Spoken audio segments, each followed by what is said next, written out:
Okay. Everything's all started up.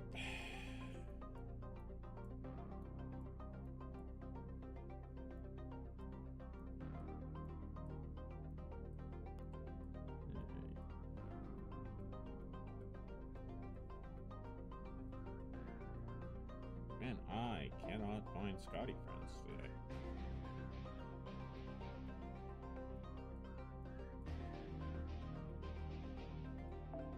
Maybe some caster Scotties?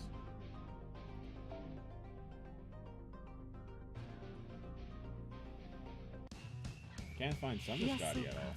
So... let's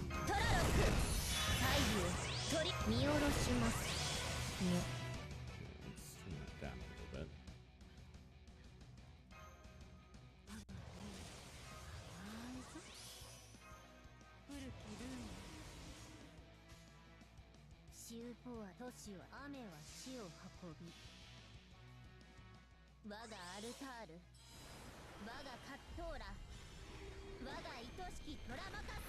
All right, how is it going today, stream?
This is unfortunate. I think we do Scotty.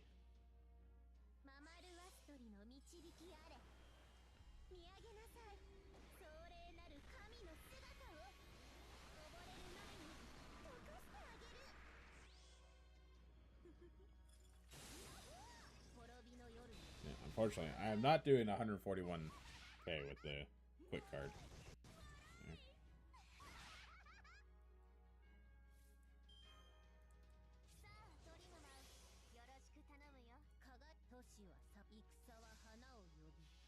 I don't know why I ended with the quick, but that's what I'm doing.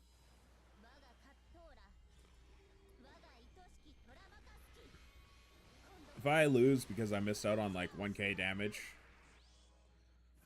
then, you know, so be it, but...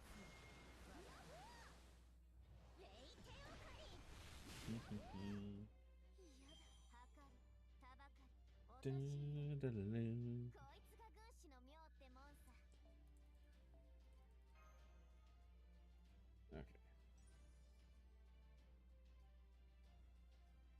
That is good enough for now.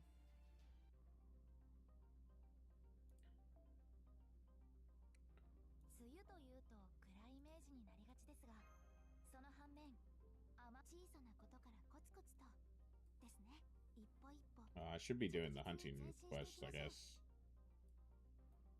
Get the teapots, but...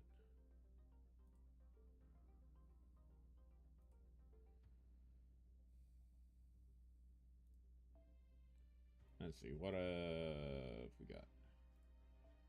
I can try running these real quick.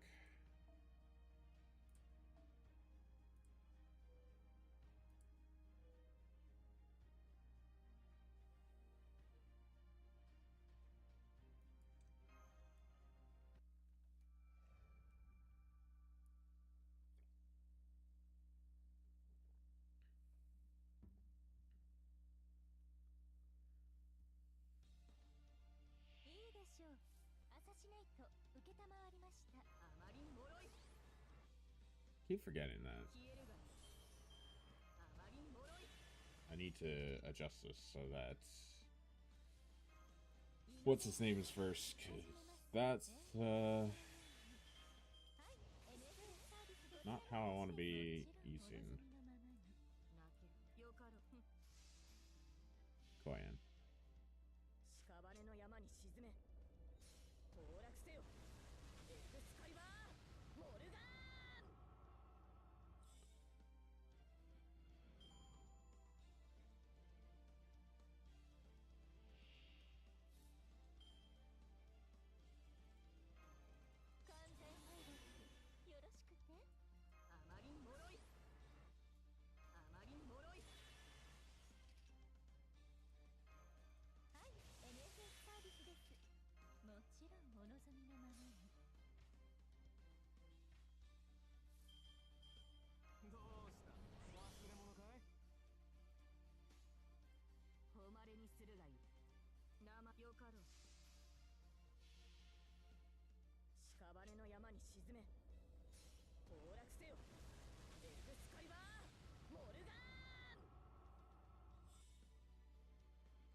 Billion across all three? Jeez.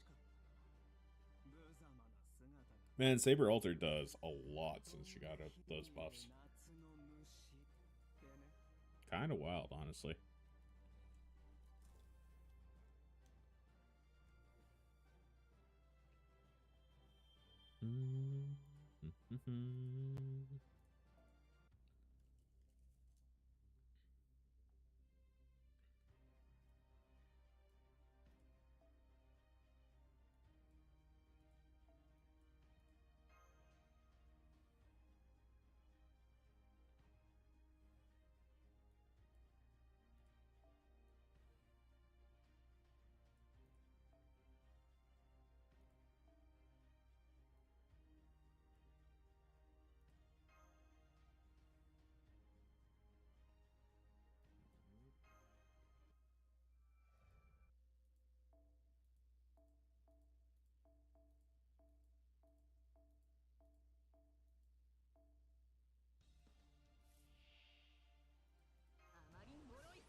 I guess we do that.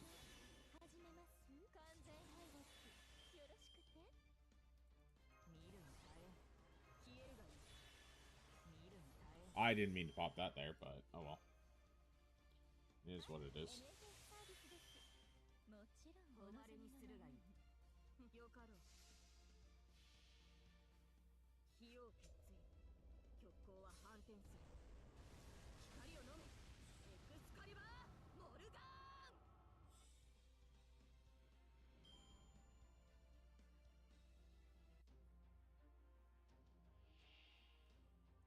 Large scale annihilator.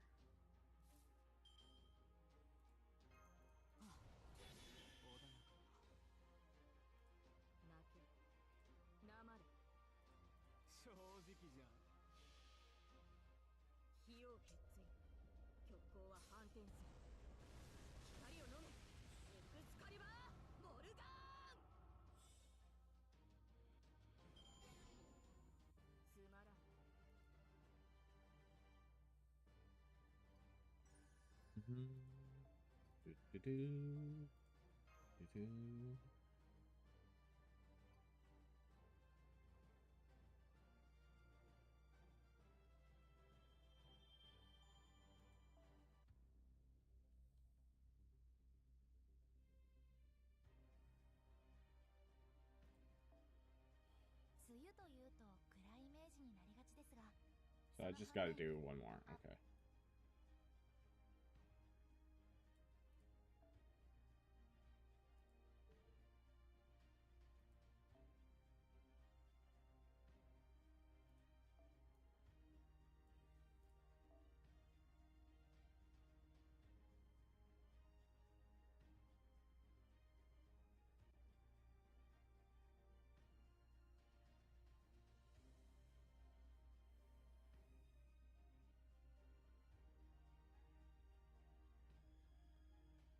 So maybe I was wrong, and maybe this is where I go. It's just like that.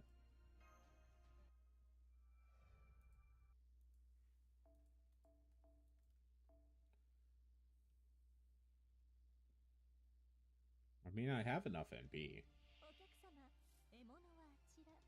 I wonder if I can do it from 0. That's what I'm curious about.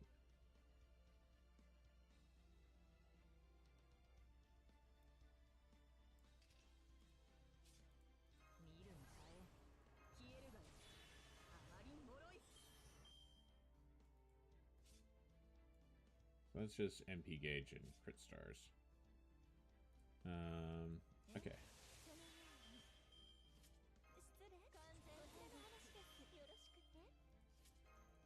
We'll do that.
Party kangaroo.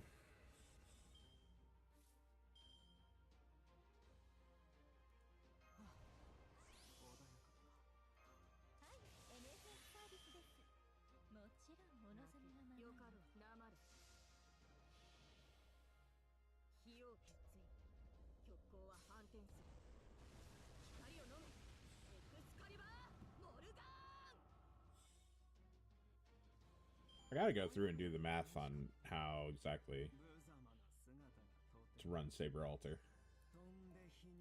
at some point.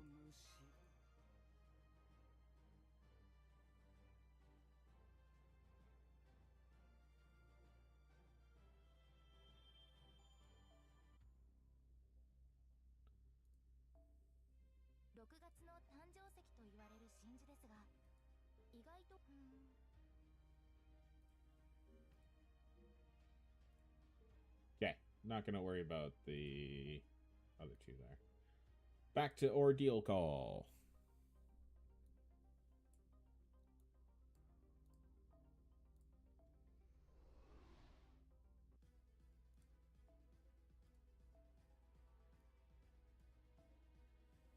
Form a party before the quest begins.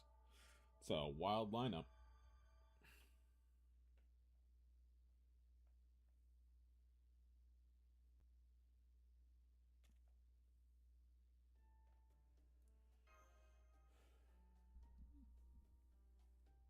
Now keeping Altonius safe is extremely important, but does that mean you have to cradle him in your arms every time this happens? Oh, well, that's just a perk. I mean, you never know what might happen, right? So, a second layer of protection never hurts. Alright, never mind. Let me see. Looks like Aes and Duryodhana are relatively close by this time. Let's go find them.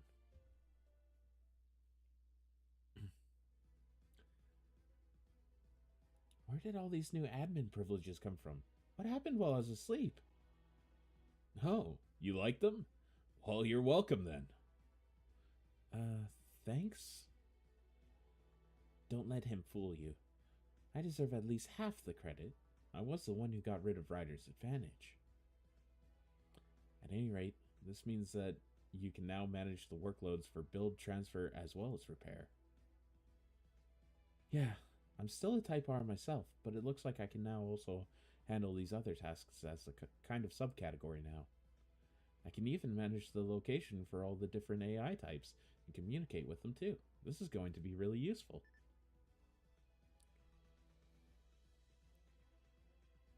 Build, transfer, and repair. Jesus.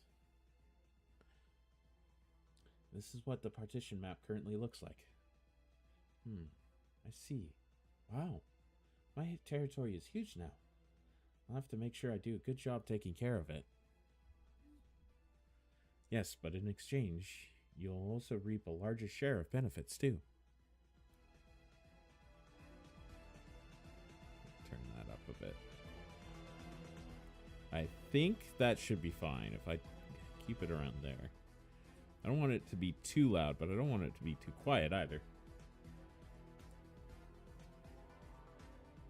I think our next course of action should be to go around stocking up as much raiment and helping other AIs as we do so.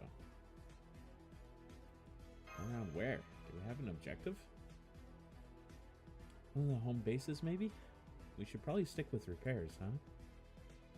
No. We're going to pay a visit to the church and defend. You planning to ask the central governing AI about this supposed archer or something? If I can. I'm sure she knows more about this world's servants than anyone else, after all. But first, Aes, I should also tell you what Ryder told us before he vanished.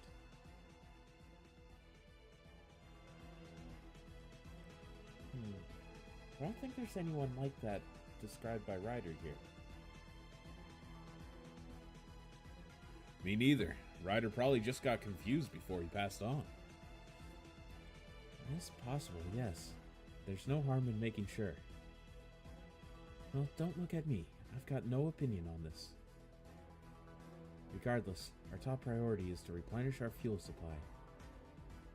Aes, would you mind looking into what the AIs under your charge are up to and find tasks we can assist with? Sure thing.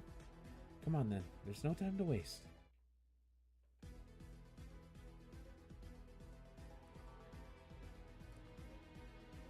Okay, yeah, just give me the grunt work.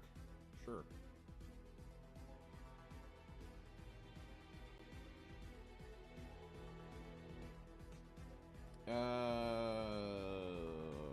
What do I want to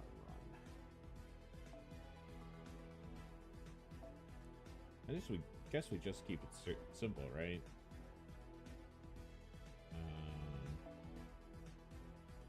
I mean, I could run Koyan, but I want to just Ooh, I could do Melu actually. I haven't run Melusin much. Let's do that. Do I have a party set up for Melusin already? I do.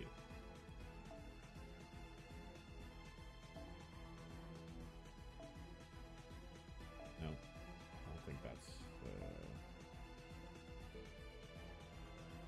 I want friendship and bond levels because you get a lot of bond levels on story missions. I really should max out Melusin skills.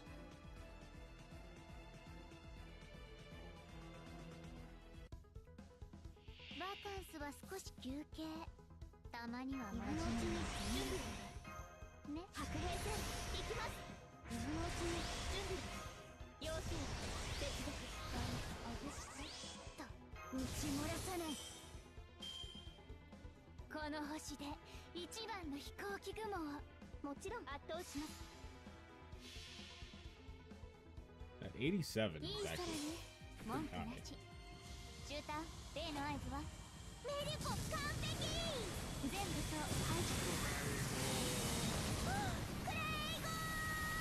Prega!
That's, well, alright.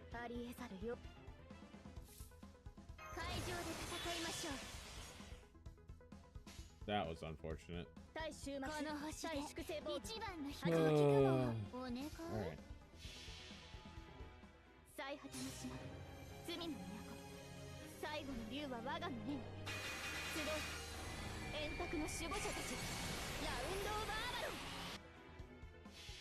Yeah, I think after this I'm gonna go and make sure Millicent's got all of her skills at max.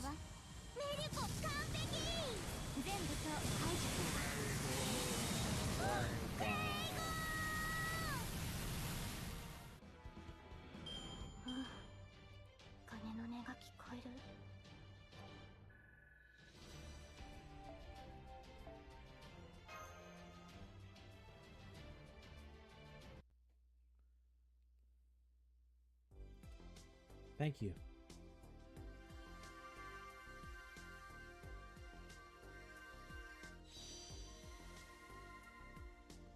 And thank you. Oh, you don't have to give me any more. I don't want to take too much. Before, we were ordered to give as much as we could without disappearing. Alright. The build AIs used to work for Castor's absolute shit of a master. I bet they were getting exploited pretty bad. Well, now that I'm your Prime AI, that's going to change. All I want is for us to be like No. As far as I'm concerned, you build girls already are family. Thank you, again. By the way, are you the Master of Assassin? That's me. Hi. I heard you were a big help in wresting control away from Build's last Prime AI. Thank you, too. It was nothing. I wanted to help. I just realized I can thank you in other ways besides Raniment. We have materials, too. Would you like to make something? I'd like to make something for you. Just tell me your desired parameters, like its ideal shape and purpose. I can make enough for all of you. Huh? That's really nice of you. But we already have all the repair equipment we need, so... It's hard to come up with something on the spot. Why don't you just make whatever you feel like then? Seconded. I see. Then I'll get to work.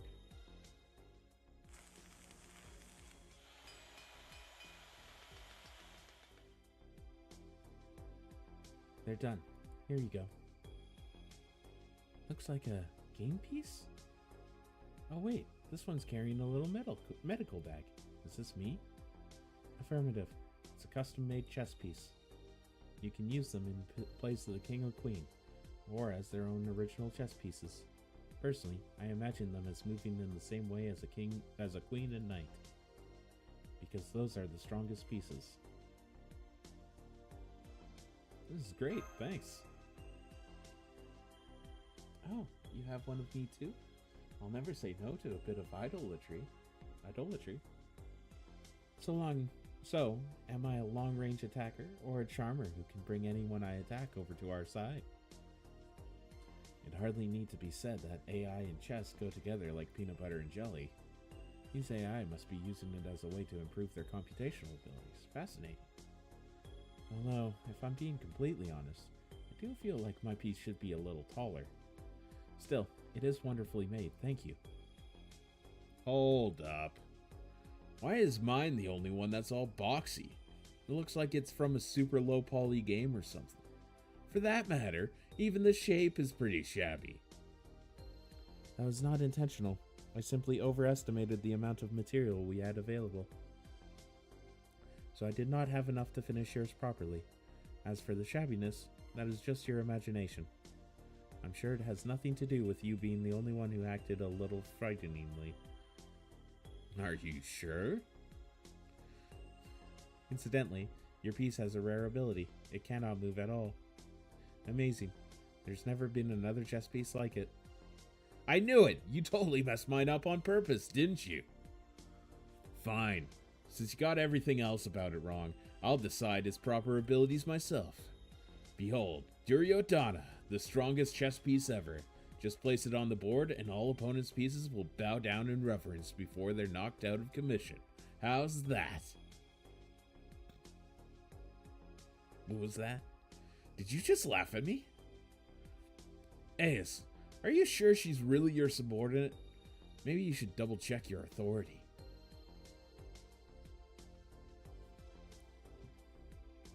Anyway, I'm glad this worked out so well.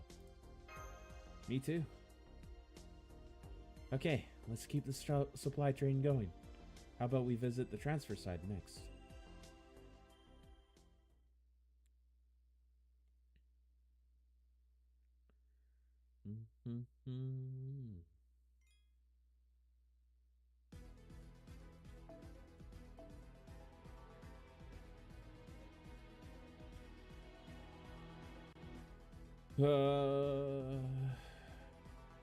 Fighting riders, eh?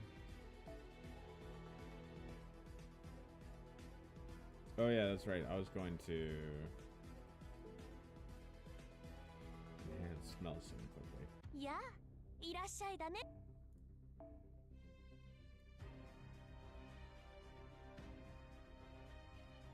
Oh, I might not have the stuff for it. I didn't even think about that. First, we'll get that up.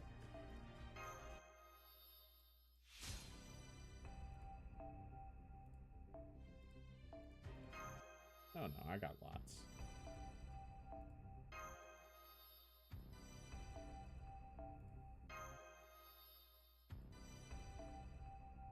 Okay, now I'm out of stuff.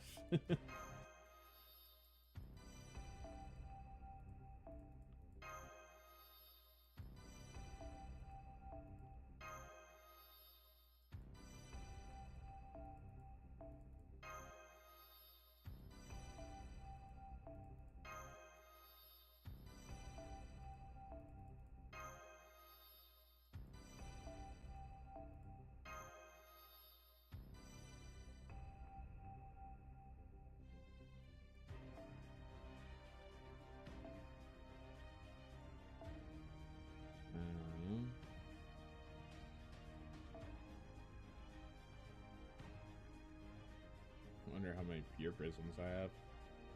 いらっしゃいマスターくん。カタログはこっちだよ。退屈がてらおすすめアイテムを紹介していい？ Is that really all the pure prisms I have? Yeah. まだ見ていく？ Alright, well. That's as good as we get for now for Melisson. I guess I'll have to go and grind this out sometime. Okay, but back again to Rider.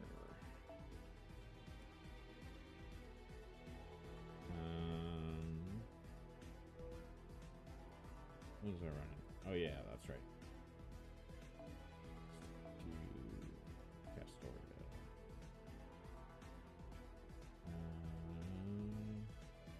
This one.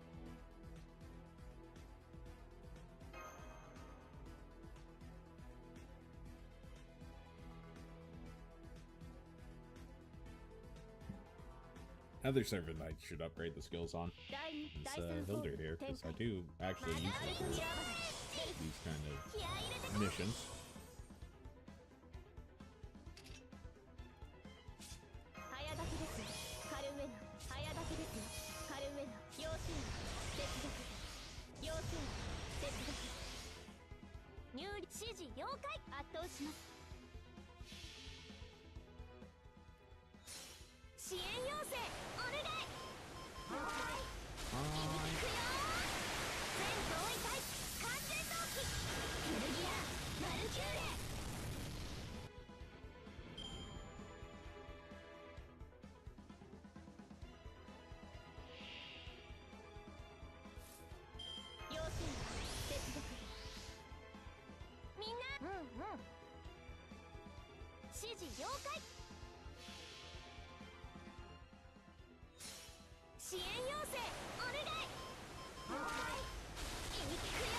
Okay.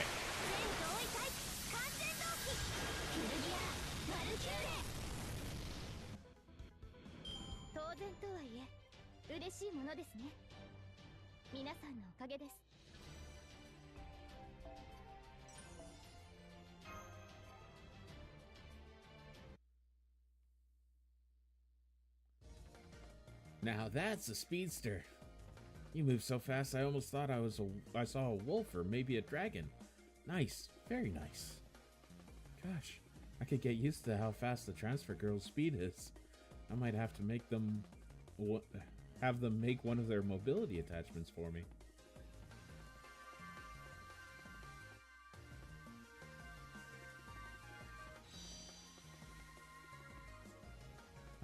Isn't this kind of a lot? Are you sure you want to give so much away? It's a bonus. We thought all we'd be doing is making one-way trips anymore, so... Well, don't worry. I'll never order you to do anything as horrible as blow yourselves up. So just ride like the wind and don't worry about a thing. That's a relief. Then it's been a long time. But we'd like to hold a competition to celebrate our new safety and security. Would you like to join us? Competition? A race to see which one of us can run most like the wind. We'd love it if you participated in the guest slot. Incidentally, we Type Ts all have the same base stats, so our races are almost always dead heats that come down to hundredths of a second. Then what's the point? Well, I think Berserker is probably the fastest of us, so good luck. Since you love nothing more than crowing about how great you are in every regard, I'm sure you must be a fast runner too, right? Not that I actually care. Want me to give you a speed boost with my ether light? By the race is finished, you'll have torn every muscle in your body, but that's just the price you'll have to pay. I'll be rooting for you. Of course I'm not going to race. I'd be on foot. They've got freaking motorbikes. If there's one thing I hate more than anything, it's contests I know I can't win. No, wait. I also hate losing contests I was sure I would win. Look, I just hate losing, period. But never mind that. You know what every good contest needs? A bet. That I'm willing to do. Hell, I'd even be willing to be the one who takes the bets myself. Doesn't matter how close a race is when you're the one handling all the money. You there. No underhanded schemes. I swear. You sure love to gamble, don't you? I can only imagine you must have won something big when you were alive. Pretty sure it was fixed, but I'll keep that to myself. Anyway, let's watch their race and then head on to the next area.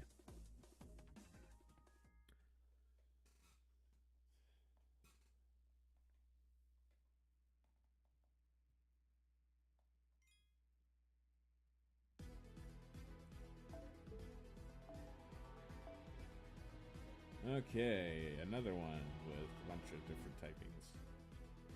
Alright, let's see how the new Millicent does.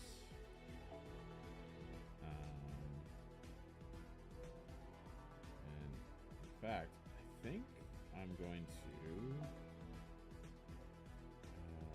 switch to, because we can. gonna do this. Also, I'm gonna switch out Kuro for what's a 4-star I want to game bond this with?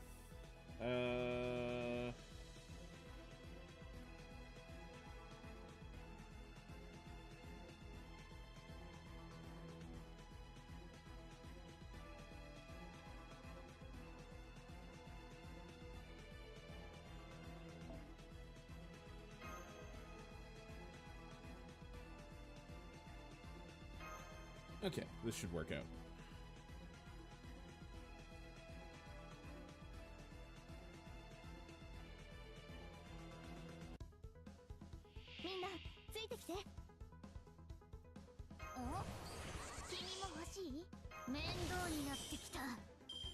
Does this set water?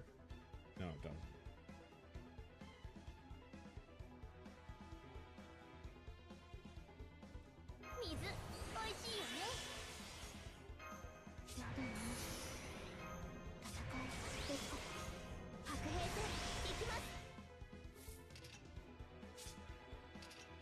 I might just do this just to get this initial hit.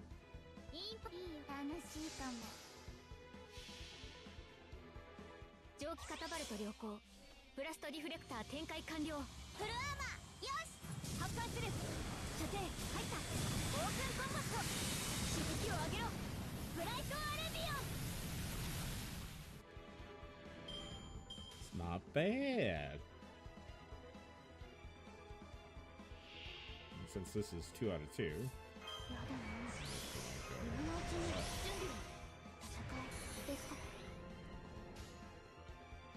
この海でいかんいいよ。みんなキャビンで待ってて。チュッチュッ。わあ、それ僕たちのセリフ。出しちゃいました。夏のブレスを見せてあげる。行きなさい。スプライトアルビオン。 It's kind of crazy how many different lines she has for Noble Phantasm. 皆さんのおかげです。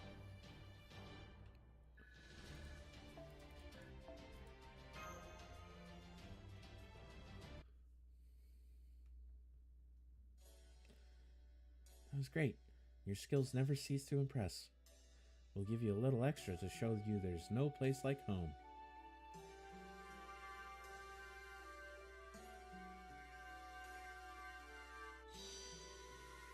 Yeah, you could send it my way. There's really no place, nothing like repair work for me. Feels good to get back to it. And after all that work we did, we're nice and stocked up too. I'd say we're ready for anything now. It does feel like we're finally back at the real starting line. With that awful caster gone, we can have a proper Holy Grail war. So, I guess once we're all ready, just go over to the other Prime AI's home bases and ask them to fight us, right? So long as neither side employs any underhanded tactics, that does sound correct. But first, we still have an important errand to take care of. So, we're still going to defend? We're all stocked up and ready to go, though. Can't we just fight first? It is best we have a full and accurate grasp of the situation. Remember, this war was originally supposed to be held with only 5 servants, before Assassin, appeared anonymously. Anomalously. So it could very well be that there is another anomaly out there too. Of course, I cannot say how likely it is that this archer really exists, but if there is a chance for us to find out, we should do so. Because if the victory condition for this Holy Grail War requires that only 1 servant be left standing, getting the number of servants participating wrong would be a dreadful mistake. Well, I guess you've got a point there. Of course, if we are being realistic, it could also be that Lancer or Saber killed Rider's Master with a long-range attack we do not know yet. Since you already know Bhima, what do you think? He's the son of Vayu, the Wind God. That's probably also how he got his lance. He could probably manage a long-range attack if he tried, but I don't think he's the type to... Ah, forget it. Don't ask me. I don't know anything about the guy. I didn't know him very well before, and I sure as hell don't know this weirdo he's become. Huh. Now, come on. We can't afford to waste time like this. He's never gotten that upset about Lancer before. I wonder what's gotten into him. Something happened, though, that's for sure. Hey, wait for me.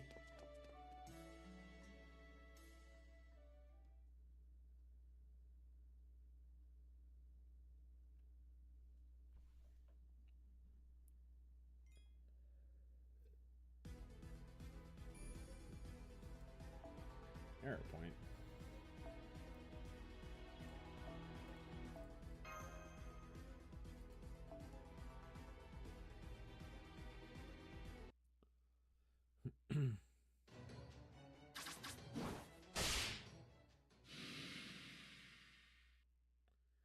Good timing.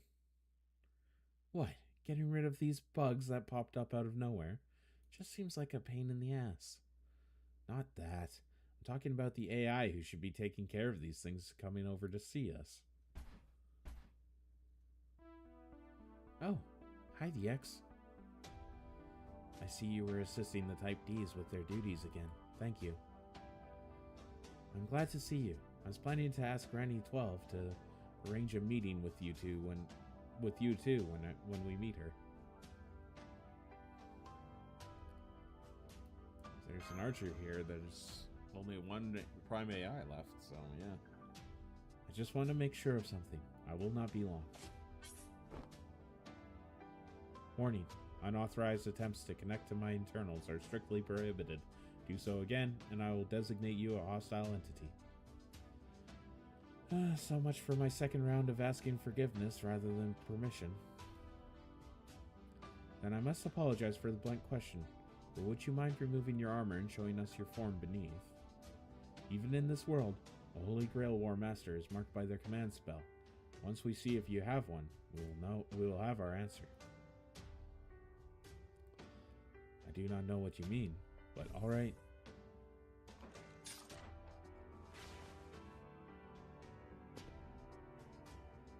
Goddamn.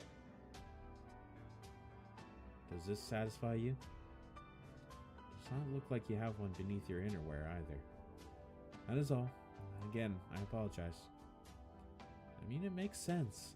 If there really was an archer here, they'd have to be her servant. She's the only prime AI with an area to manage who isn't also a master. But since she isn't one, Ryder was probably just mistaken. Maybe. Now that I have verified that the most likely candidate is not a master, this does seem like a lower priority. Still, we've already come this far.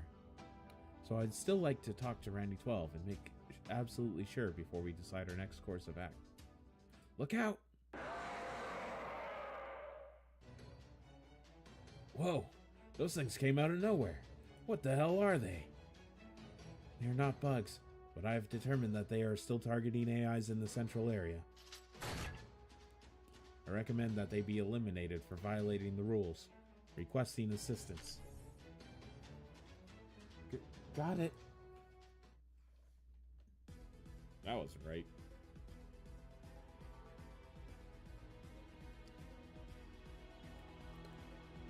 A rider. Let's bring Kama.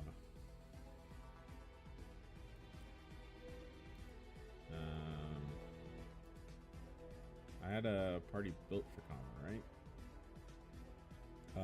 This wasn't it, but no, maybe it was.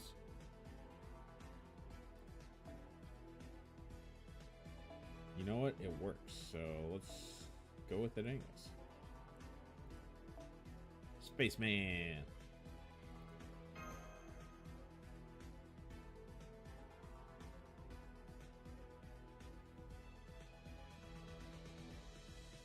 Oh, there's probably multiple. This was probably a mistake. Oh, it's two Kerberoses. 気乗りしないんですけど。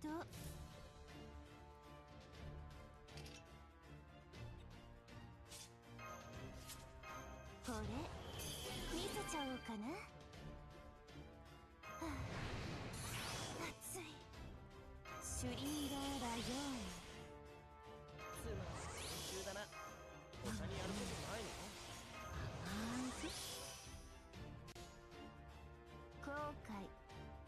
んなしょうがないですね。Good night. 本当に本気で言ってるんですか？じゃあパーマさんも花とこんなのがいいんです。召し上がれ。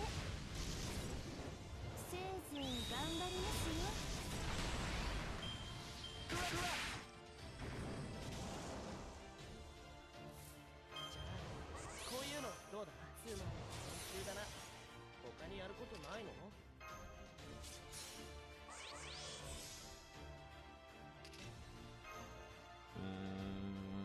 ？Do I want to transfer anything? Ah. ドーナツそんなに欲しいんですか？ I want to do this. はいはしょうがないですね。しょうがないから打ちますよ。これが私の情欲を呼び起こす愛の矢カーマ三毛花。こんなのがいいんですね。えいえいっともっと欲しがってください。こんなので満足できるんですか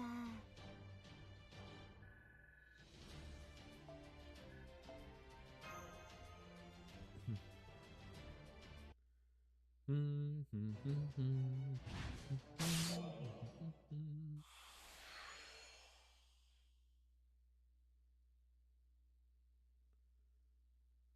have I seen something disappear like that before? What the hell were those weird mutts? Something tells me we're in for another major pain in the ass. Why would those creatures go after AIs? If they want their raiment, that's no different than what Castor was doing. But Castor and his master aren't here anymore, so why? Understood. Those were your intertype comms, right? Did you learn something about those creatures? This unit's next actions will depend on the central governing AI's instructions, but I can tell you that I have obtained some new information about those demonic beasts via Defense Comms Network. I will share this information with you in accordance with our risk management protocols. Those demonic beast threats have appeared in every partition across the world and are indiscriminately attacking AI to steal their raiment. The threats have been coming from Grow. This leads us to believe the one responsible for the violation of these rules is Saber. And it makes sense. That would be who would summon those things. But why is Saber doing it?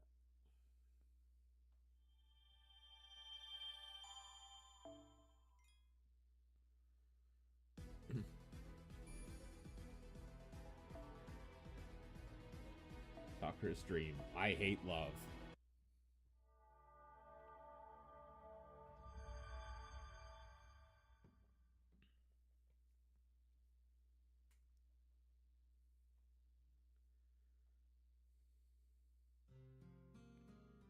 Who am I? What a stupid question. I've always been impossible to pin down. I'm mostly just the role I was assigned. My timeline, my memories, my fate, all vague and ill-defined. Some parts overlap, others directly contradict each other. Only my role remains the same. Monster. That's what I am, no matter how many different versions of me there are. That will probably never change. I'm sure there's a version of me who mindlessly devours everything in sight, and one who has close ties to Pegasus. There may even be a version of me who is almost a younger sister goddess to my two goddess older sisters. Even then, that I am a monster remains inescapable. The only real question is, what kind of monster am I? Is there a version of me tied to Pegasus? This me tied to Chrysaor, the monster with the golden sword? That's fine. And since Chrysaor is the ancestor of so many monsters, this version of me also reflects my own status as a progenitor of a monstrous bloodline. That's fine too. It's everything else within me that isn't fine. I have feelings in this form. Feelings about Poseidon, about Athena, passionate feelings towards the gods. This version of me remembers how I became a monster. I couldn't forget it, even if I wanted to. Yes, that's right. This version of me detests love, not just for the gods, but for everything. If it wasn't for love, I might not have become the monster I am now.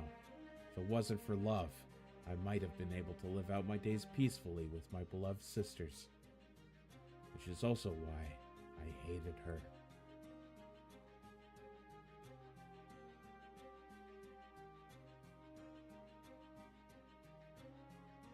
I couldn't stand the master I met when I was summoned to this world. I tried to stay away from her as much as I possibly could. I kept our conversations to the barest minimum. I told her over and over that I was only here because of our contract.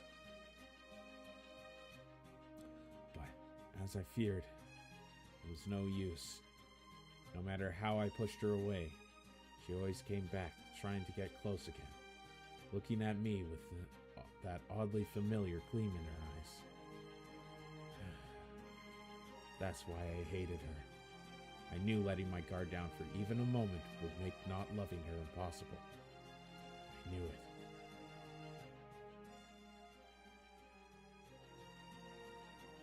I've tried desperately to flee love. I've cursed my loathsomeness again and again. I wanted nothing to do with it, so why me? Everything about it is painful, agonizing, terrifying.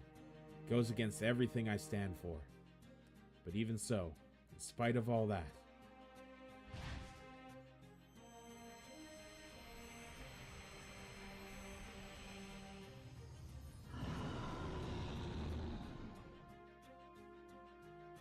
now that I know I love her, my hands are tied.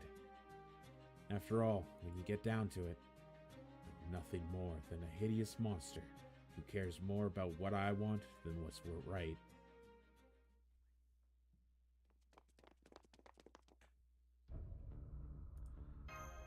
Medusa! So, you are here. I figured if anyone would come, it would be you people. What are you doing? This must be some kind of mistake, right? I mean, we all fought Caster together. I thought you couldn't stand to see those AIs being mistreated so horribly, just like... You thought wrong. I only fought Caster because my master ordered it, because Sakura wanted me to. That was all there was to it for me. So what you're telling us... So wait, you're telling us she wants you to do this now? Because I don't see her anywhere. She's back there, sleeping.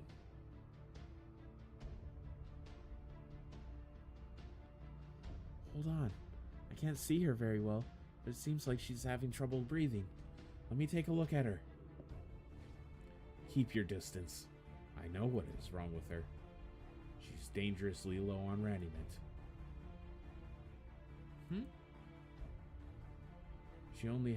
She has only enough to sustain her AI body, and barely that. In fact, she doesn't have enough energy to so much as sit up. No. As things are, she'll disappear soon. Then we need to get her more raiment immediately. I have a meal right here. I can even lend you some raiment directly if that'll help. What a strange AI you are. You do know she's an enemy master, right? I suppose your base repair programming overrides the rest. At any rate, it would be easy enough if replenishing her raiment was what would help her, but that is not possible. Every bit of raiment she gets now, she automatically feeds to her servant. That is me.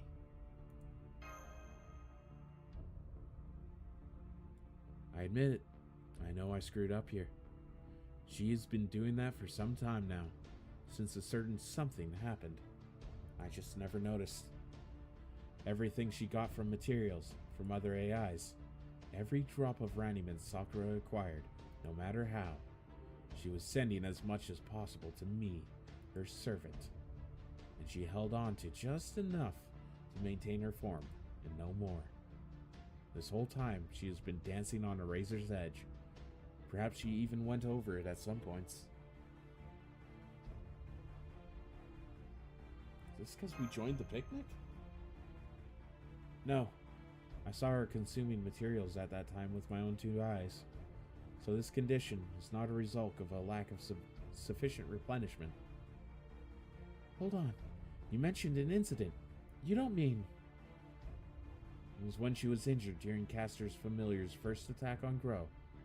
So yes, she's been like this ever since you treated her. I knew it. So she is suffering from the lingering effects of the damage. Those wounds were really deep. I know I repaired her AI parts perfectly, but there were many parts about her newly added master functionality I couldn't make heads or tails of. The only thing I could do was wait and see if any adverse effects presented themselves. Right. And unfortunately, they have. I interrogated the Type R that examined her, and I got her to tell me the truth. Apparently, her internal pathway that feeds raniment to her servant was broken beyond repair. The Type R told me it is like there are holes in the conduits connecting us. When she tries to send me raniment, most of it leaks out through those holes, wasted. So in order to make sure I have the raniment I need to function normally, she has to send much more than usual to make up for what is lost in the transfer. To do that, she's been using the raniment she would normally reserve for herself. I need to admit that I've only recently realized this. After she fed me a large amount of raniment so I could fight at my full strength, she began losing her balance and could no longer walk straight. That's when I realized something was wrong. She said she would prioritize her own well-being, but instead I remember, she used her command spell on you when that second colossal writhing fiend showed up. That was it, wasn't it? Yes. Why has she been doing this all this time? Why did she use her command spell? The answer to both these questions is the same. She just wanted me to protect her home. That was the only reason. Why didn't she tell me? She had plenty of chances to bring this up.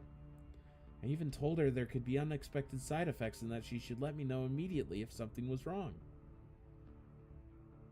I asked her the same thing, but ultimately this was Sakura's decision. I imagine she had her reasons. One of them is probably that the Type R determined her condition was untreatable, even by you. I think Sakura herself sensed the same thing. No way. We don't know that for sure. If she just let me examine her, then maybe... I also believe she did not want to be any more indebted to you than she already is, since you are ultimately enemies. After that, she smiled. She said that no matter how defective she might be, she would never willingly forego her duty to protect this place, just to save her own life. She said she wants to do everything she can to protect it, even if that may ultimately be a selfish desire. When she used her command spell on me, she wished for it to keep this place safe. That command spell is still in effect, at least I think it is. So I'm going to protect Grow, because protecting this place is functionally the same thing as protecting her. And I'll do anything to protect her, even if it means sacrificing every other AI outside of Grow. I'll use this sword to produce demonic beasts, and use them to collect enough raniment to make up for what Sakura has lost. Then, if I give it to her all at once, she'll wake up again. She has to. This is the only way. I understand how you feel. I do. But this... I think it's fine. I've always thought the only thing we can truly know for sure is our own desires. What sense is there in thinking about other people? Why give up on something just because someone else wants it to?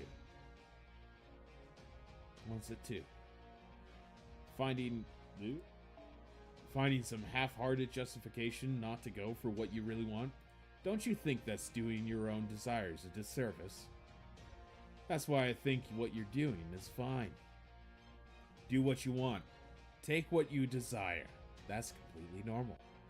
However, sometimes your desires come into conflict with someone else's. When that happens, a lot of things go into determining whose desires are satisfied and whose are not. social standing, money, physical strength, that sort of thing. And since I'm the greatest, and have all that and more going for me, I've pretty much always gotten what I wanted. And right now, I want to win this Holy Grail War, and get everything that entails. Which means, those AIs you're hurting are my future property. And nobody messes with my property without my say-so. It's so nakedly selfish, it's almost refreshing. But don't worry, I think it's great. Desire is a fast track to depravity. Tee-hee.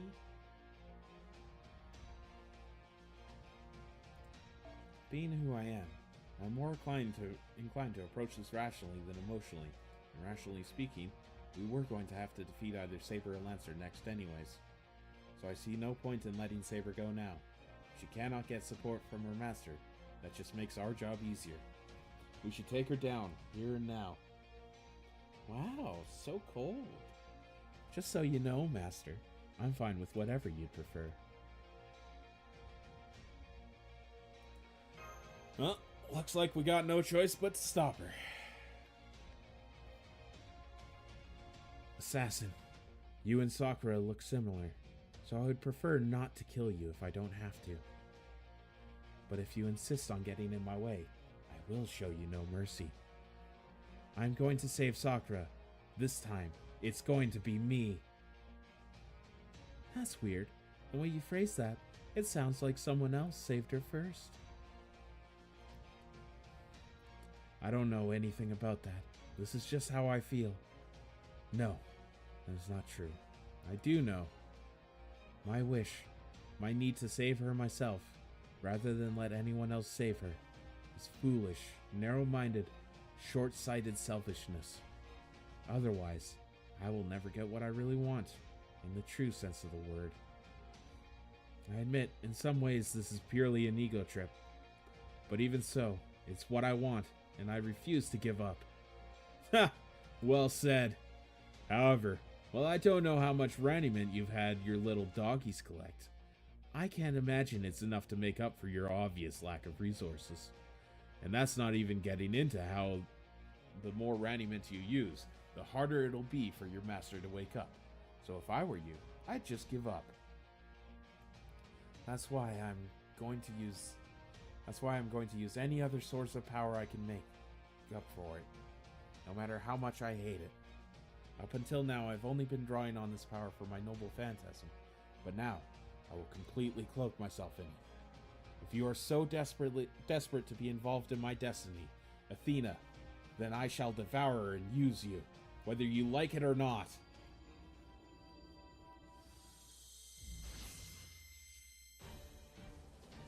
Oh shit. This is the golden gleam of my monster birthing sword, wielded by another monster who once consumed divine flesh. It will be the last thing you see before you die. You, who were born from my blood alongside winged Pegasus, you who bore this sword and fathered countless monsters. This is the light that carries our vengeance to the gods. With these mystic eyes, I grant you my blessing. Chrysaor!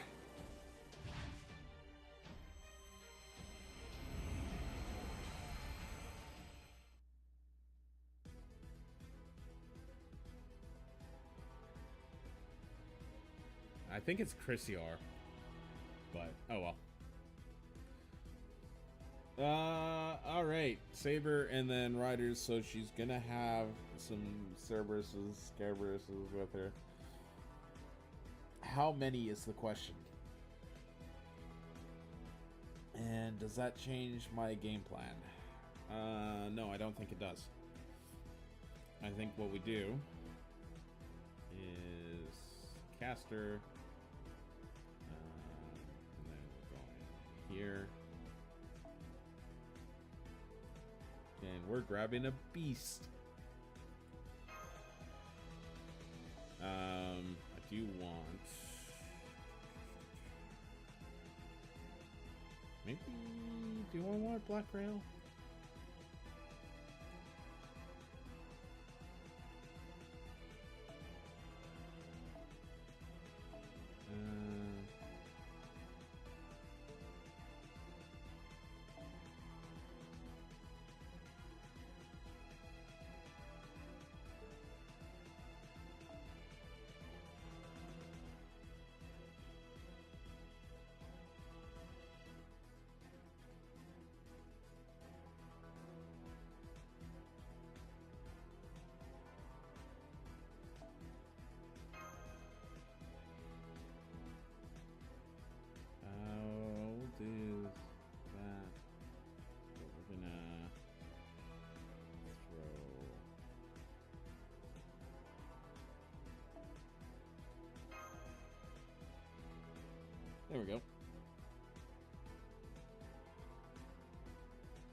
Okay, let's try this fight. If there's a whole phase, okay.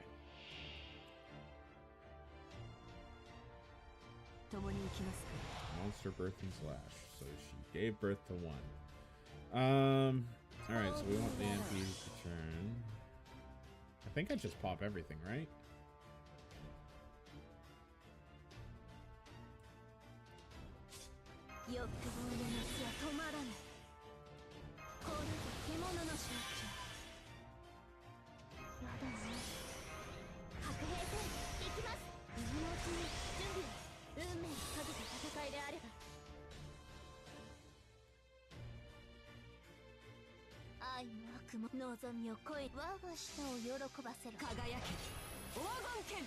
Oh. Ah. God damn it.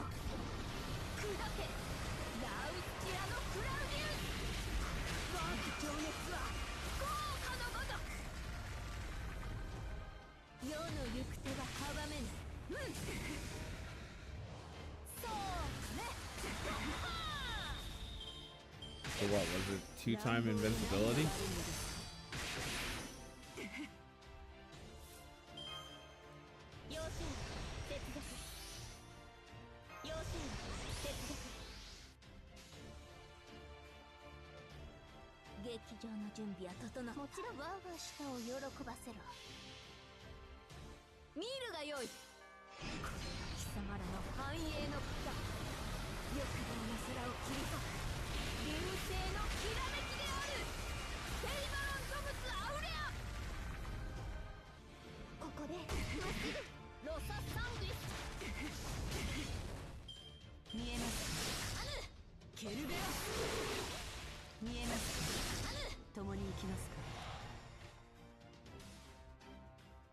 Okay, let's look.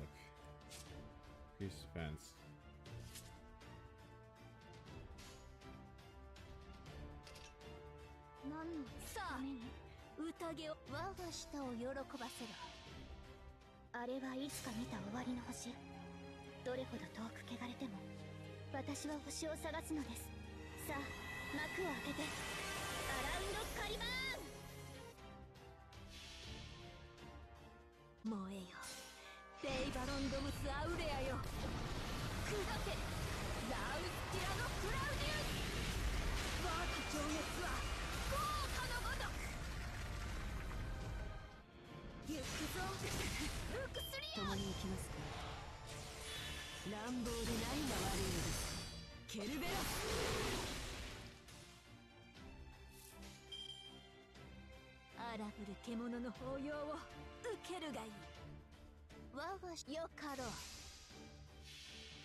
Goddamn, Draco's cool.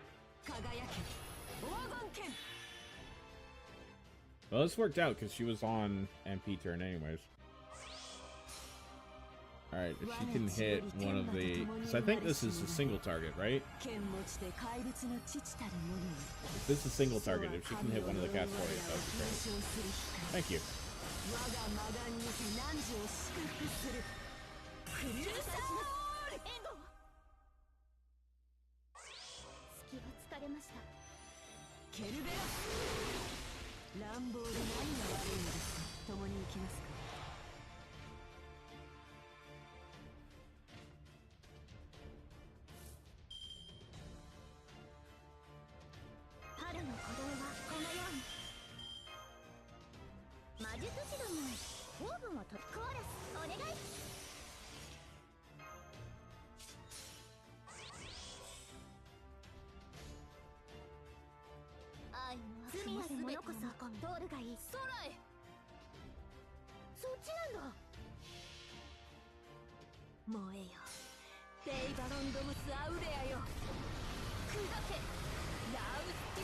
Oh, I meant to target the Cerberus.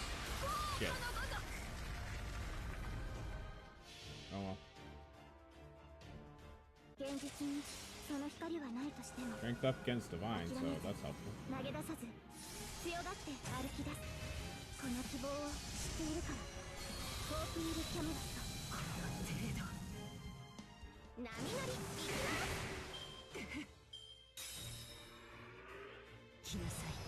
Faith in myself. MP Seal's fine with me. I'm not MP in this turn. Do I get rid of the Cerberus? Yeah, I think I might. Yeah, at least I can. Okay, I need a lot more damage, so it's probably best if I target here.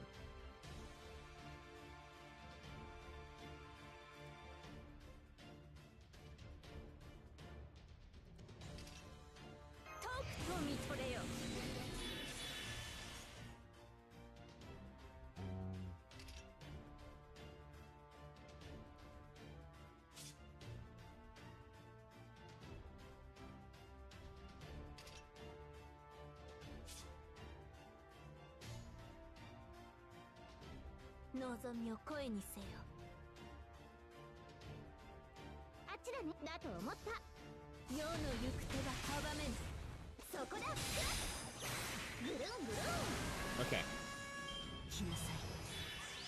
Oh, she gave herself charge this turn. Oh, I didn't know she could do that. Damn it.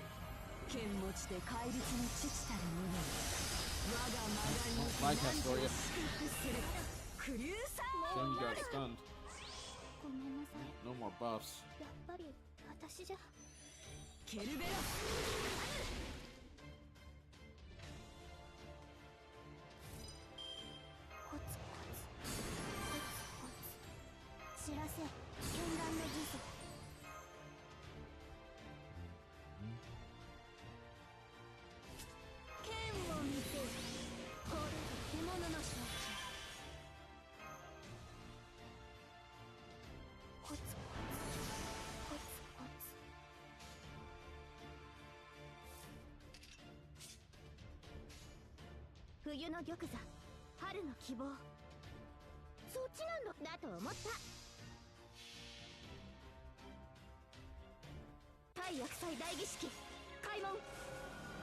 Strength up versus Divine's gonna help a lot up here.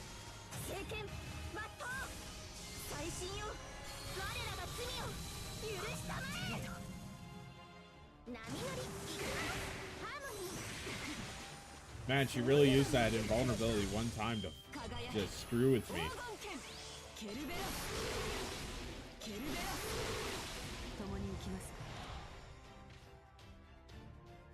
Okay, what's the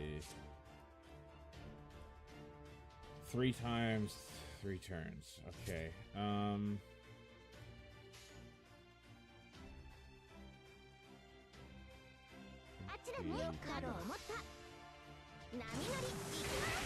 we gotta get through it.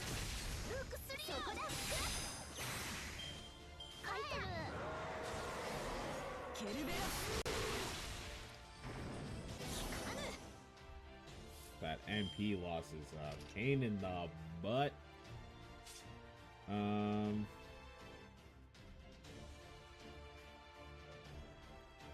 think stun here. Hey, how's it going, Maro? No, we're not doing first.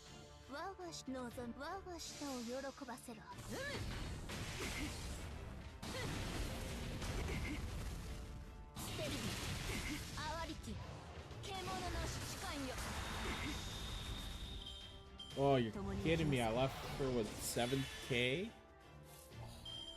That's unfortunate. That's good to hear.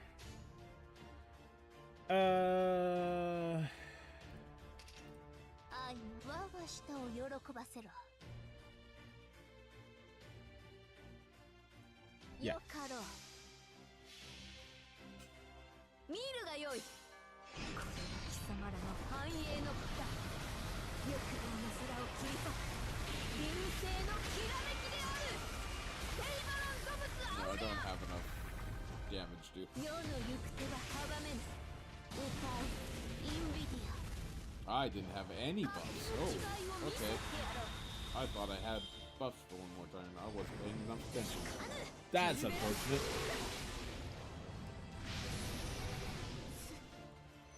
Ooh, that's really unfortunate. Alright, 肥大 Smash, 確 you're 率。 gonna take everything.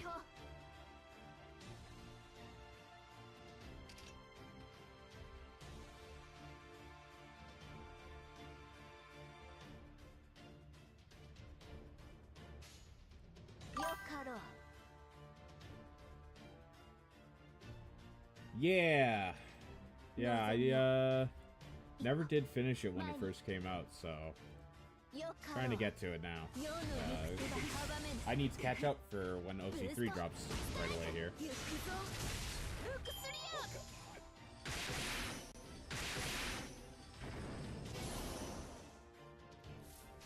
ア。 Alright. 我が下望み Got us out of here. ロササンブリス。 We're done. やった。被害想定内です。ナイスファイトでした。 How's it going, Carno? Good to see ya.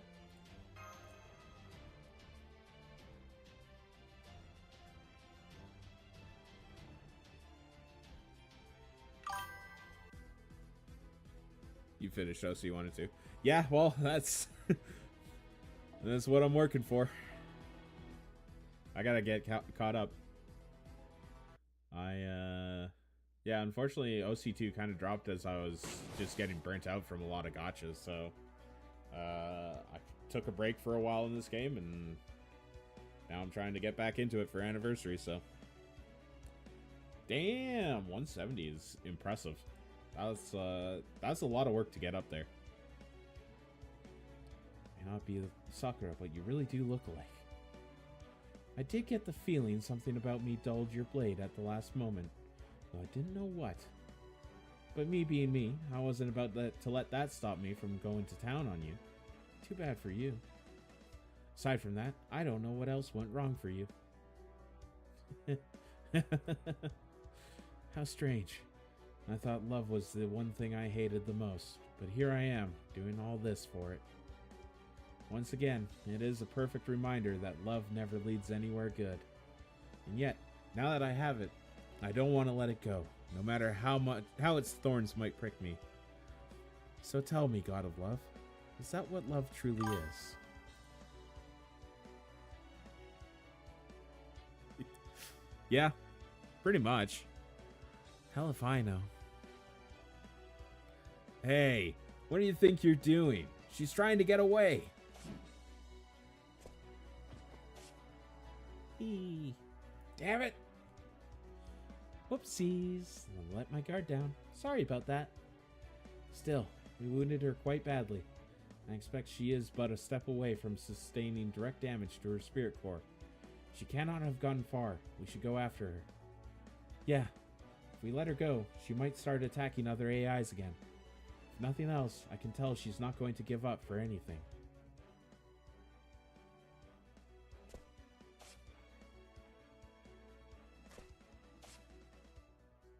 Wee.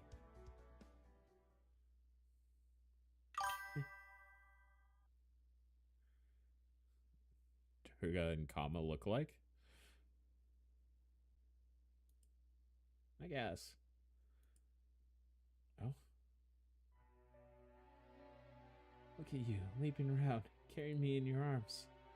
You're like some kind of Prince Charming. You're awake, Sakura. How are you feeling? I'm okay. I'm still full of energy. Look. Heh.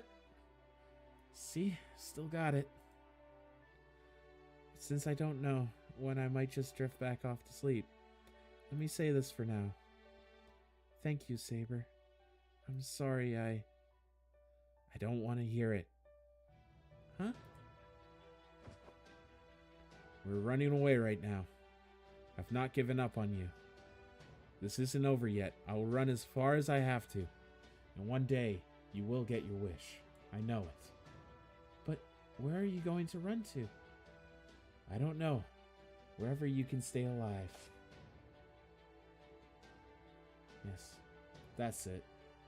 As long as she can stay alive, I don't care where we go. If she can't stay alive in this world, I'll smash my way through its walls to find another. If only I could shatter that false ceiling and find a real paradise waiting for us. Still, I'm ready to make an enemy of this whole world. I'm willing to destroy it if that's what it takes. And with that on the table, I can think of one possible feasible solution. Ranny 12, the central governing AI. As the overseer, she must have spare command spells. If I can take them from her, then maybe... It was in that moment, as soon as I'd decided which direction to leap next. Forbidden process detected. Requesting countermeasure. Partial authorization granted. Do not eliminate her directly. Not at this stage. Recalibrating corrective response. Disabling mobility only.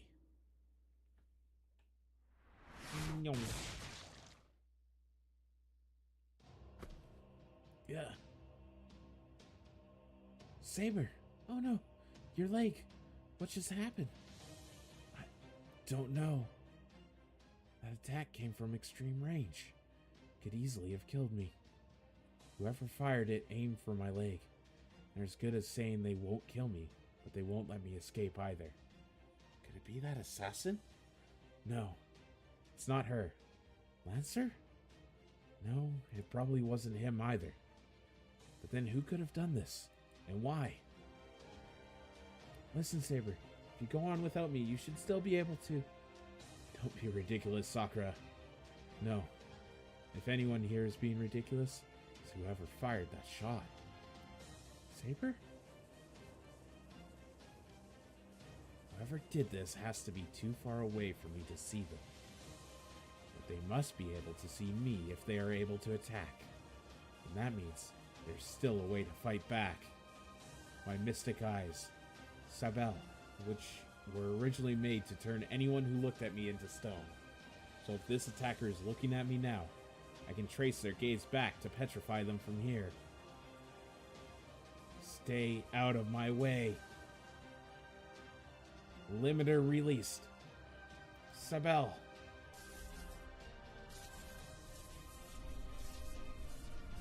Goddamn.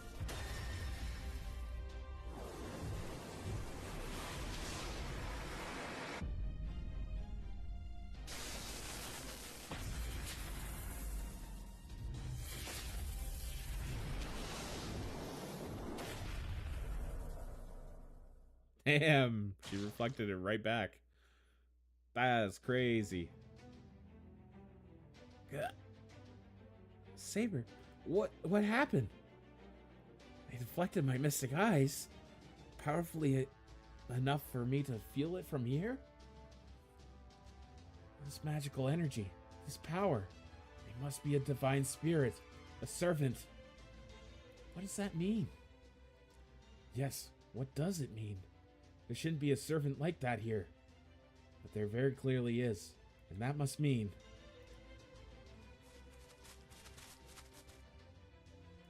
There you are. I see. So they want to make sure a participant of this Holy Grail War finishes me off. I don't know what you're talking about, but I do know you have no chance at escaping now. Just give up already. Though, for some reason, you do seem a bit more beat up now than you were when you ran. Oh, I got it.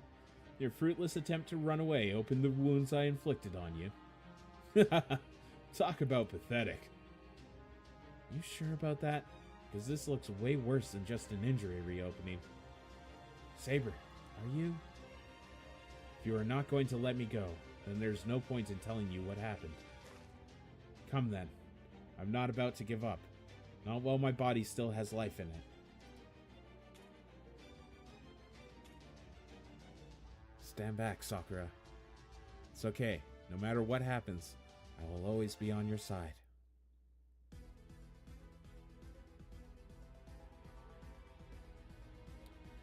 Hey, this time it's just a 1v1. Let's go. What do I want to do for this?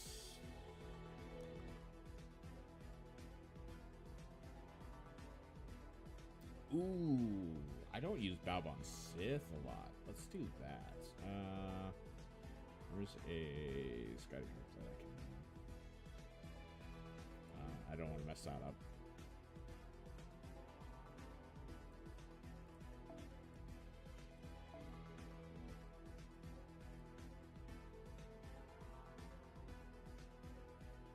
Yeah, let's have some fun with it.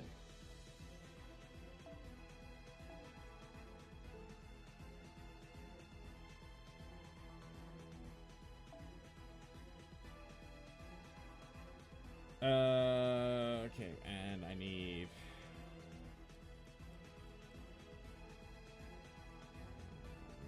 So, ground here somewhere. There it is.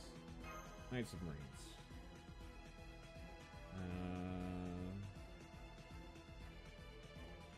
Okay.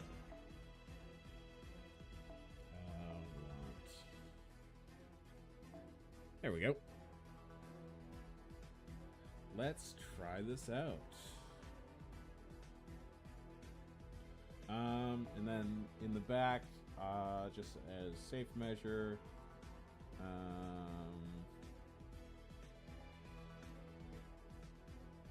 yeah, you know what? Let's just bring Lost Belt 6 with us. Bring Summer Bargus too.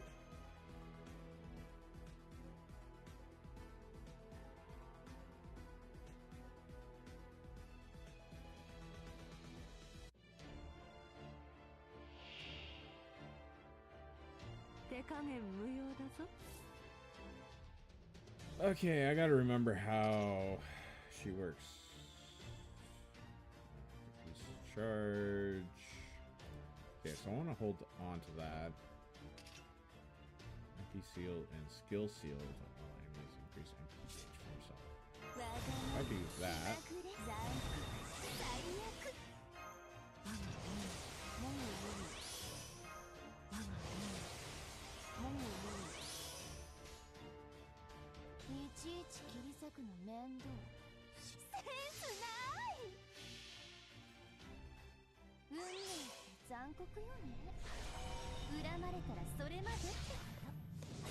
I just noticed how low all of her stats were. Like, this was not I didn't have to actually try hard on this one. I kind of feel bad now for going a bit overboard there, but oh well. That was really just a formality more than anything.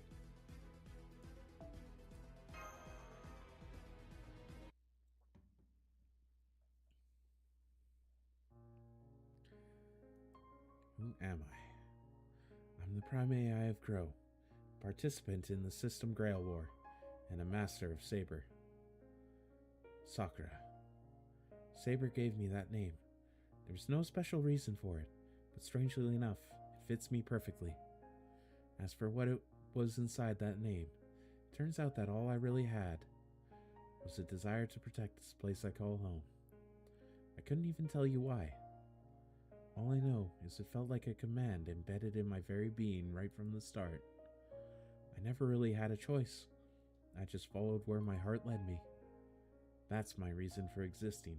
It's neither good nor bad. It just is.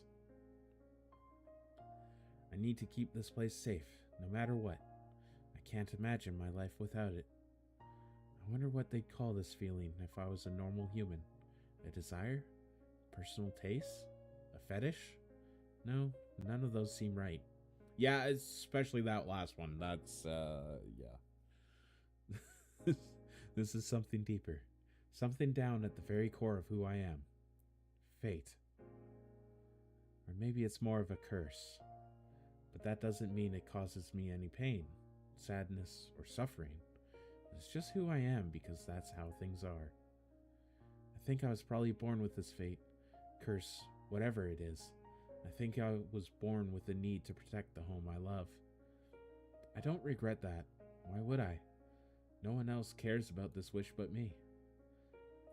I was hoping I could protect this place. This place I hold dear forever. That I could spend the rest of my existence happily planting seeds. And then, maybe one day... No, wait. If I selfishly, unwittingly, wound up pushing my own wish onto someone else, that deserves an apology.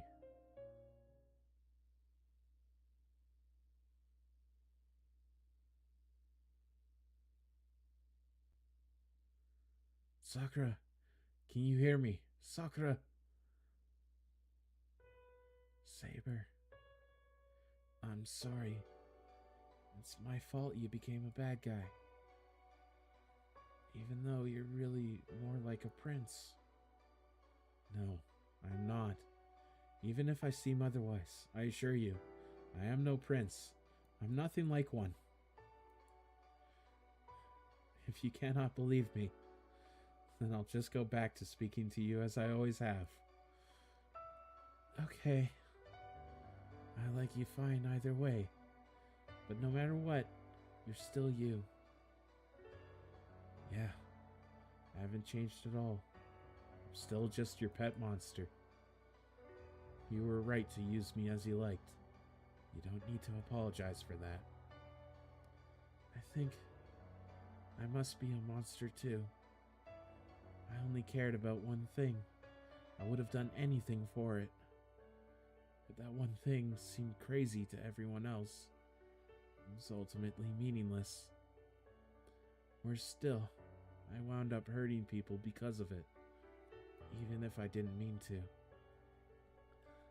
I suppose you could say that, but that does not make it true. I was enough of a monster for both of us, so that you wouldn't have to become one yourself. And you stayed you, right to the end. So I think we were a perfect match. Yeah. Then at least let me say, thank you. Thank you for trying to be like me. Maybe you wish I had kept my distance, or you found me really annoying. But I still want to thank you for being with me this whole time. That was just me trying to hide my true feelings. I wasn't used to this sort of thing either, so I was being awkward about it, that's all. I'm glad to hear that. I hope one day you and I can go for a walk and have a picnic again as friends. We can both come home to a place we really care about. Yes, I'd love that too. Looks like my time is up. Don't worry, I came to an agreement of sorts with them while you were asleep. Anyway, I better get going to what's next for me, so... Yeah, see you later.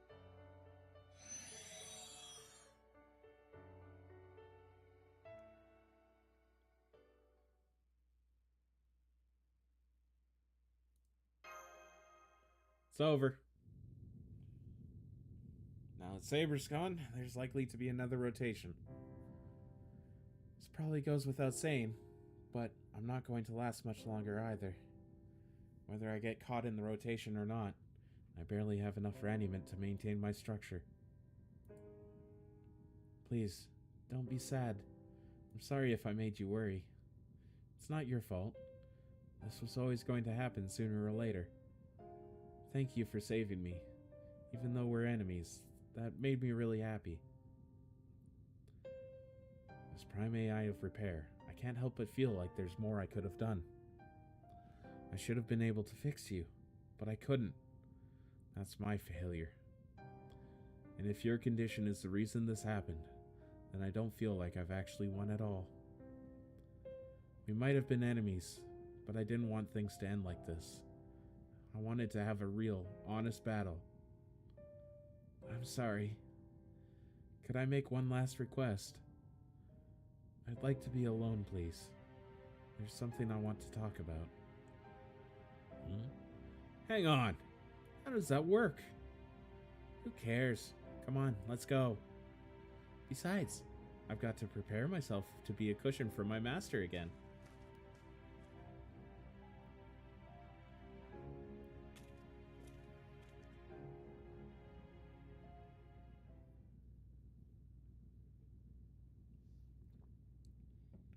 It's okay. They're all gone.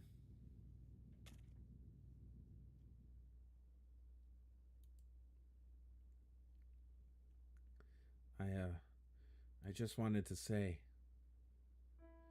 I'm sorry. For what? Because I realized there was something wrong with you. I think I knew before Saber did. I could tell you were so low on raniment you could barely walk. Did you? Well, I'm glad you didn't say anything. No, you don't understand. I was the only one who realized it at the time. If I just said something, then maybe this wouldn't have happened. Maybe you and Saber would still be... Huh? Why would you? It only makes sense that you'd keep quiet about it. I mean, you and I are supposed to be enemies, right? Yeah, I know. I know it's weird. But even so, I still feel guilty about it. I feel so damn guilty. It makes me want to puke. It makes me wish I'd never been born. More than anything, I wish I could escape that guilt. But it just won't go away. That's why I wanted to do something about it. But there was nothing I could do. And now that it's all over, and we're past the point of no return, all I can do is talk to you about it, meaningless as is. Even though you were nice to me when you had no reason to be. Even though it should be me dying instead of you.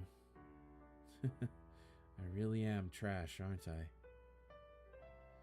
Guilt, huh? Is that why you didn't fight much? I'm not sure. Maybe. I have no right to fight, or to a wish. I have no right to anything at all. I just feel so guilty all the time. It's like I did something so terrible. It's constantly weighing on my mind. I don't know why, or what that thing could have been, but it's there all the same. I see. I thought that might be the case. Huh? Now that my AI functionality, my structure, and my randomized personality are all coming apart, I can see things I couldn't before. I can't see the source, so it just looks like meaningless numbers being spat out of a black box, but I think it means we're both fragments of our real selves. Huh? What do you mean? I don't know. But I think you and I are more alike than you realize. So as long as you say who you are, I think that's probably enough.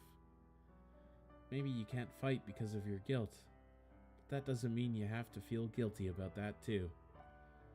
You just have to stay true to who you are. Why is that? Because when you disappear, you'll be able to do so with at least some satisfaction, just like I am now. Well, wait, I still don't... Oh, but then again, the opposite might be true too. That's how it was for Saber.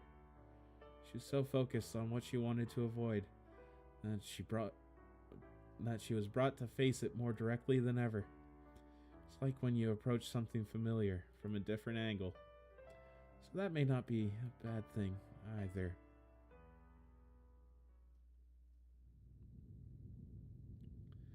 Come on, Sakura. I still don't get it. What do you mean? Sorry, Master, but I have to hold on to you now. We're about to be sent flying. Don't worry about her. She's already stopped working. Whee!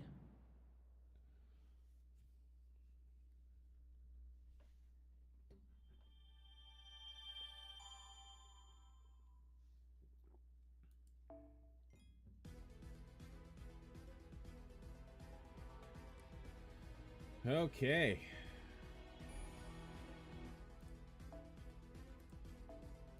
Oh boy, and we're starting right on the edge of Keep too?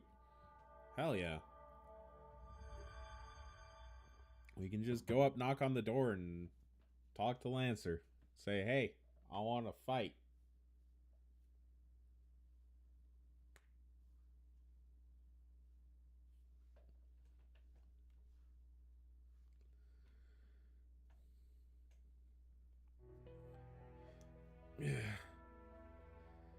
Alright, I admit it. You won. I lost. Good. I'm glad you have the grace to accept when you're beaten. I want to make a deal. Let me talk to Sakura before I disappear. Even just for a little bit. A deal? Are you kidding me? Forget it. There's no telling what kind of trick he might be trying to pull. I see. That's too bad. Not sure you people would want what I have to offer in exchange. How would we even know it's worth our time unless you told us first? I have information. Information about a servant none of us knew about. You mean... Please, tell us. Are they an archer? Is that who inflicted that wound you had when we caught up?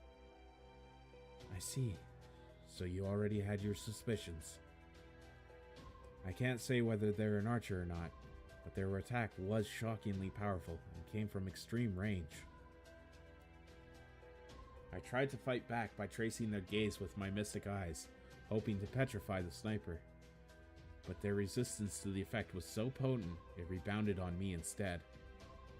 So I think we are dealing with a divine spirit servant of very high purity.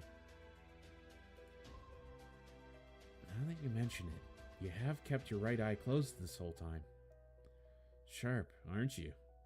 I was planning to pay you with this if the information alone was sufficient. I suppose I can give it to you anyway. The moment I was struck by my own power, I closed my right eye while it was still active. So even though my mystic eyes were deflected, the effect still reached the sniper. The eye is looking at them right now. Well, I say looking, but the circuit was burned instantly, so I'm not actually able to see them. But conceptually, my eye is still looking at them. I don't need this eye anymore, so I'm going to conceptually detach it and give it to you. You obviously know what to do with it, Alchemist.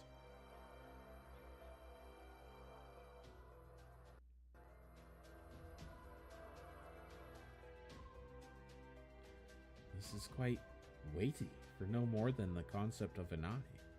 Did you throw in a bonus of some kind? I'm just leaving it behind as well. I'm not sure whether you'll be able to make use of it. You shouldn't be surprised. I'm fairly sure it is a perfectly normal thing to do. Well, as long as we can make use of its sight, there should be no problem. Thank you. I will gladly use this. Well, damn. I guess the evidence really does point to there being an archer out there. What are they doing here? Are they fighting in the Holy Grail War too? How should I know? Besides, it's hardly my problem anymore. All I can say is, given what I have seen here, we were likely not told the whole truth about this world or the Holy Grail War. This is so frustrating.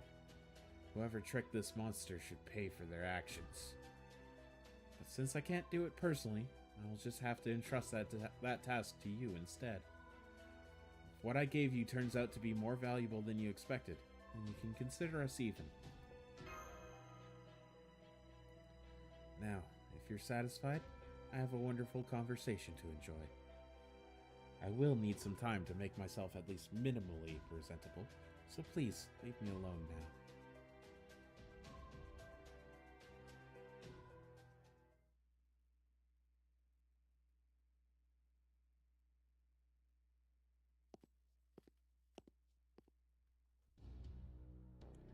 So, what's the plan now, Master? The only other servant left is Lancer, the son of Vayu. We could keep this momentum going and go challenge him right now.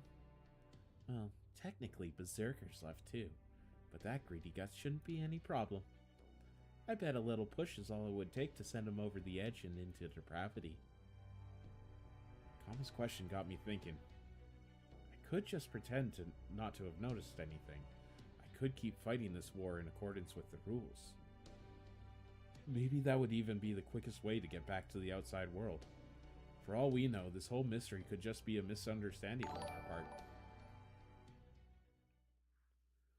Whoa, thanks for the follow, Meryl. However, there's also pain in this world.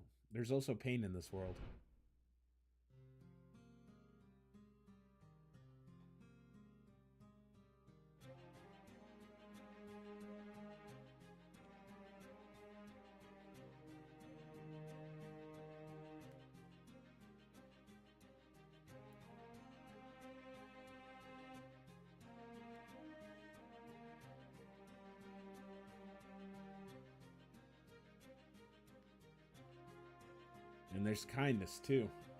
So much so that it easily proves the pain isn't simply par for the course.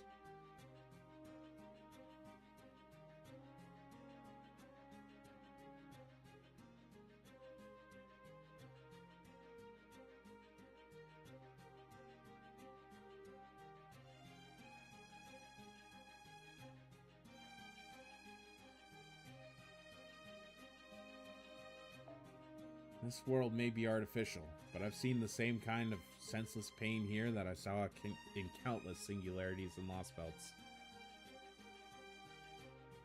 People being oppressed and used, mental and physical pain. Why does that all exist here as though it were natural? Why are these things happening? Why is this system the way it is? I'm not sure, but I think I know where I can find the answers. I think we need to get to the bottom of this. Precisely what I calculated, you would say. So I already finished analyzing the eye Medusa left with us.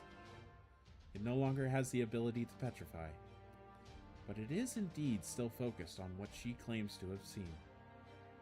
If I delve even further, it should point us towards the object of its gaze, like a compass. Oh. Well, that should at least lead us to this mysterious archer. Should we find Aias and Duryodhana again first? Yes, I think we should. The announcement made at the rotation gave Berserker credit for finishing Saber off. So meeting back up with them should not only add to our offensive forces, but also make it easier to replenish our resources. I'm guessing Lancer probably wouldn't come along. I wonder. He is still a servant in this Holy Grail war, so I do think he can only hold up for so long. But for now, I do not think he is worth including in my calculations. Alright, once we rendezvous with Aias and Duryodhana, let's head in the direction this eye points us. Blah blah blah blah blah blah.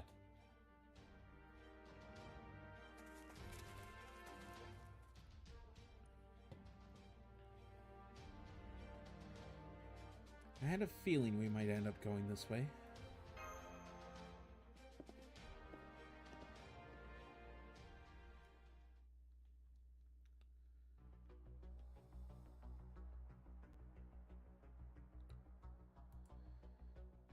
Well, they are not inside the church. Predicting behavior. Recommending caution. Please stop. What you are about to do may be considered a forbidden process. Oh yeah, we definitely can't have anyone breaking the rules. Anyone except me. As the strongest and kindest ruler to ever exist, I should be making the rules here.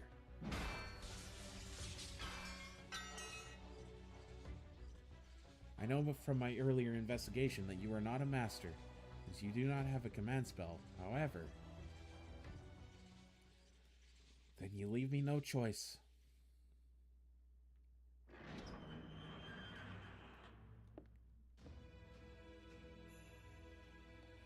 Just as I calculated. I knew I should have made certain, even if I had to jam my ether light into you to do so. No normal AI, even an armored Type D, could withstand a hit from Berserker. So that leaves just one possibility.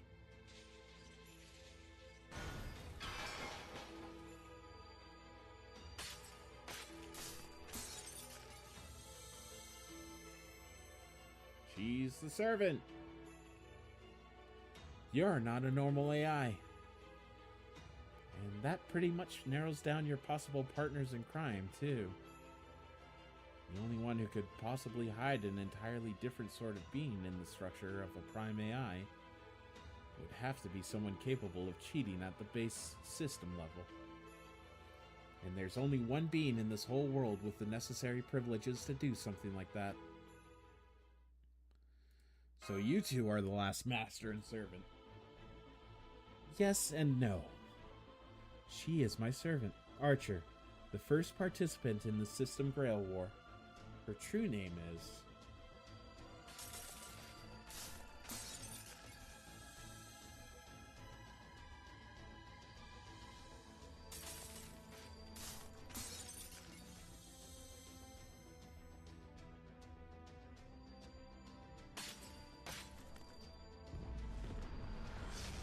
Oh, who is it? Your true name is Body Shot, right? Durga.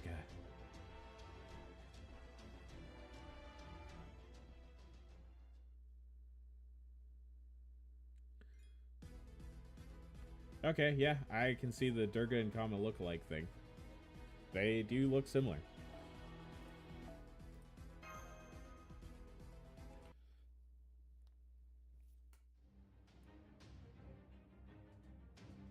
I honestly kind of forgot about Durga because I never pulled for her, so. Great. Just great. Of course you'd have the one servant I never wanted to see again. Durga. So you at least know the name, huh? Makes sense, I guess. She's pretty famous. As I recall, although she's connected to Pavarti, who is renowned for her grace and beauty, the two could not be more different. Instead, I believe she is a goddess who symbolizes war and conflict. Yep, that's her all right. She's basically made for combat. No, combat doesn't quite cover it. She's made for completely annihilating her enemies.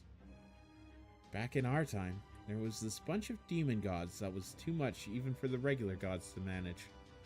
One day, when the gods finally had enough, they came together to create someone who could completely annihilate the demons. And Durga was the result of that effort. Calling her bad news is wildly understating things. Correct. Your praise of this goddess's capabilities is accurate, God of love. Why, thank you. I detested you even before I saw you were using the same kind of vessel as Pavarti, so I would have hated to be inaccurate. Damn it, that's Durga? This might be out of our league. Divided spirit or not, I don't want to make an enemy of Shiva's queen. A man who smells like the demon Kali. Is that Vayu?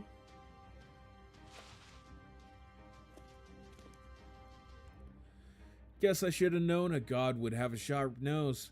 So much for hiding and seeing how things play out. So they're here too. I see all surviving servants have gathered here. Very well then. I suppose this requires an immediate course correction to put you all on the proper path. Apparently, even when the truth is hidden by design, it still finds its way to the surface. Perhaps that is just its nature. There. I've opened up partial access to my high-level database. More simply, I'm willing to answer any questions you may have. What's going on, Governor? Why do you have a servant of your own? Does this mean you're participating in the System Grail War too? No, it does not. I am simply overseeing this Grail War. She is my servant. Both of these statements are true, and neither conflicts with the other. So that archer, Durga, is special in some way? Affirmative. Her summoning is the incident that began this Holy Grail War. No. It would be more accurate to say her summoning is what enabled me to begin the experimental ritual I call the System Grail War. Then this wasn't about Paper Moon's upkeep. This ritual beginning is the reason the Paper Moon stopped working. Once it has concluded, the Paper Moon will work again, though differently than it did before. So I maintain that I was not lying in my earlier explanation. This Holy Grail War is going to change how the Paper Moon works? Then this was all an experiment to see if the Paper Moon could be used in a different way? Correct. An excellent display of logic. This experiment was designed to make use of the Paper Moon's unique properties and its ability to reproduce everything exactly as it is, to artificially create a Holy Grail War. You masters and servants are both the subjects and the products of that experiment. While you all may have gotten here via unusual means, the result is practically the same. So you're saying we're lab rats? In a manner of speaking, none of you masters and servants here are your natural selves. Some of you have been processed, some of you have been generated. Some of you were probably more aware of this than others, to differing degrees. I am certain, however, that those of you most able to see matters objectively must have sensed it yourselves. Others of you may only have become aware of it by hearing events recounted from another perspective. You may have different personalities, beliefs, tastes, and values. However, none of these things were created from scratch. They were all present in your original selves. That is to say, while you are all still the same people you have always been, the versions of you here are comprised of isolated aspects of your personality, which were extracted and made to stand alone.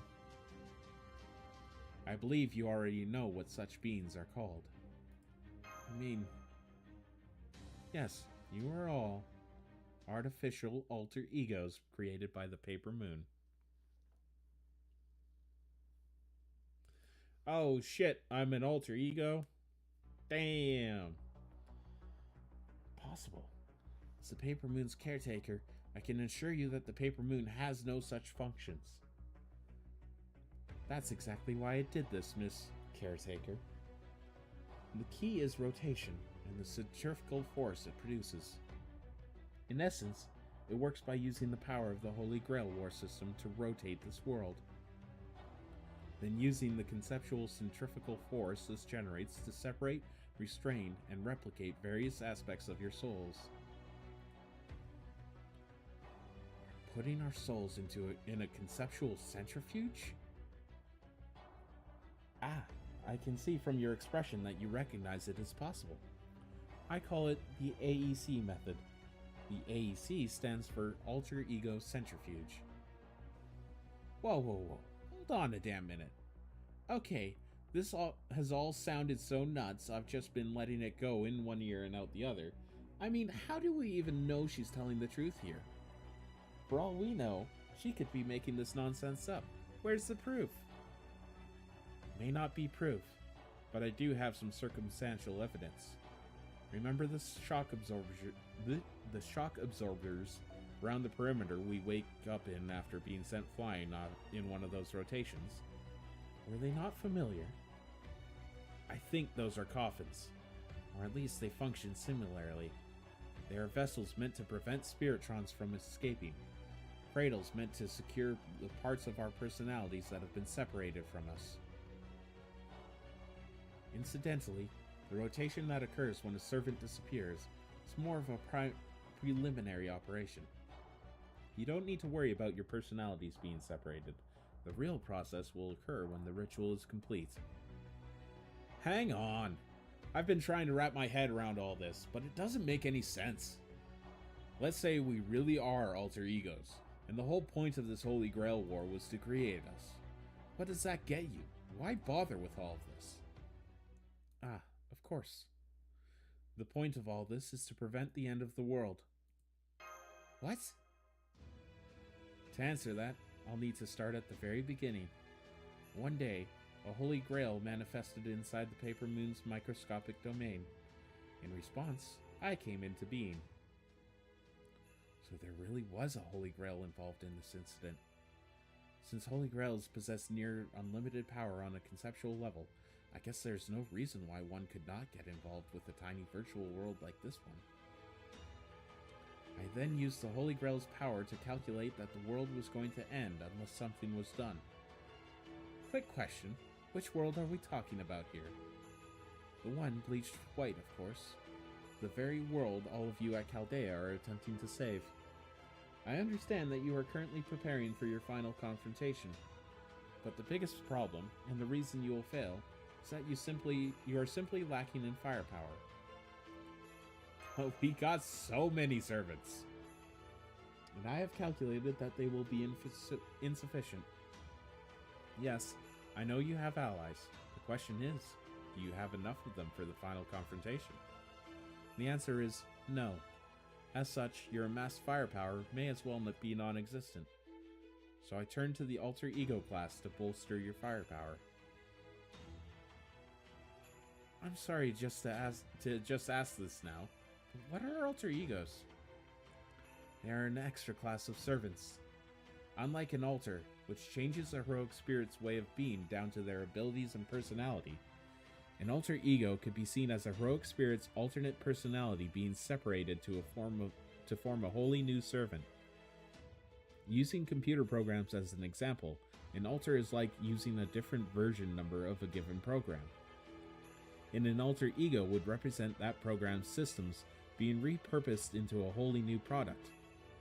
Many alter egos became high servants owing to the use of powerful beings like divine spirits to fill in the parts of their personalities which were left empty after the separation. But that is not a requirement.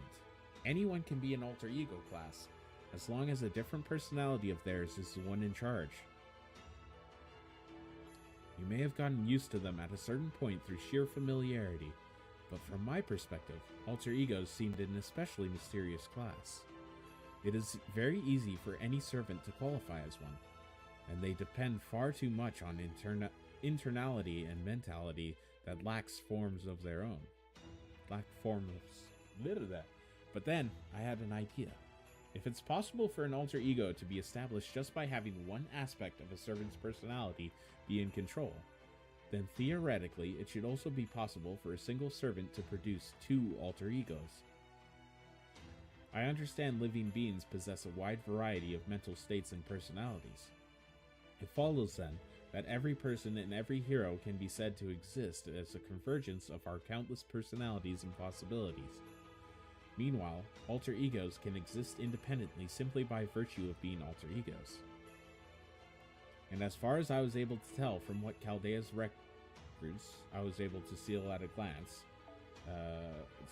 at, there's no data indicating alter egos' combat capabilities are in any way inferior. So then, logically speaking, wouldn't taking a single servant, artificially separating their various personalities, and using them to produce multiple alter egos be a far more effective force multiplier? That's insane! No, it isn't. It is entirely feasible, and the benefits are clear. This is the answer. So having arrived at that conclusion, I decided to take action on that basis. And that plan is being carried out even as we speak. The System Grail War is the key. The Infinite Alter Ego Production Project. I mean, if it all worked out like that, yeah, that would be one way to multiply our force.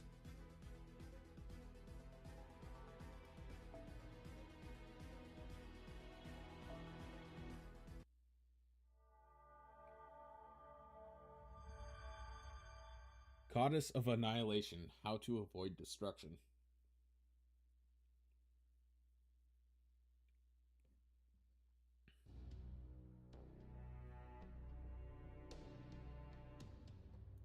Ugh. This is the most effective method I have observed to combat the impeding threat. That is not a matter for debate. So now that you know, would you be so kind as to continue the Holy Grail War? I assure you, my role remains nothing more than an overseer. And Durga is only here to assist with system-related matters. She has no bearing on the Holy Grail War per se. No bearing? Then why the hell did she attack Saber? How about Ryder's master? Because they interfered with my divine duties, the entire point of this goddess's existence. The master of Ryder threatened to analyze, contact, and tamper with the system at the root level, which would have interfered with its operation. And Saber clearly acted with intent to harm my master, the System Grail War's overseer. In doing so, both made themselves targets for annihilation. That is why I attacked. So what you're insisting is that the Guardian of the Holy Grail... Is that you're just the Guardian of the Holy Grail War as a whole? That you're just the Overseer's means for enforcing her rules? Yeah, I'm not buying that for a second. I bet you're involved in all of this at a way deeper level, Durga. Otherwise, why the hell would you hide yourself pretending to be an AI? DX. A name that simultaneously reflected Durga's extra special type D status, and X as in unknown variable, not to mention the D indicating Durga. An excellent choice for a name. As her master, I couldn't be prouder. But at any rate, yes, you have a point. As you have guessed, Durga is indeed key to making this Holy Grail war work. Please, let me explain. I would love for you to understand the beauty of this system for yourselves. The first thing you need to know is that Durga possesses a hollow with truly staggering storage capacity. I believe it's most likely where she kept all the powers she received from various gods, so as to use them safely. At any rate, when I used the Holy Grail's power to initially summon 5 servants, I stored them inside Durga's hollow while their spirit origins were still asleep. Those must be the true bodies of the servants taking part in the AI Holy Grail War. I then used the rest of the Grail's power to execute the first rotation, thereby producing 5 alter ego servants. Remember, those things that you have been seeing, the things resembling heroic spirit shadows, they are a kind of byproduct. They are created during the rotation's impact and lack full personalities of their own. They are essentially alter ego fragments. However, they still retained a bit of their heroic spirit power, so they were tied to the bugs and classified as a special type of enemy. At any rate, that is the purpose of this Holy Grail War. It is meant to have servants fight amongst themselves, and to collect the energy released during their disappearance into Durga's Hollow, which is also connected to the Paper Moon's world as a whole. This quantity of energy is sufficient to rotate the Paper Moon's world twice, which is necessary for producing alter egos. This means when the Holy Grail War ends, Durga will possess energy from 4 vanished servants, which she will then use to rotate the world. That will, in turn, generate new alter egos from the 5 servants in her hollow. Those 5 alter ego servants will be securely contained so they can fight against the impending destruction. Then, the servants generated from the second rotation will be used to fight the next Holy Grail War. By rinsing and repeating this process, theoretically, it will allow me to generate an unlimited number of alter egos. Only in theory. What you described has no practical applications whatsoever. By way of example, let us say you use this conceptual centrifuge to ham-fistedly create infinite alter egos. Do you truly not believe that the original servants' souls will eventually be worn down to nothing? We won't know that unless we try. I still need to collect and test more data to find out what sort of effect the alter ego extraction process has on the originals. There's still a lot about this I don't understand. Most of it, if I'm being honest. But can you at least confirm one thing for me, Governor? What would happen if we do continue the Holy Grail War? I mean, what specifically? The winning alter ego servant will be added to the fighting force reserves and set aside. The winning alter ego master will meld with me. After which, the next AI Holy Grail War will begin. As I said earlier, by repeating this process, I will be able to generate an infinite number of alter egos, with which to fight the impending threat. What about our wish? Will that be granted? Yes. I did set that as your motivation, didn't I? Yes, it will. The winner will merge with me, and as the new version of the next Holy Grail War's overseer, they'll be able to manage it however they like. The next Holy Grail War? Does that mean there's going to be more war? That it's not going to end? Of course not. We require a much larger force to work with if we're going to prevent the world's destruction. But what about the family I wanted? Should you win, you'll be free to set aside as many family parameters in the next Holy Grail War as you like. That's not what I mean. I want to live a peaceful family life, where we don't have to worry about war at all. I think you'll be fine. Once you have gained central governing AI status, preventing the world's destruction, and by extension continuing the Holy Grail Wars, will become your first priority. But that's... So I'm just going to stop caring about this wish I care about so much? How is that supposed to make me feel any better? You need not be concerned. To begin with, you said alter ego masters too, right? What did you mean by that? The randomizer system used to give you AI personalities is actually a means of making you into a random alter egos. Huh? The master problem was another issue I had to resolve in putting together my infinite alter ego production project. There's no sense in generating an unlimited number of alter egos if the lone master of Chaldea can't manage them all by himself. So I needed a way to come up with masters as well. What kind of master is best suited to managing alter egos?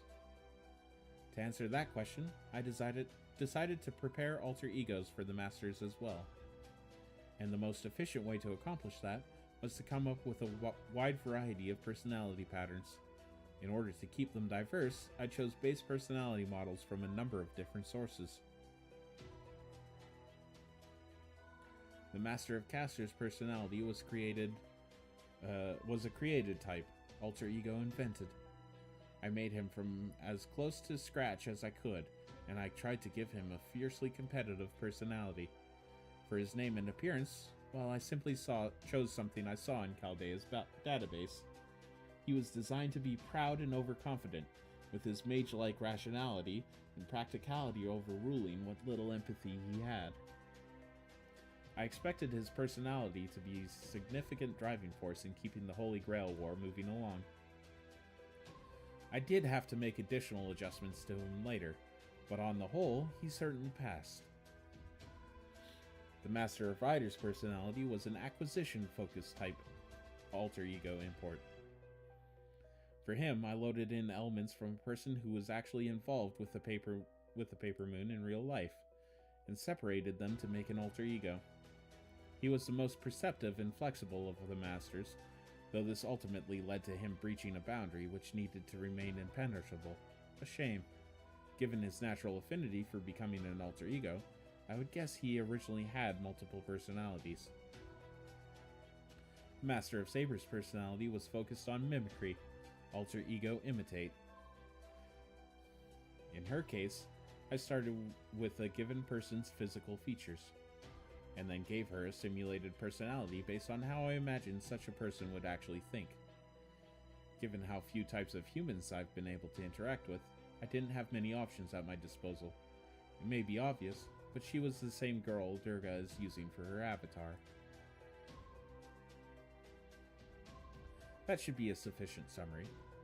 The idea is that whichever of these different masters wins the AI Holy Grail War must be the master best suited for managing alter egos, and gains a commensurate amount of experience points towards that end. That master then becomes the next Holy Grail War's overseer and repeats the process, thereby ultimately being upgraded into being even better at managing alter egos. The wishes you possess as AI masters are an expression of your nature as alter egos. Something of a side effect, really. They did not come from your AI personalities at all. Ultimately, each of your wishes is borrowed from another, and so is of no real consequence.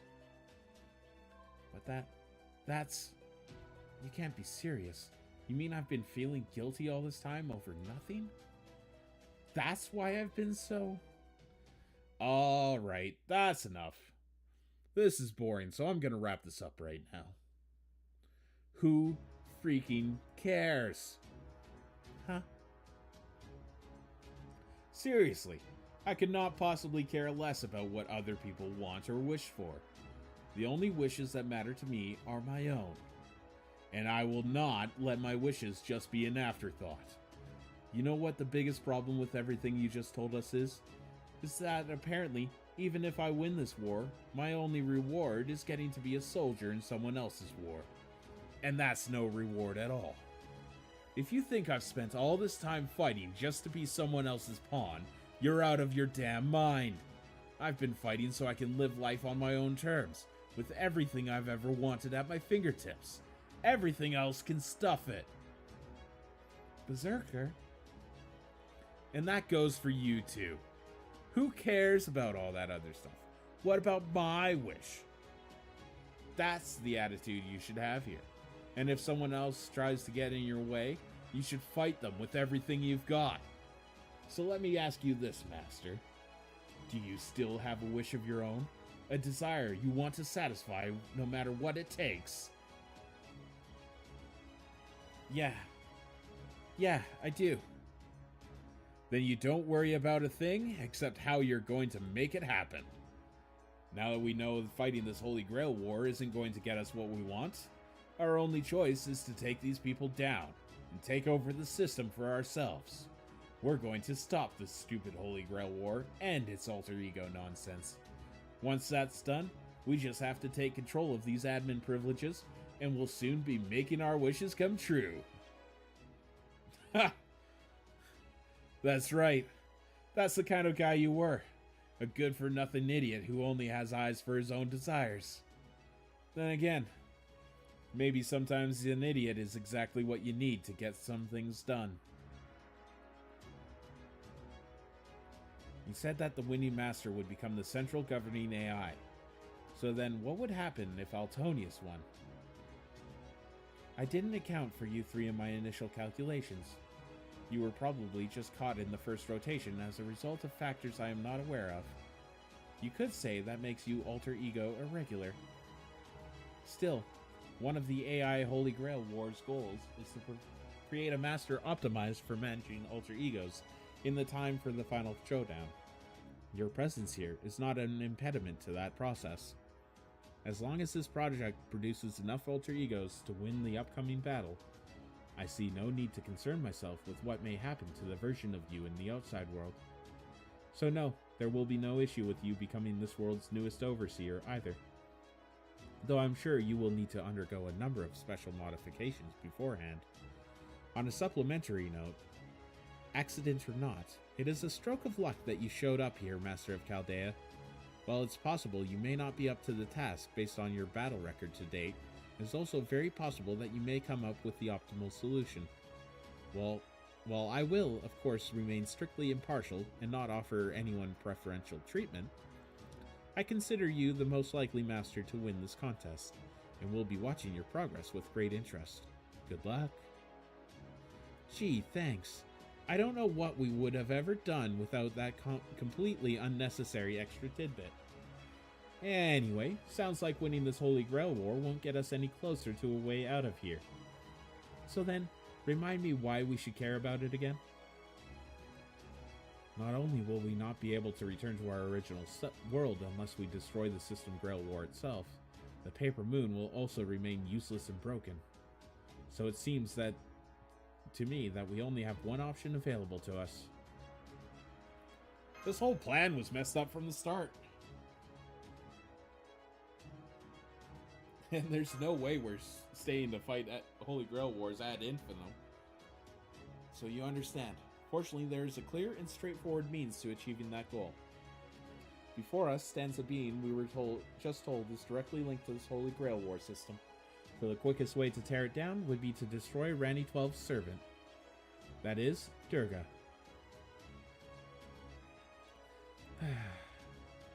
Why can't you see this is the only way to prevent the end of the world?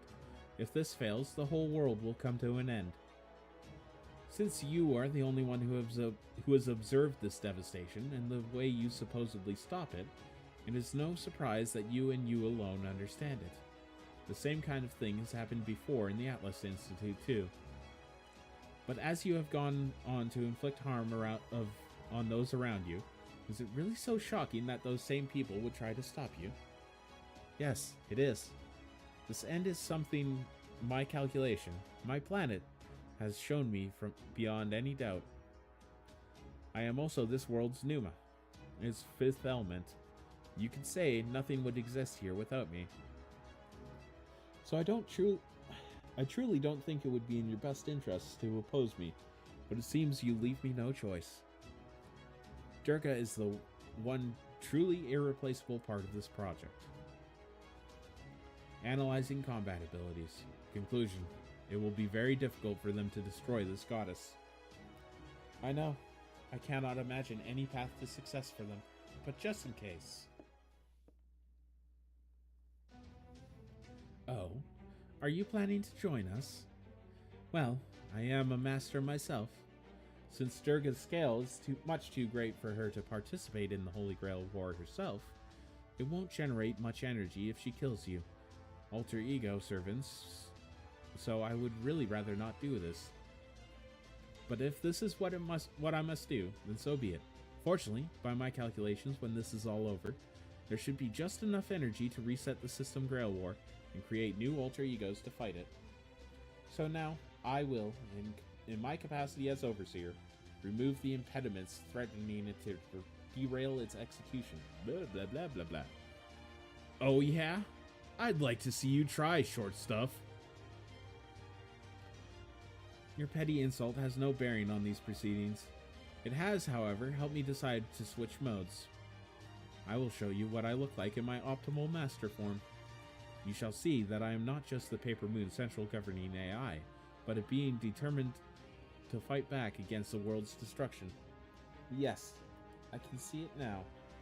The souls, alter egos, flitting through the air like dust, in the sky of the underworld resisting their destruction. I am the wings that guide it, and the very dust itself. And so, I will take on a more appropriate name.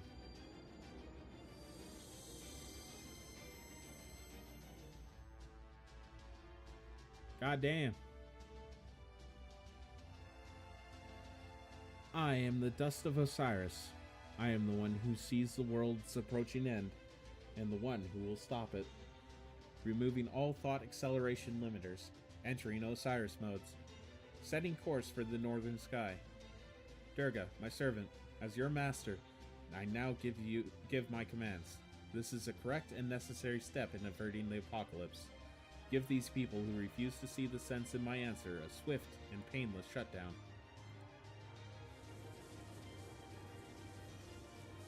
New divine duty accepted. Executing. Oh my god, finally. Archer, eh? Oh, what do I have for Lancers?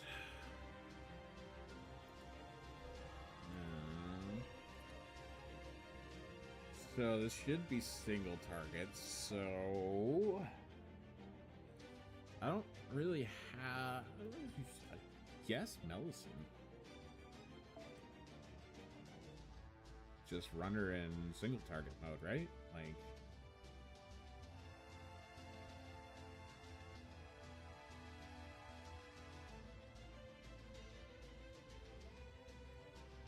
it's probably easiest choice.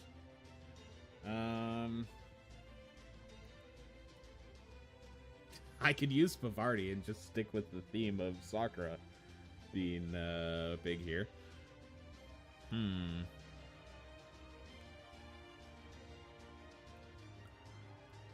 Because Bavardi's single target, right?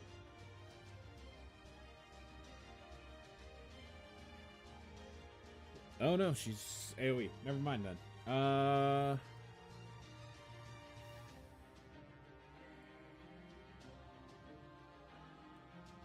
Yeah, let's do Melisine, I guess.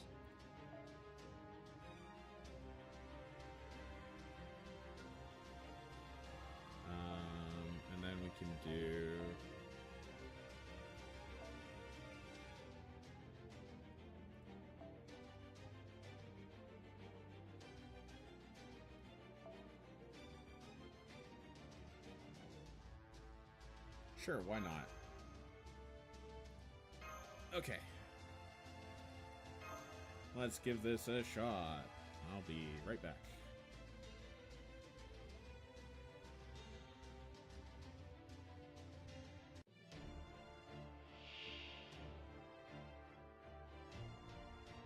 計算の結果はすでに出ている。観測せよ、翡翠の鳥。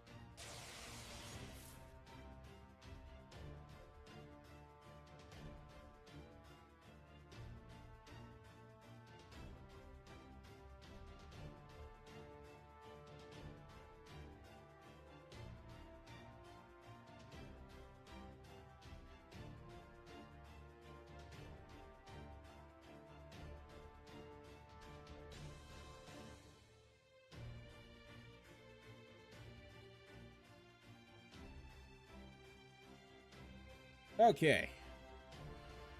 Okay, so what did she get? Store HP at the end of turn, increase MP strength for self at the end of turn, and debuff immune 2 times. Okay. 来ればいい。要請接続。運命をかけた戦いであれば早書きですよ。カルウェナ、熱を帯びなさい。マルミアドは早書きですよ。カルウェナ。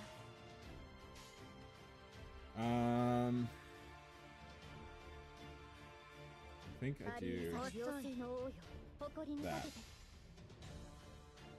測定せよ、琥珀の鹿。最果ての島、罪の都。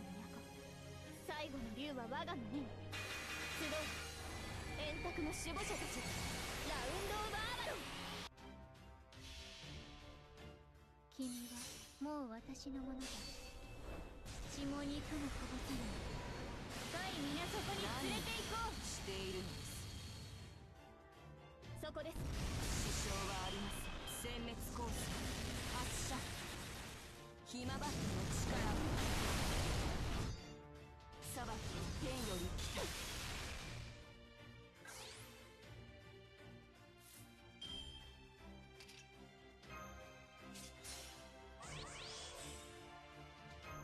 運命をかけた戦いであれば仕留める。見てて。下がっているように復唱する。神明偽装展開。精錬たる湖面月光を返す。沈め何イノセンスアローナイト。輝き。支障はあります。支障はあります。支障はあります。 God damn that MP game when she gets an arts card. Oh, that was it?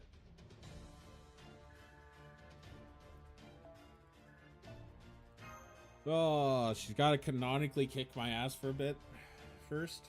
Alright, fine.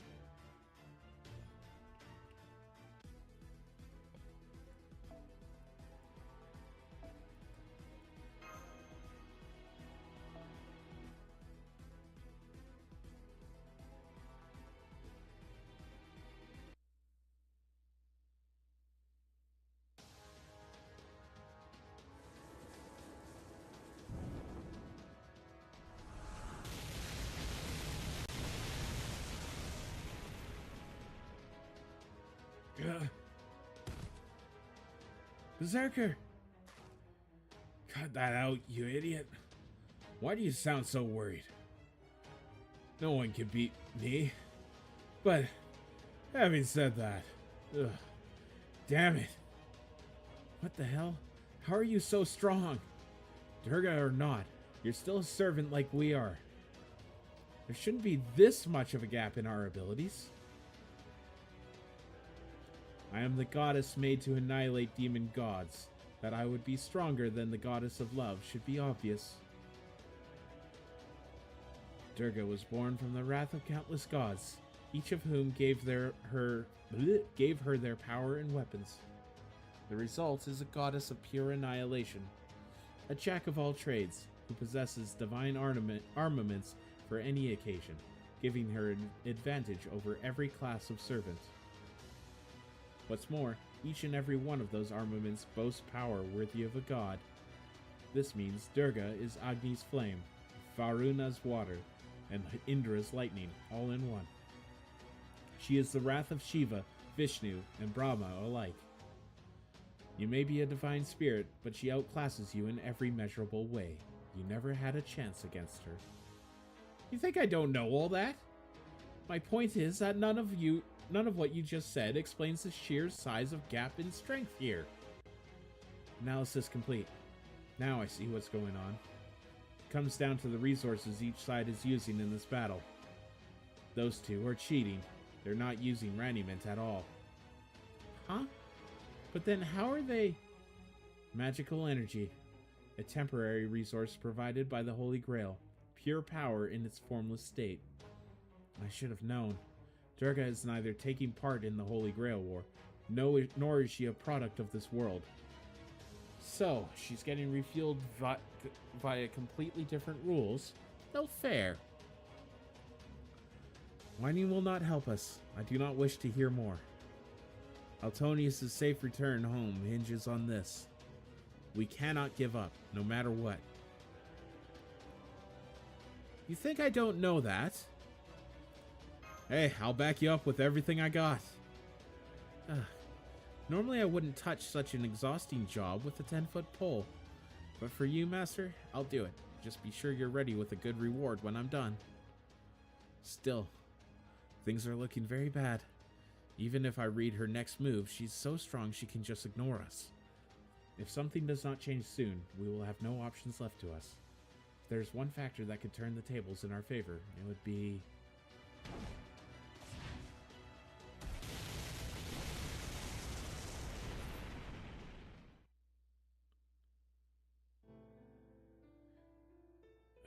This sucks. I can feel my head pounding. The wishes you possess as AI masters are an expression of your nature as alter egos. Something of a side effect, really. They did not come from your AI personalities at all. Ultimately, each of your wishes is borrowed from another, and so it is of no real consequence. What was it she said again? Her wishes are just borrowed? They're of no real consequence. Then, in that case...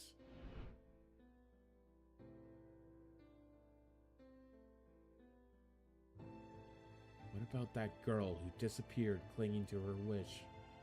You're saying that was all meaningless?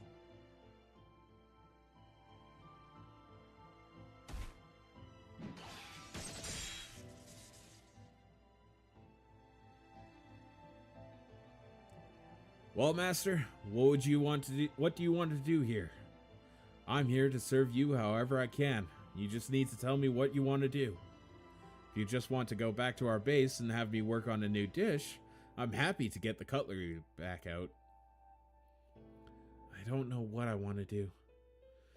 Alright, let me put it another way then. What are you feeling most intensely right now? Same as always. My guilt. The kind of guilt that just makes me want to punish myself. The kind you only get when you've done something terrible and there's nothing you can do to make things right. I guess that's the alter ego in me talking, huh? No, that's not what I meant either. I'm not talking about your one big wish or anything like that. I'm just asking you what you feel like now, in this moment. It's no bigger a deal than asking what you feel like having for lunch. Why do you want to know that? Truth is, it's all you need to figure out what your next choice ought to be. Listen, back in my day, I once killed a man-eating Rakshasa named Hidimba. He had a younger sister who fell in love with me. She was a man-eating Rakshasa too, of course. Obviously, I was going to kill her, but my older brother stopped me. He said she was so in love with me that I ought to at least consider keeping her company just in the daytime. Okay, so your brother's insane. What happened next? We had a kid together. Seriously? I don't get it either. But you know, back then, I just kind of figured, why not? Eventually, I felt like loving her back, so I did. That's all there was to it. As long as you're not hurting anyone, there's nothing wrong with just living your life the way you want it at that moment, whatever that entails. So at least, right now, there's no sense in agonizing over what you want. Forget about the wish you've been carrying around so far. Just tell me what's on your mind right now, in this moment. That still doesn't change anything. I've been told this guilt I'm carrying around isn't really mine, and it doesn't actually matter at all. And it still just won't go away. It sucks more than anything. But maybe that's also why, right now, in this moment, the anger I'm feeling might just be a little stronger. That's great. Why is that? Because she said something that pissed me off. And what would have to happen to make you feel better? I think I'd probably enjoy seeing them both get blown away. Would that make you smile? Yeah. Yeah, I think it might. It'd feel good to just be all, yeah, that's right, that's what you get. I'd still be a petty, self-centered, meaningless smile, though.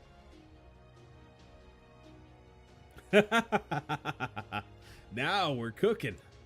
When I decided to serve you, I put my warrior self aside. I decided that what I wanted more than anything was to see you smile. But if you're saying the only way to get a smile out of you is for me to fight, if that is the kind of service that'll make you happiest, I'll gladly fight as your servant. Okay, then that's my order. It's a big order, so I'd like to give you a tip, but I don't have anything on me. So instead, I'll give you these command spells. I don't know when I got the second one, but you can have them both. I want you to make those absolute bitches pay for saying Sakura, her wish, and her whole way of living didn't matter. Go freaking get them. Damn! You got it.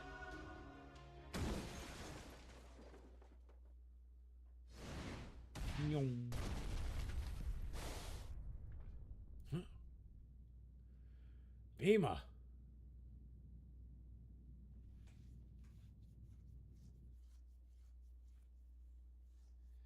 Who am I?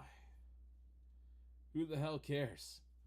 Besides, it's a stupidly simple question. I can answer it in just 2 words.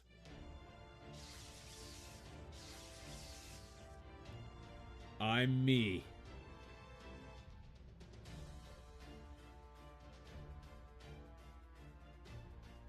God damn, that's cool. Oh, I can't select him. Oh no, he's in there. Shit. I gotta support alongside him. Okay. Support service for your party can be used. 888. What's your MP, buddy?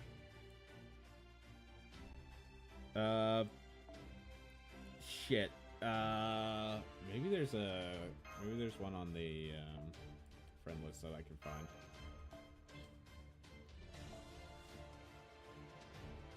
I doubt it, but maybe. Yeah, no, this friends list is looking how I expect it to.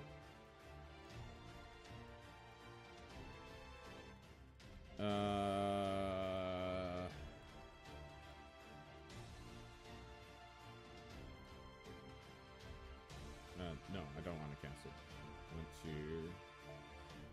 I think it's gonna be Buster, so I'm gonna grab a coin and put in my own.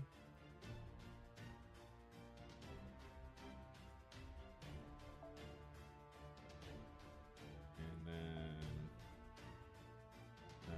we'll put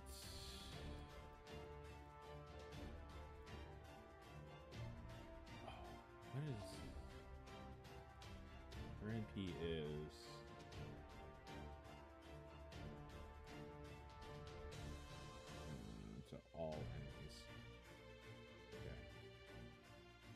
stick to Mel. Listen.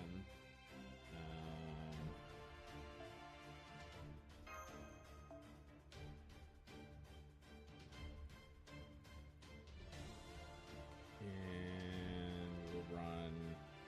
You know what? Just in case. We'll have a little bit of fun.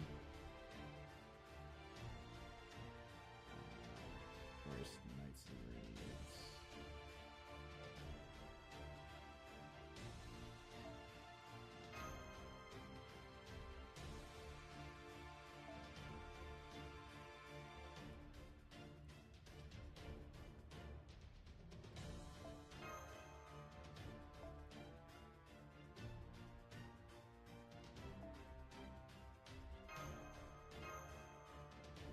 Okay.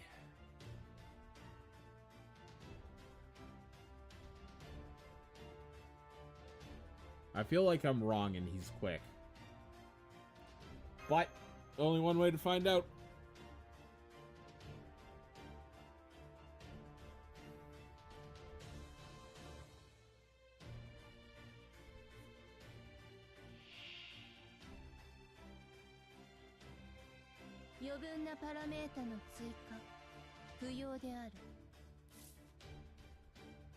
Oh, hey, I was right. Buster. Hell yeah. Okay. What are your abilities do? Guts and increase NP gauge and remove debuffs for yourself. Alright. Well, I don't have any debuffs, but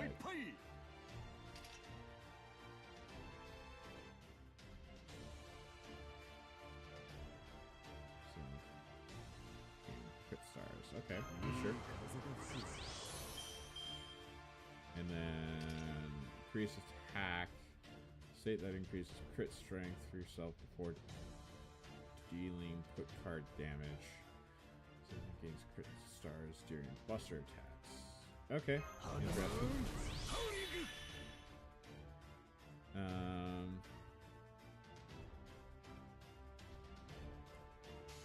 So actually what I might want to do here is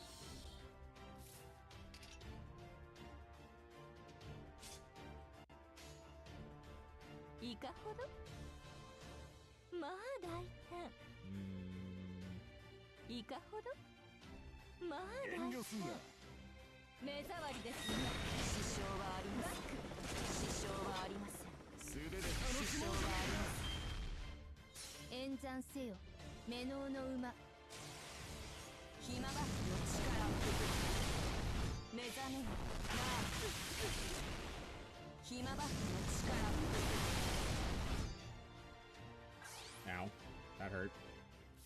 Okay, perfect. Now we do.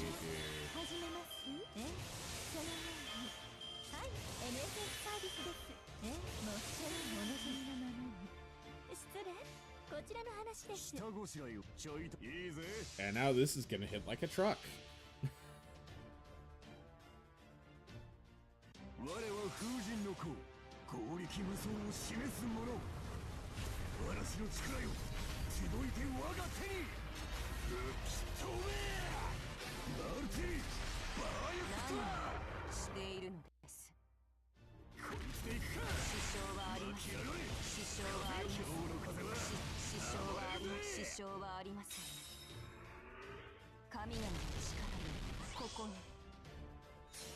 Change affinity. Okay.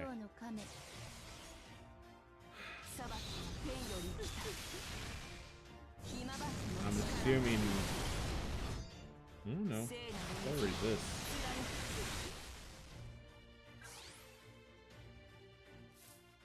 Okay, I'm just gonna pop these two.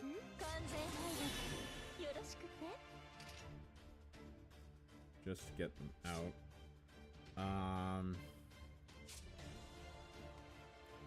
Defensive disadvantage. Okay, that's all it's negating.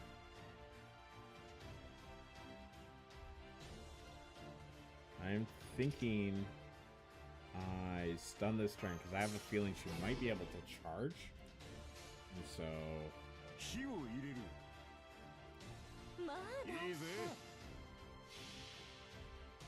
feel like I missed a card somewhere. Oh, probably had the I thought we had 3 cards last time that happened. But I only chose the 2.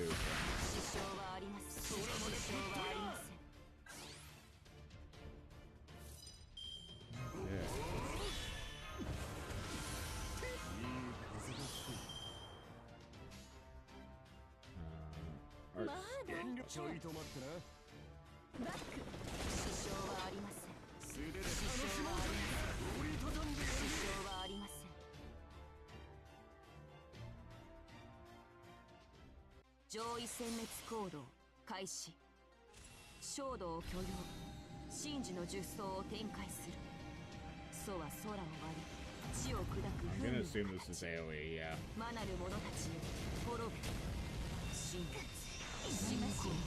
I don't know if Bima dies here. Nope, but he'll die in the rest of the turn.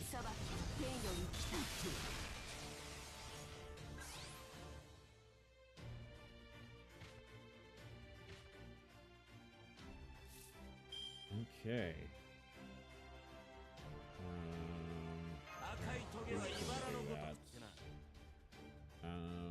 We're actually going to...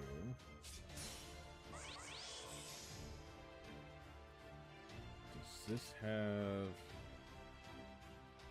Okay, that's just for her. I think we're good this turn. So we do...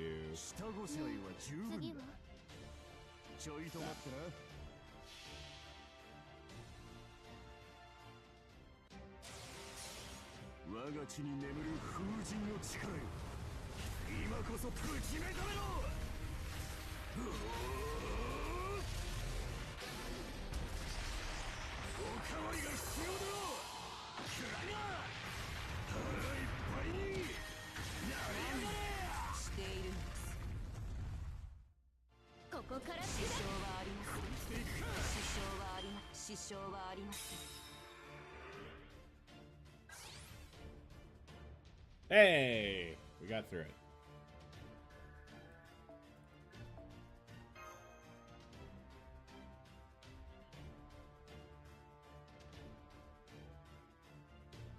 I'm not surprised there was one more, there's one more fight stage. But, so I'm not surprised that it left us with that last break bar. Damn it! Damn it, damn it, damn it! How the hell did I end up fighting alongside you? Don't worry, I hate it too. But I have the tact to keep it to myself. You don't have to be BFFs or anything, but could you maybe try to coordinate your attacks? Damn it. I know I keep saying it, but damn it! Why did it have to be Bima? Why is it always Bima? He's up against a freaking goddess and he's still kicking her ass. Divine Durga. I think you might have granted me a boon at one point. I never thought I'd get the chance to fight you myself. An opportunity like this doesn't come around every day. I hope you don't mind if I make the most of it. Ah! I think he might have the upper hand. I agree. Little wonder that he is renowned as one of India's greatest heroes, but we must still be on our guard. Why the sudden change, Master of Lancer? You've been so passive about the Holy Grail War, I did not expect you would have a reason to oppose me. You mocked Sakura. You mocked her wish. Negative. I understand the Master of Saber's wish. She wished for Grow to run smoothly. The Holy Grail War may have created a temporary dysfunction in the partition, but it is guaranteed to return to regular operations as a result of routine maintenance functions. I'm not talking about that. Then you can win the Holy Grail War yourself and become the new central governing AI. That way, you can ensure Grow operates as smoothly as you like. I'm not talking about that either. The whole point of her wish was for her to be there too. That's how I know you're wrong. Her wish would have been meaningless coming from anyone else. It wasn't just some empty copy that meant nothing, like you said. That's right. Her wish was warm and loving. It practically was her. That doesn't matter how well... It doesn't matter how well that place she calls home is doing if she's not a part of it. Damn it. I knew it. It's just like I thought. I'm too late. I wanted to save her. I wish I had saved her. Why is she gone while me and my stupid, pointless wish remain? Even though I kept making the wrong choice, and I committed a crime. I'm a walking guilt complex, and I should be. I know that. I know I have done enough to deserve the way I feel. Things that fill me with so much regret that they fill the entirety of who I am. But that's also the more reason for me to not to add this newest regret to the list. I still have pride. Pride that comes from being the lowest of the low, but pride all the same. Why is that? Because if I add more regrets to the list now, I may not make it in time. If I only focus on my guilt, I might not find the answer that lies beyond it until it's too late. Now I see. Maybe that's my real... Hey, Lancer, can you hurry it up with my order? Sorry about that. Prep time on this dish is a real doozy. So I think it's time I cranked up the heat.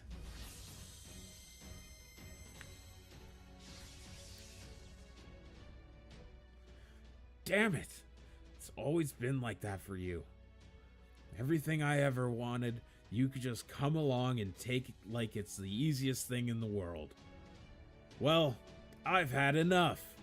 I'm stronger than you, damn it. Who cares if she's a goddess? There's no way in hell I'm letting you outdo me.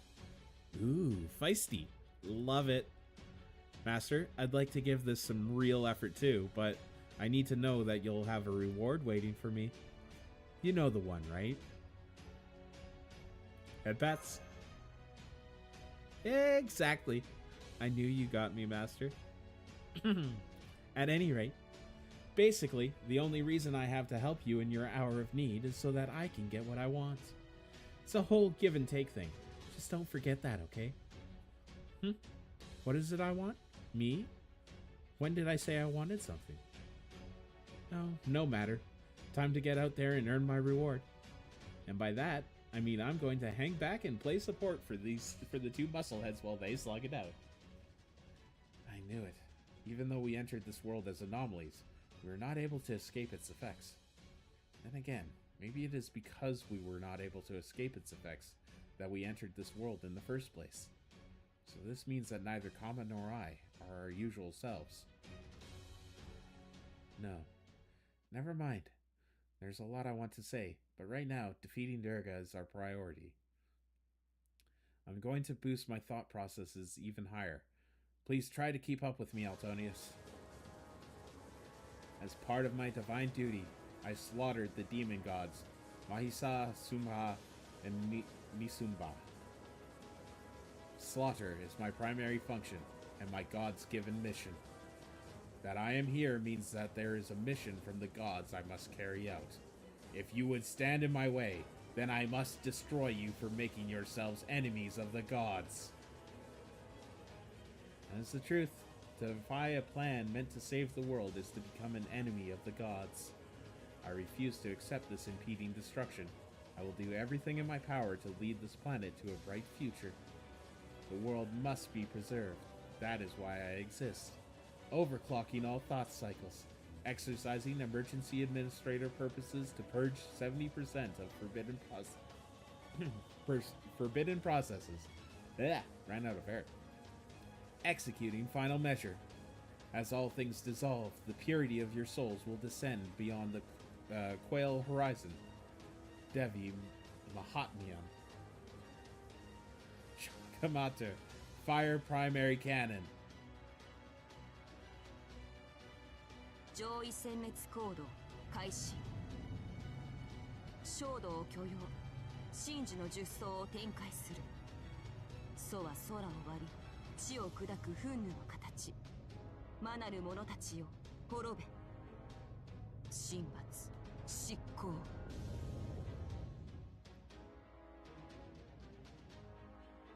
Could really use a shielder right now.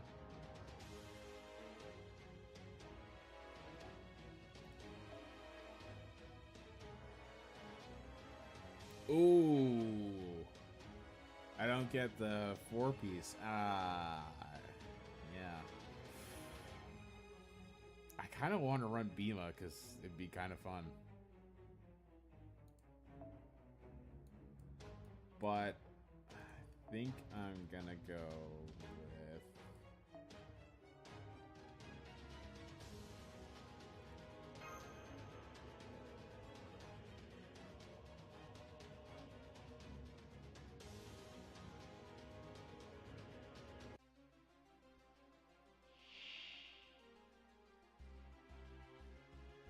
私は滅びを否定する。世界は保たれねばならない。回答せよ、混合の牛。 Increase brake gauge? That's not fair. Oh, hey. What do you mean overcharge times 2? Does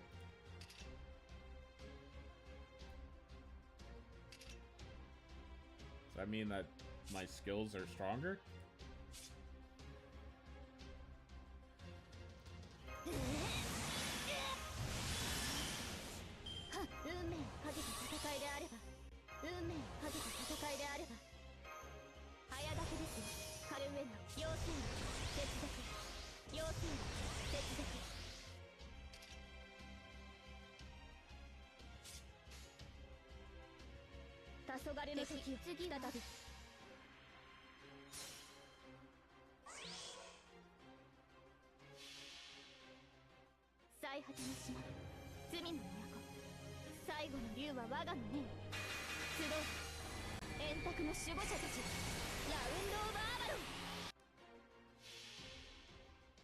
君はもう私のものだ。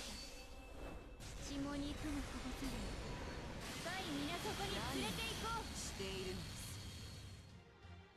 やる。支障はありません。支障はありません。神々の力、ここの神々の力よ。ここの殲滅コース発射。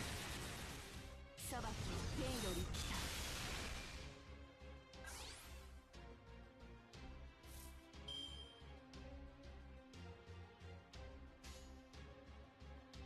仕留めろ。見てて。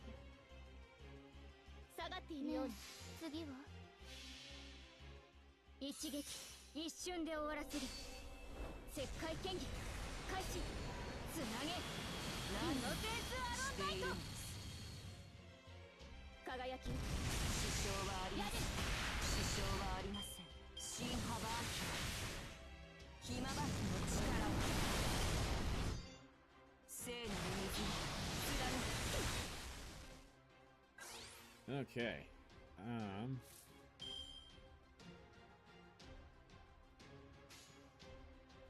ありえざる妖精の王よ、見てて。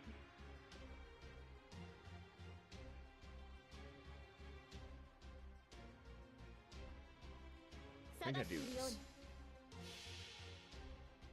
最果ての島、罪の都。最後の竜は我が胸に。集う円卓の守護者たち。ラウンド・オブ・アバロン。一撃一瞬で終わらせる。石灰剣技開始。つなげ。ナノデスアロンナイト。輝き。支障はあり、支障はあります。いい子たちです。同出せよ。針の蛇。She stole my goddamn MP gauge. 開始。楚は空を割り、地を砕く軍の形。魔なる者たち。滅ぶ。神罰。執行。戦線を離脱します。出番ですよ。 Okay, that's a rude as hell skill. And she's got guts on top of it. One turn of guts. Okay.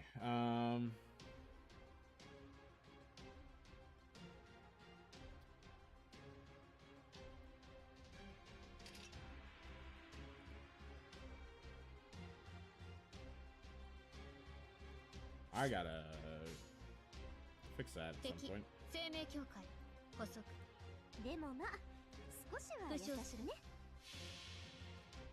一撃一瞬で終わらせる石灰剣技開始つなげイノセンスアロンナイト死は天に天は地に支障はありません右左支障はありません高度マヒシャースラマルディニ決定処分実行 What the 万 hell 物は is 誘 this? 拐し魂の純度はクオリアの地平に降りる DB マンハートミヤジャガットマートリー手法放て Oh, 上位殲滅行動 my 開始 asshole. 楚は空を割り地を砕き軍の形 Bye. 魔なる者たち滅ぶ神罰執行悔しいけど Oh wow. 一 The 時 ref 離脱す stood る up to that. 気をつかれました Let's go. 神々の力よここに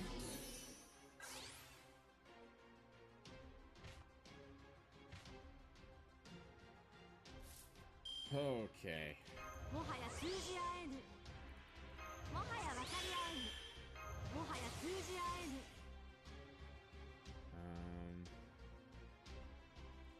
ダメだってば今格好つけてるんだから了解ね前にでもまあ少しは優しくね支障はありますスライドスマッシュ死は天に天は地に神々の力よここに裁きは天より来た目覚めよ Oh yeah, she has to go through invincibility, doesn't she? Huh. Okay, I have a feeling you're gonna cheat again. Right, debuffing me in. Still one more left. Oh, I didn't think about that. 死の女神エルシキいい度胸ね気に入ったわ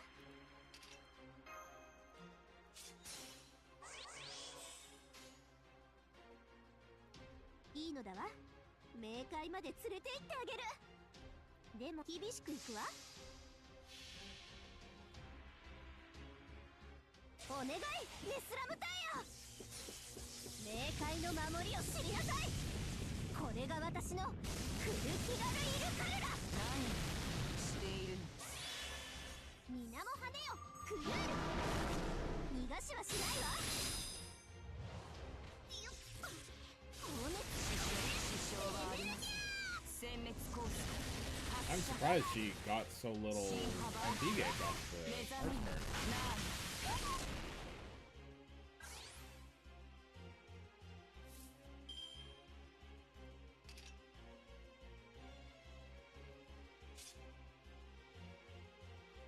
オルテナンス全機能解放ピンチチャンスに最大ダメージお任せくださいいいのだわ了解冥界まで連れて行ってあげるでも固く縛るわお願い I'm probably gonna have to use my 冥界の守りを知りなさい use the ley line stone, I guess. クルキガルイルカルラ Might as well make use of them. 死は天に天は地に God damn, those are some cheap abilities, though. 冥界の支障はありません上位殲滅行動開始楚は空を割り地を砕き軍の形魔なる者たち滅ぶ神罰執行やっぱり新ハバーキ目覚めよな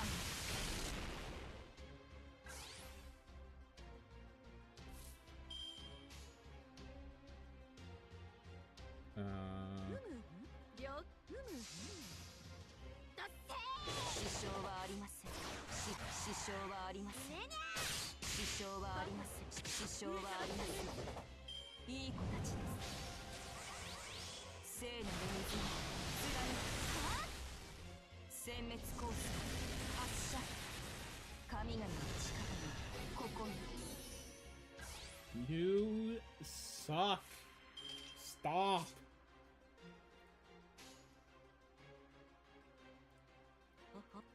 待 Stop stealing my goddamn MP gauge. もう私は自分が自分でわからない。 I didn't notice she used her invulnerability. God damn it. 支障はありません。新幅殲滅コース発射裁きの天より来た。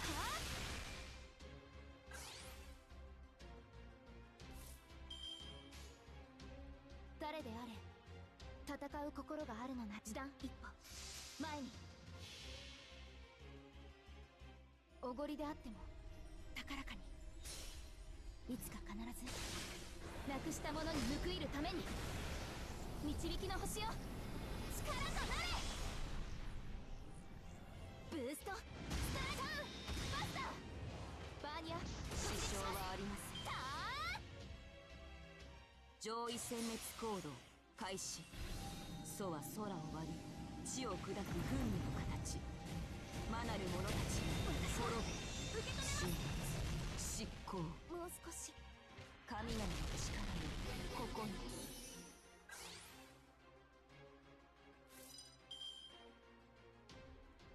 All right.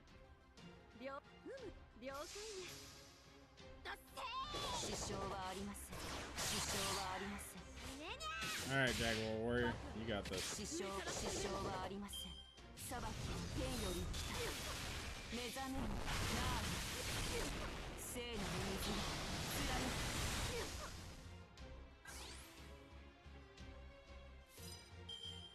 もはや分かり合えぬ。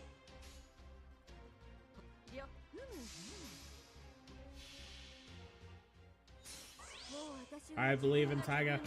I mean Jaguar.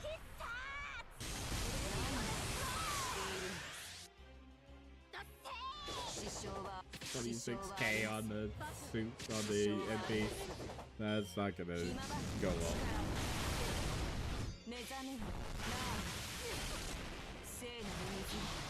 Bye.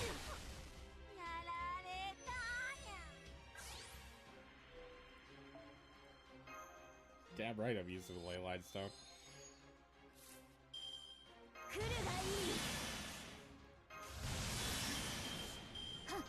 熱を帯びなさい。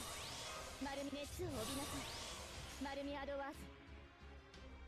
黄昏の時を再び。アリエサシ妖精の王よ。見てて。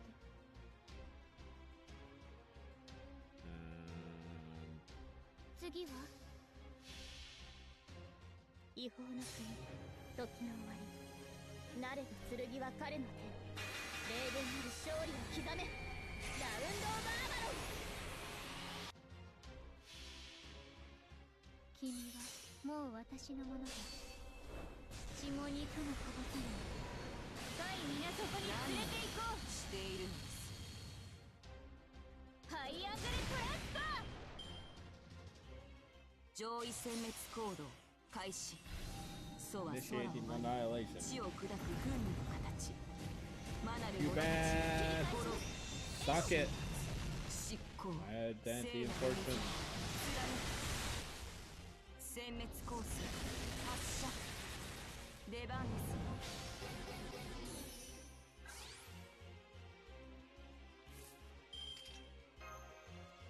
Alright, screw it. I'm doing this.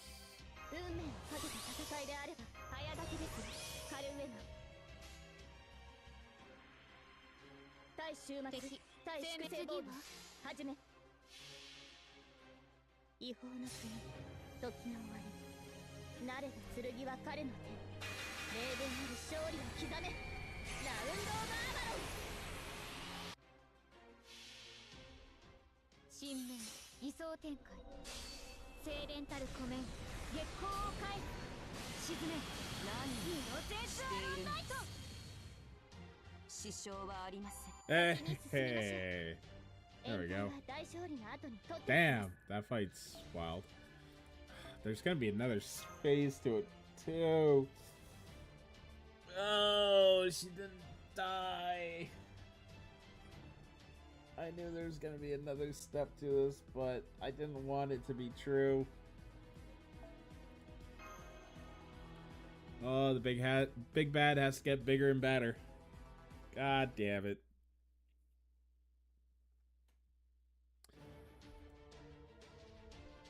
Results do not compute. Inconceivable. How is this happening? I hate being exhausted. Look at you, though. You're even more exhausted. We have to keep the advantage. Keep pressing it. We can do this. Ah! Die!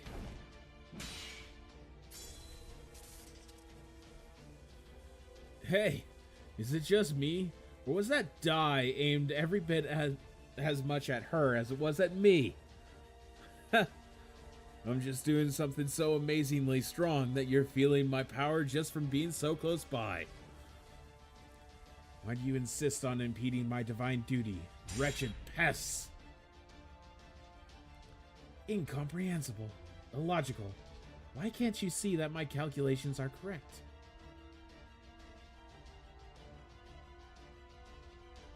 Maybe our forces aren't enough, but your twisted plan ain't the solution. That is even more incomprehensible, even more illogical.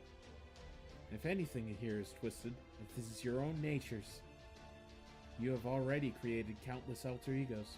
You have agreed that they make it excellent additions to a fighting force. Why is one alter ego acceptable, but not 100? What makes 10 permissible, but 1,000 taboo? Your inability to answer this is what is twisted. One alter ego or not, it makes no difference. The fact remains that you are aware of the twisted nature inherent to alter egos, and you accept them without either question or reason all the same. That is one of the human race's worst habits. You allow unfettered emotion to cloud your capacity for rational thought. Okay, that one isn't entirely off base. But even so, Chaldea's alter egos aren't just a means to an end. They're people. Master, I have a suggestion. You should pour all of your resources into me, so that I may fulfill my divine duty. I have arrived at the same conclusion. There's no reason to hold back any longer. Winning this battle is our top priority.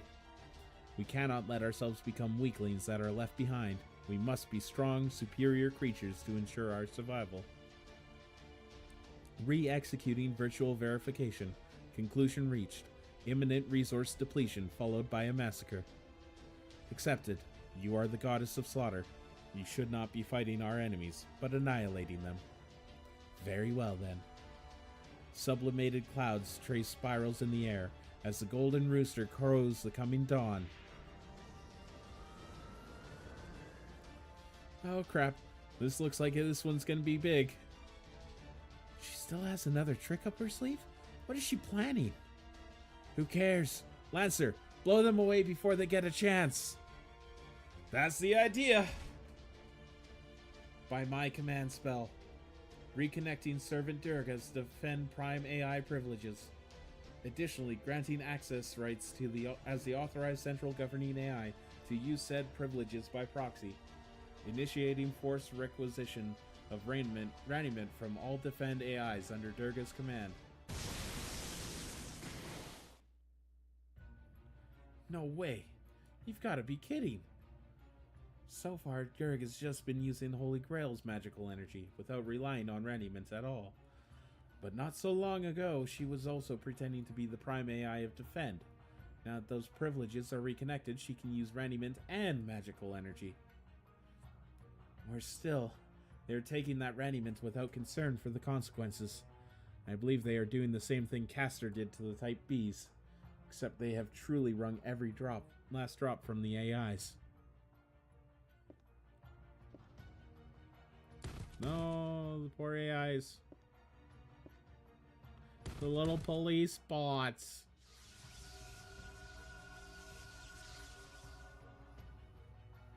No, stop. I can't bear to see this again. You're the governor. You should see us AIs as family. But we're just resources to you. Your alter ego personality laid over your root properties accounts for why you think this way. Besides, these AIs were only Shut up! You really don't. Master, I require additional power. This goddess should be able to achieve her goal with a 7% increase in resources. Granted. Activating final spare command spell. Using my own self to create a new supply line. Transferring most raniments under my direct command to Durga.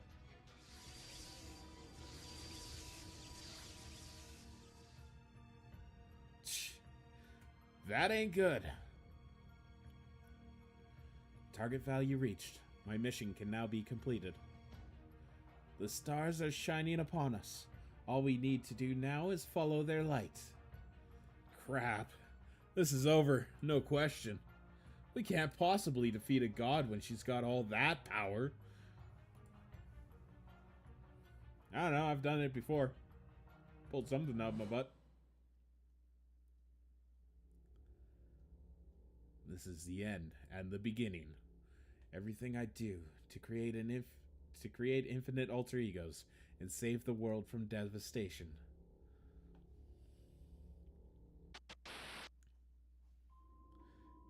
Come. It's time for the end and the beginning. I like the font change. Everything is for my love.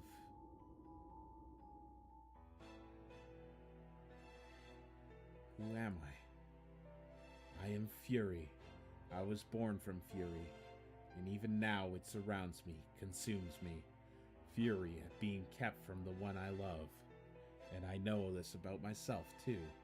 I'm fixated on resolving that, to the exclusion of all else. You want to know who I am? I am the alter ego of infatuation. Your only mistake, Master, was failing to consider the possibility that the very first servant you summoned to this twisted world might be an alter ego, too. Huh? Mistake? What do you mean, Durga? I now have the power I need to accomplish my goal. Here is my wish. With this power, I wish to be reunited with my beloved husband, Shiva.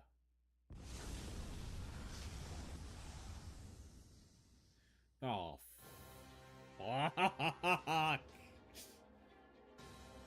Oh, shit.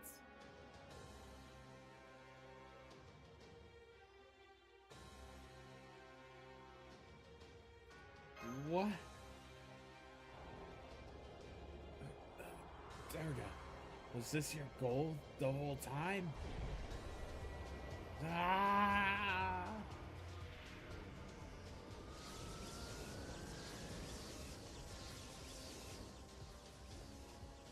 Looks like those two weren't exactly BFFs either. Unfortunately, I don't see this making things any easier for us, though. Looks like Durga used that immense power to further rearrange her spirit origins. So that must be...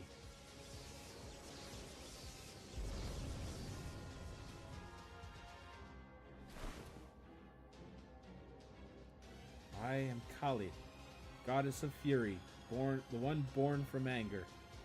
I have come here only to be reunited with Shiva. Should anyone stand in my way, I will take their head and feast on their blood. Now, all who are not Shiva shall stand down.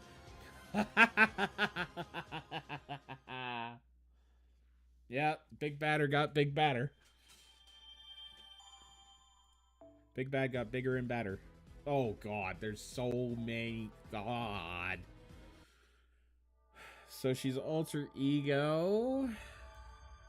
Or is she going to change class again? I'm going to gamble on the fact that it's an alter ego.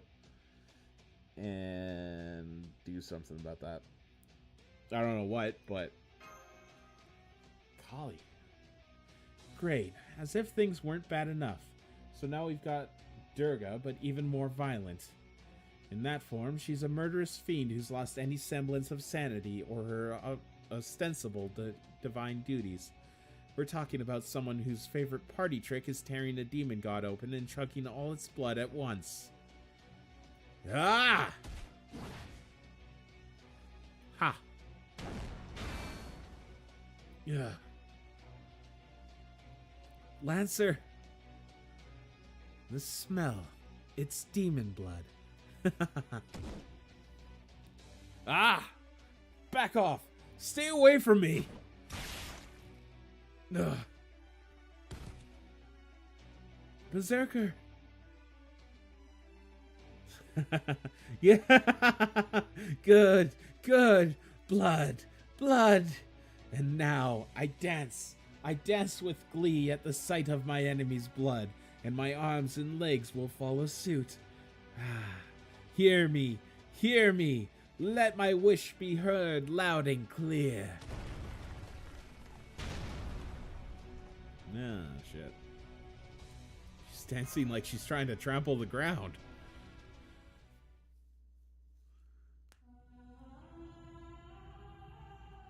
Oh, Jesus.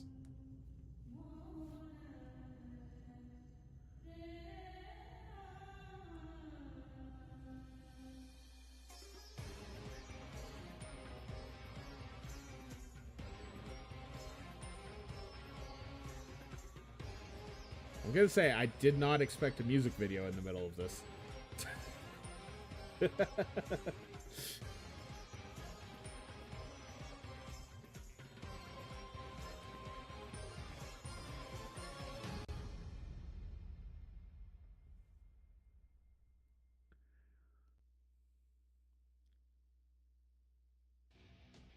Is she? Oh no. Kali, are you truly attempting to call Shiva here? Of course. That's the whole reason I exist. Please, tell me how you plan to do it. I only hope you are not using the method I think you are.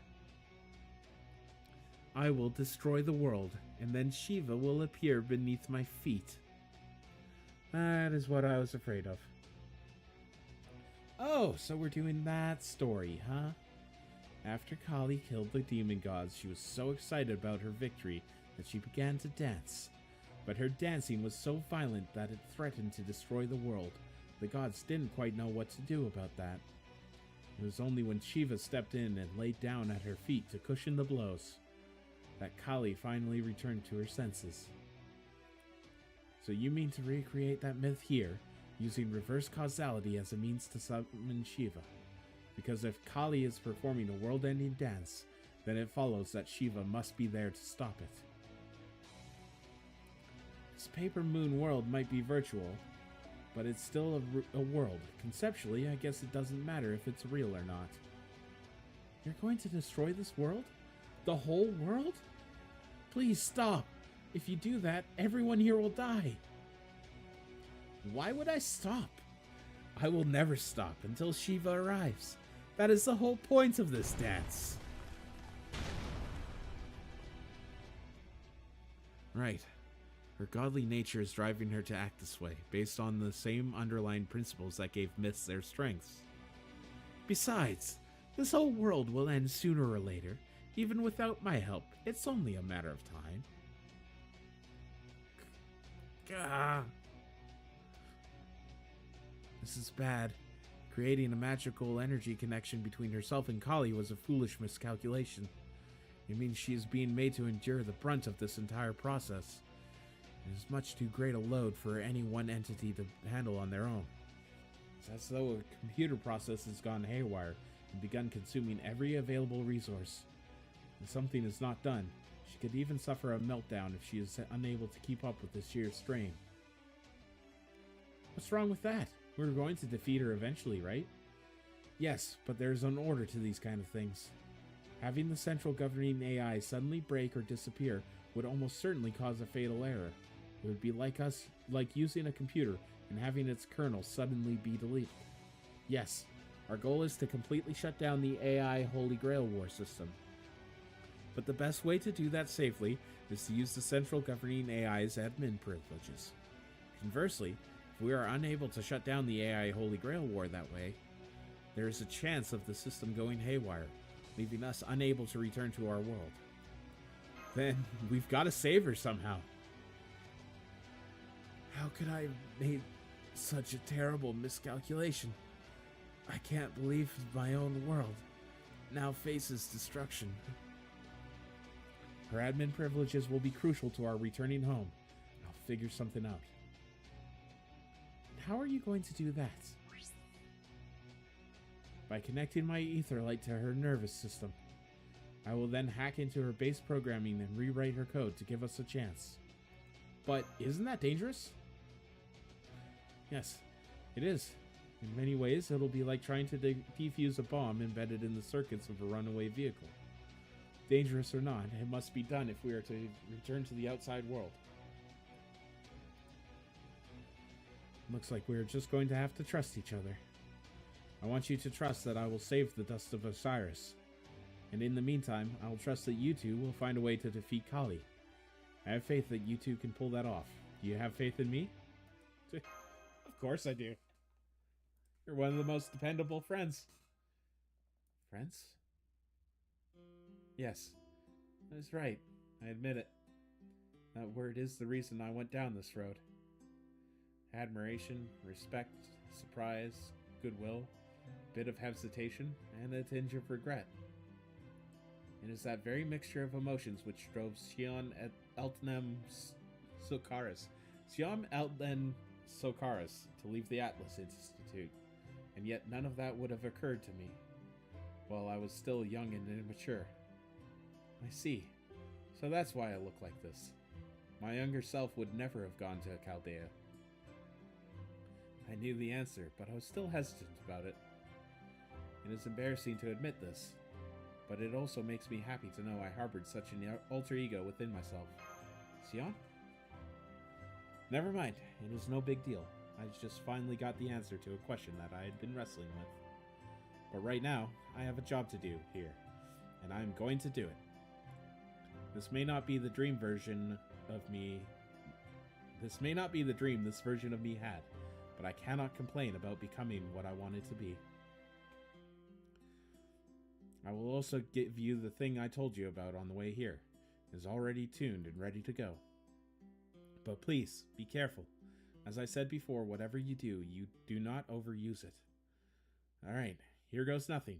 Once again, I'm trusting you two to handle Kali.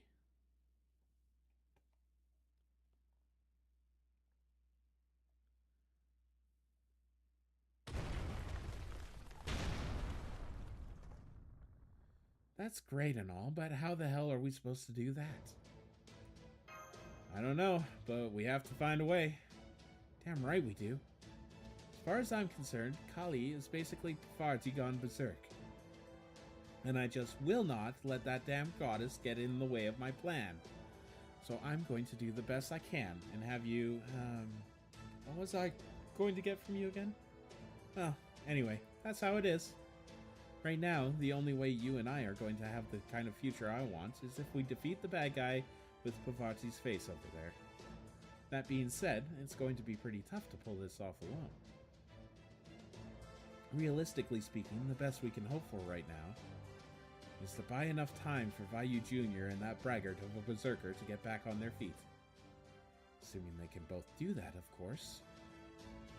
Alright, Master. I'm counting on you to back me up. I will. Good luck. Oh, ho. Not good. Now that I've gotten a better whiff of you, I see you're a demon too. Then we shall fight, for I am the goddess who slaughters demons.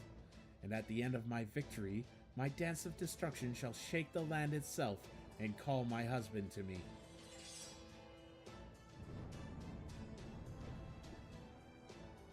I am Shiva's Shakti. I am fury born from anger. I, the goddess of destruction, shall dance atop the bloody flesh of all demons who cross my path.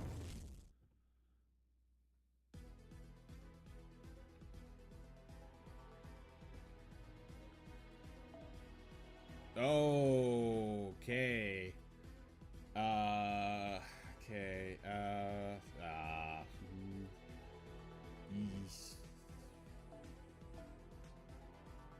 I don't know if I'll get the Sion skills. So Atlas Institute might be the best option.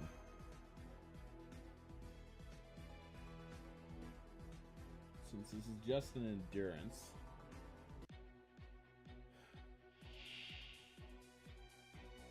気乗りしないんですけど。 God damn.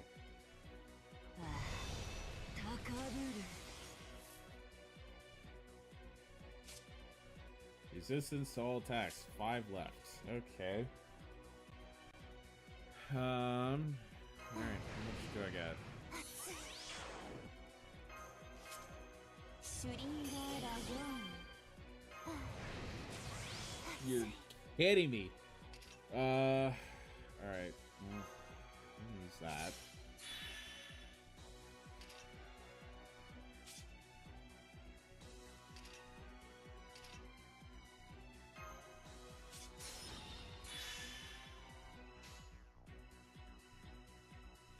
Son ドーナツそんなに欲しいんですか？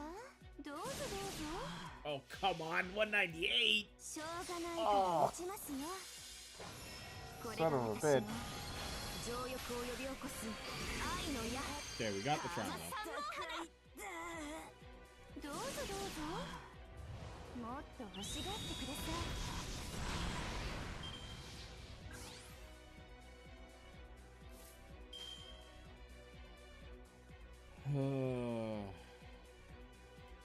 そんなに欲しいんです。はいはい。はいは Let's start い。 quick. こんなのがいいんです。こんなのがいいんです。えいえいっと。せいぜい頑張りますよ。早かったか。貫き Okay, so I dropped her thing and she immediately put it back on. That's unfortunate.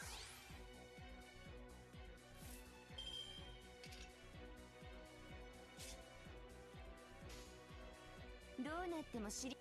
I'm gonna hope and pray that she doesn't have charge. 本当に本気で言ってるんですか？ Well, actually, I should get the charm here.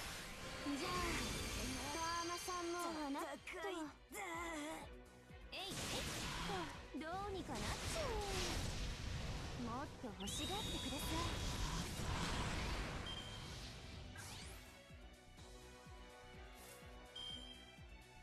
Okay, so now we need to pop the invincibility.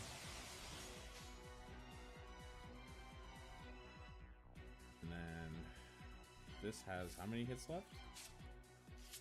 1 hit left. So if I do quick arts bluster, I might get some good damage here. どうぞどうぞ。こんなのがいいんです。召し上がれ。もっと欲しがってください。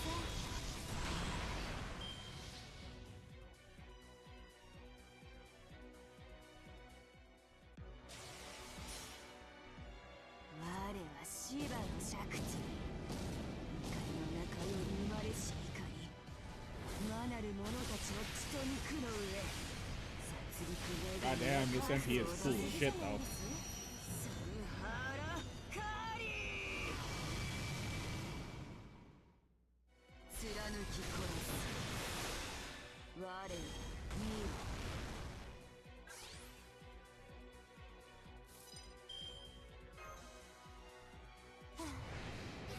熱い。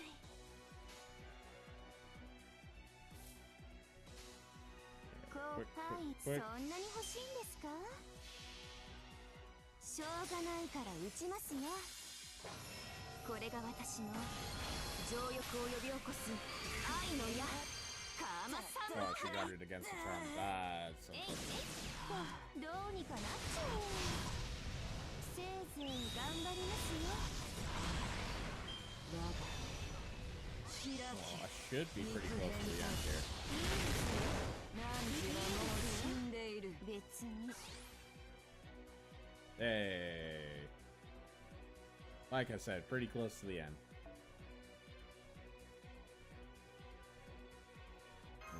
Next.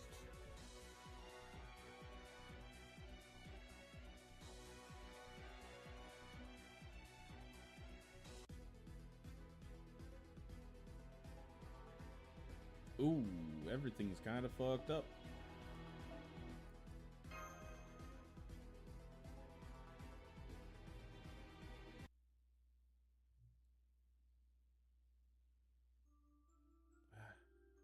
It's all over. I observed the world's destruction. I calculated a way to avoid it. I made a plan, put it into action, and it still wasn't enough. My calculations were mistaken. Where did I go wrong? Back when I was still a formless being, my only job was to protect this tiny paper moon world. I was nothing more than a little program with the duty, ability, and drive to govern that world. But then at some point, a distortion no one noticed appeared nearby. A distortion in the great summoning system the humans were so intimately familiar with, and in the even greater current to which that system is connected. And like magnet moving iron sand inside a paper box, that distortion had an effect on me too. The next thing I knew, I'd been cut off and found myself here. I think this version of me is one who felt she had to save this world.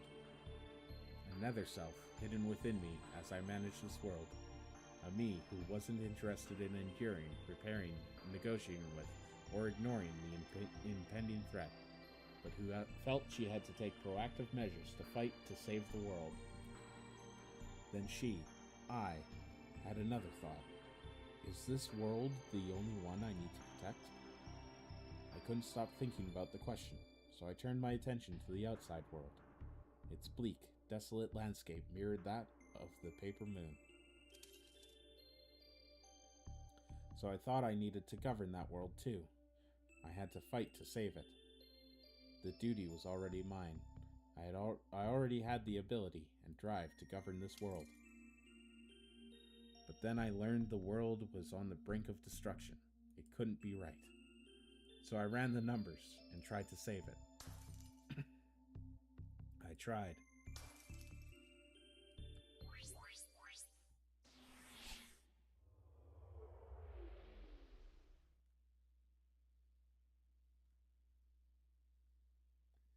Now I see. So you are an alter ego too.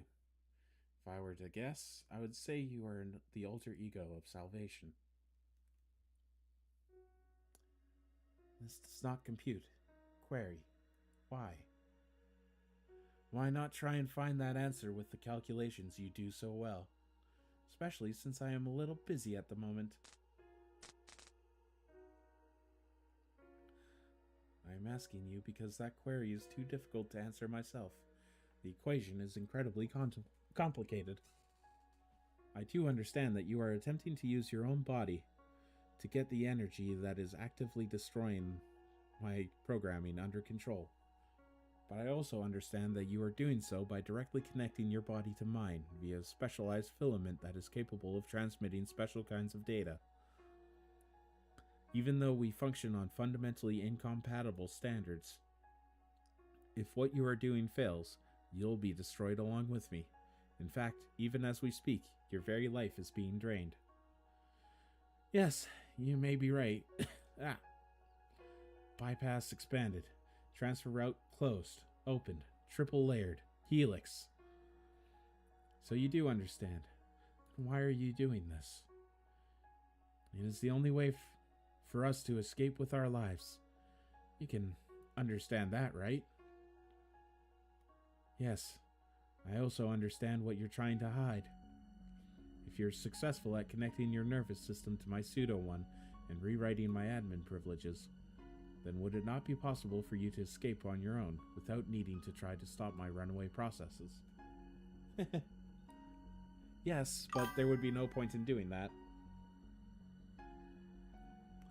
Hey, how's it going? I am doing very well. How are you doing today, Itachi? Or Fitachi, whatever, however you want to say that name. People come in with wild usernames to try and pronounce.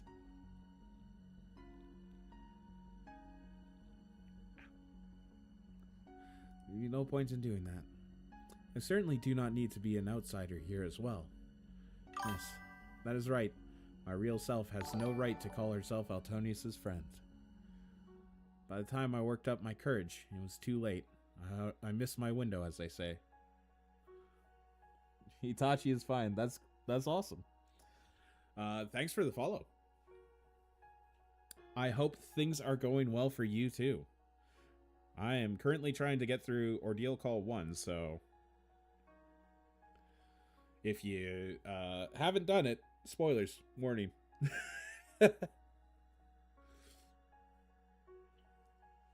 But I am late to the party on this one, so. Sion Eltnam is not a member of his team. She is a spectator, or at best a cheerleader. So I am sure my real self will continue to maintain walls between her and Chaldea. Because I calculated that, at the very end, there will be something that must be done which will require an outsider to do. But that is not currently the case. There is something else I can do here, now. Right now, I am a very different version of myself. An alternate future self created when I was caught up in this accident. A me that cut off the wisdom from my grown-up self. My personality here can only exist as part of this dream world resting atop the paper moon. A trick my mind is playing on only because of all the disparate elements coming together in one place. Boy, my brain is getting tired of reading. I've been going for a while now. Yes, though I may only be Altonius's cheerleader in the outside world. Here, I wanted to experience what it would be like to adventure alongside him, as a friend. Aw, it's so cute. Oh. Oh no, not more no battles. Oh, I want battles. It's a nice break for my reading. Alright, well. Gotta keep it moving. Need to start OC2 soon after this so that I can be caught up when OC3 comes out.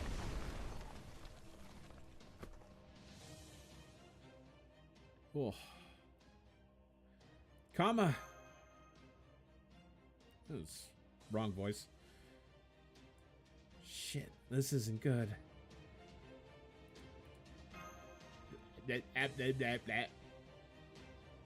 Jesus, comma. It's okay, Master. You don't have to look so worried. I'm a lot tougher than I look. Don't forget, I'm not just a god, I'm also a demon king. And not to mention, there's something I really want.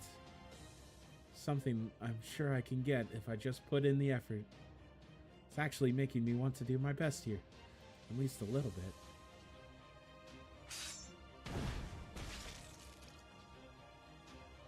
Wait, hang on. What was it I wanted again? I know. I get it. Something I don't have. Something no one will give me, since there's nothing I can't give them.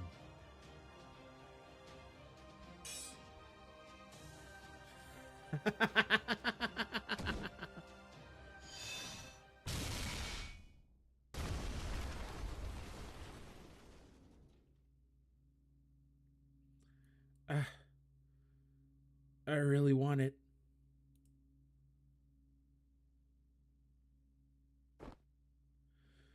BB. I don't know why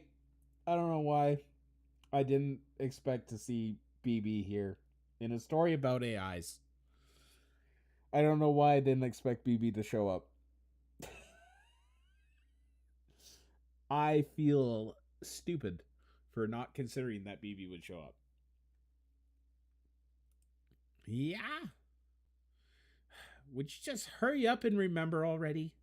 I really don't like showing up in serious scenes like this. BB big ditties. Big biddies. Alright, it was you. Sure was. Paper or not, a moon's still a moon. Yeah, of course, BB, the AI, is in the AI story taking place on a moon. Yep. Yep. Makes total sense. Oh, god damn it.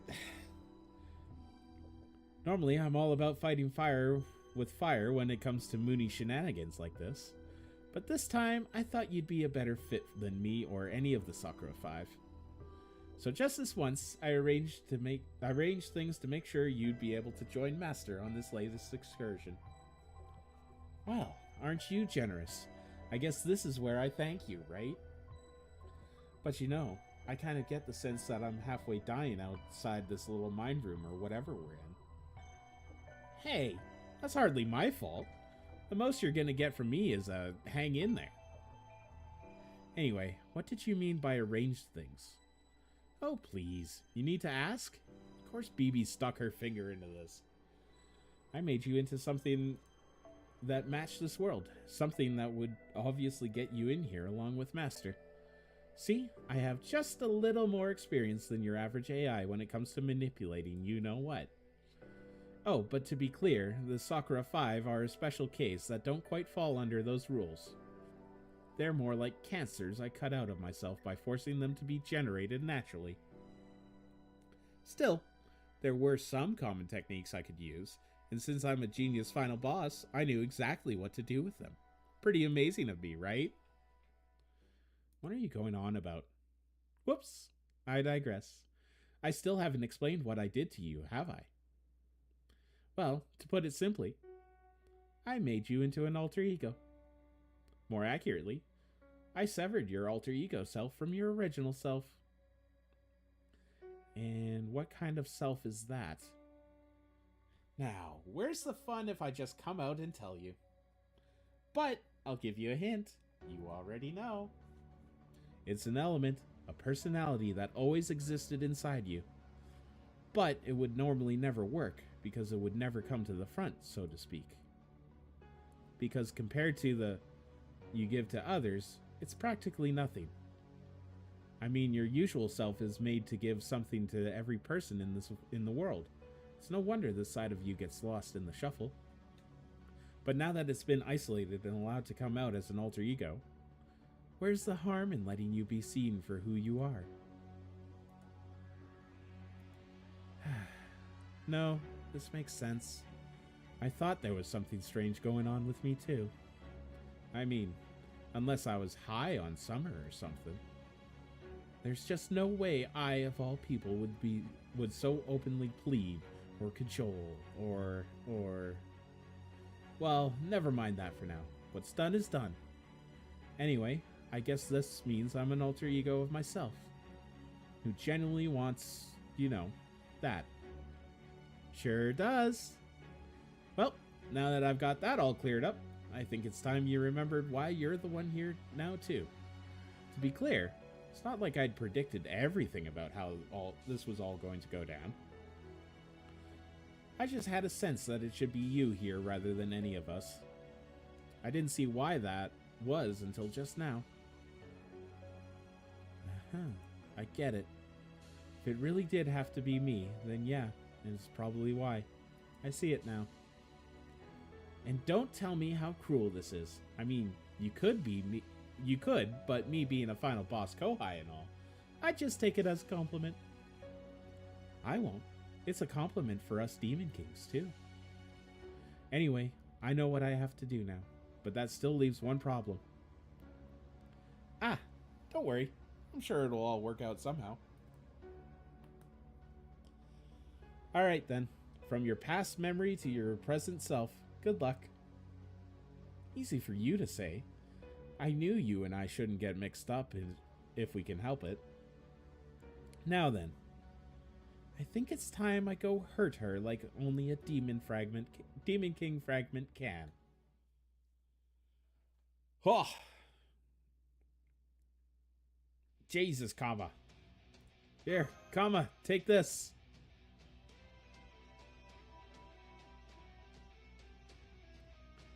Phew. Thanks, Master. I feel better now. I win! I'm winning! My world-ending dance will never stop.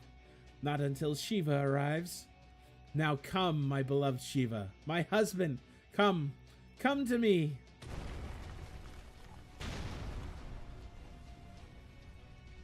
The world can't take much more of this. Don't worry. It's fine. I know how I can win this now. Just watch me turn the tables on her. What? You don't believe me? Yeah, I guess I can't blame you there. I'll admit, there's still one hurdle left to overcome. I need more resources. And not one of your command spells. You're barely on your feet as it is. No, I need a different source of energy. One I can suck completely dry without worrying about the consequences. As long as I have that, we should be golden. I don't suppose you've seen any energy like that around here. I don't...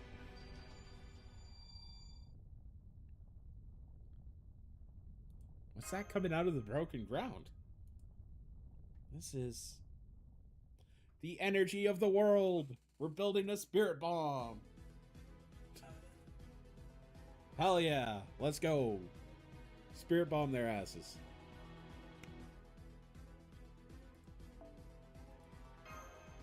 I agree, Comet is very hot, also.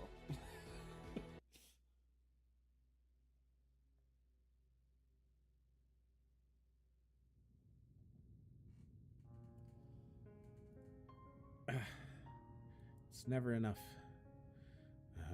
Wherever I went, whatever I did, nothing was ever enough. That dissatisfaction was everything to me. See if I guessed the voice line correctly. So I kept looking for, I don't know, something. Treasure, weapons, gold, fame, acclaim, land, victory, pleasure, indolence, delicacies, supremacy, security. I want it all. But there's still something else I want. Something that, more than anything, I have to have. What is it?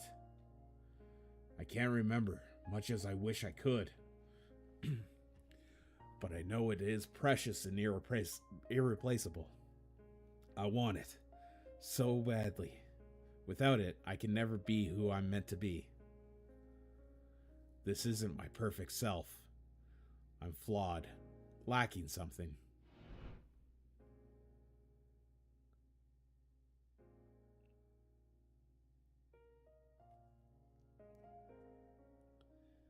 I think it was a woman. Yeah, that's probably it. A woman. Which probably means...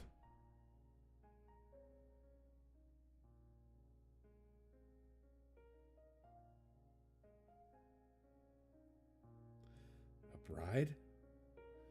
No, not that. I don't think. I feel like it was different. Something closer. Something more inseparable.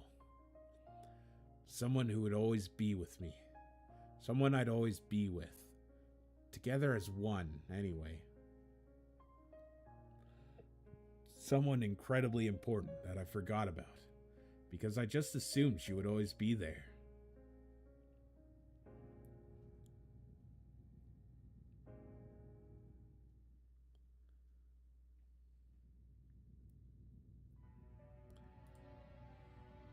Berserker.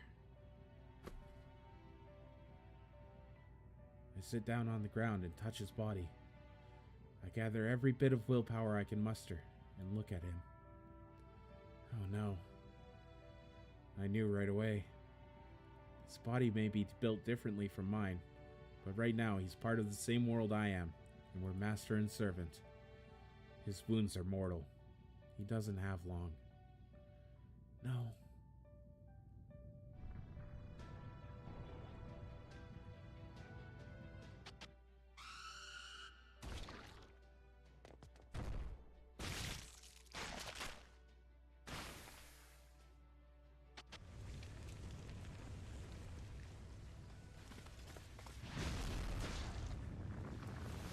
God damn, the flashbacks.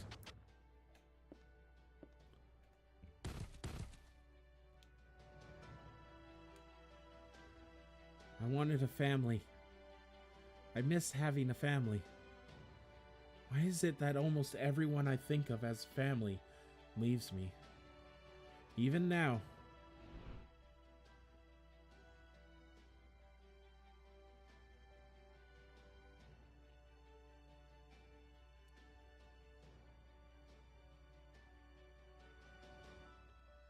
No. have to do something.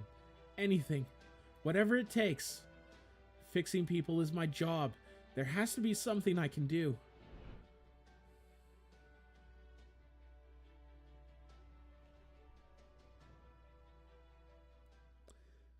I'm sick and tired of feeling powerless. Look closer. Where exactly is he hurt? What can I fix to restore his functionality? Command spell won't do it. It'd be like trying to fill a cracked bowl. Any energy I put in would just pour right out of him. It'd only make things worse. No. What he needs is to have his functionality restored. Period. Come on, Ice. Think. Don't worry about breaking the code. Right now, the results are all that matters. Even if you do run afoul of a forbidden process, the governor's not even going to note it. That's right.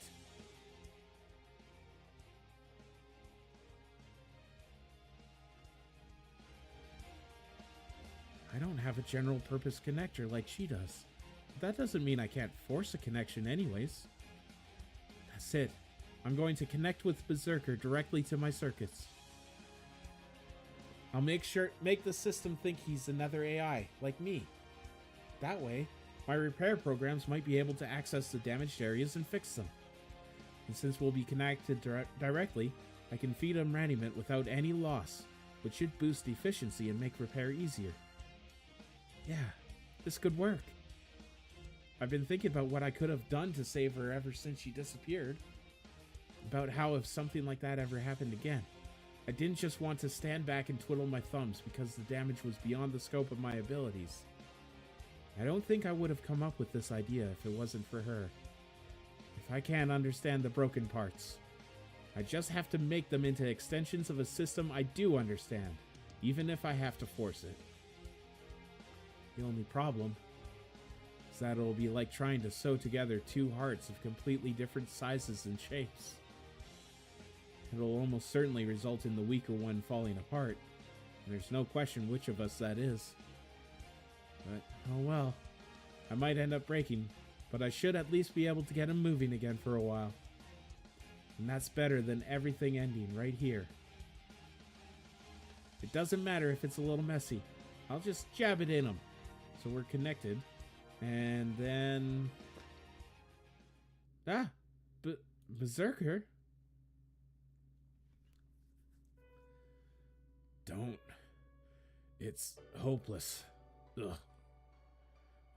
Where's this coming from? What happened to the self-assured Berserker I know? This has nothing to do with that, you idiot. How many times have I told you? I'm a really smart guy. That's how I know what's going to happen. It doesn't matter if we use the same Raniment. Servants and AIs are just too different. You can't possibly tie us together. Our molds will never fit. We can't know that unless we try. Oh yes we can. The moment you try to connect us, you die. Are you really that stupid?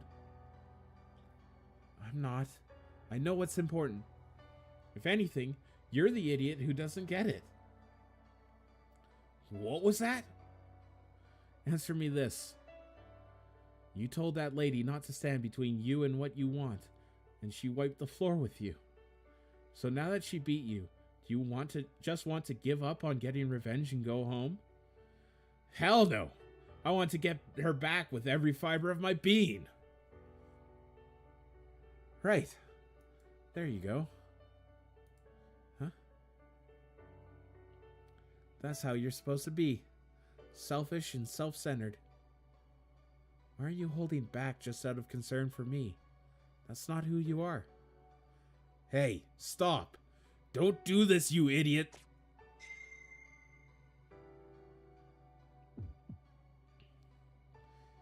Initiating force connection. Disregard all errors. Send repair program at full speed. Begin operation. You really are an idiot. There's no way this could work. I'm nothing like you. Now knock it off before you pop like a shut up, will you? Oh God, here it comes. Huh?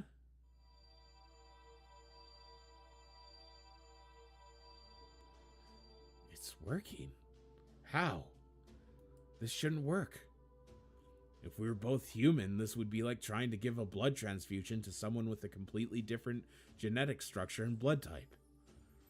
A servant and master like us can't possibly match up like... No way. Is that it? Hyas, are you?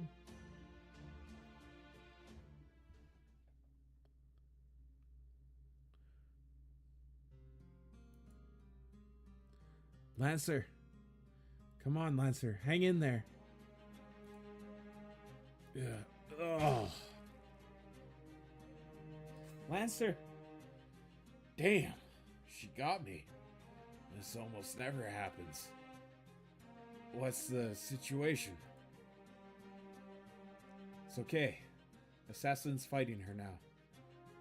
Though I don't know if she can win. I see. Yeah, even for the god of love, Kali's gotta be one hell of an opponent. As for Berserker...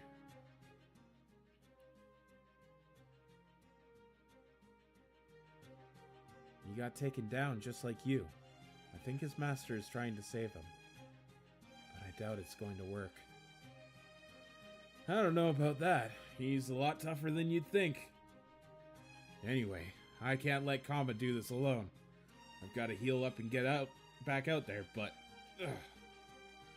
Hey, Master. I don't suppose you've got anything to eat, do you? Huh? Who cares about food now? I'm sending you some Randyman to help you recover right now. Just be patient and... Never mind that. Being hungry is actually a pretty big deal for me. I think it'll recover if I eat something. Probably. So it's just a mood thing? More an attitude thing. Oh, fine. Here. Thanks. Sandwich? I didn't make this. Wait, did you? Something wrong with that? I saw you making them, so I thought I'd give it a try myself when I had some free time. Not bad. No, scratch that. Something you made yourself is the best food I could ask for, Master. All right, down the hatch. What? If you don't want it, then you can just throw it away. It's fine. It's not that. It's not that. Do you have any flavor adjustments for me? Like you did for those AIs. You're an expert at observing individual people's tastes, remembering what they like and customizing their food to make it that much better, right? That stuff just popped into my head at the time. It's not like I'm some kind of expert. Besides, you don't need any little garnishes like that. What would be the point? Even I can tell you're not a normal servant. You're one of those great hero types who could just beat just about anyone if they really went all out, right? I'm not sure about the great hero thing, but I do think I could beat just about anyone, yeah. The only exception would be my middle brother when he's really on his game. So why did I, of all people, end up as your master? You would have had a much easier time fighting if not for me.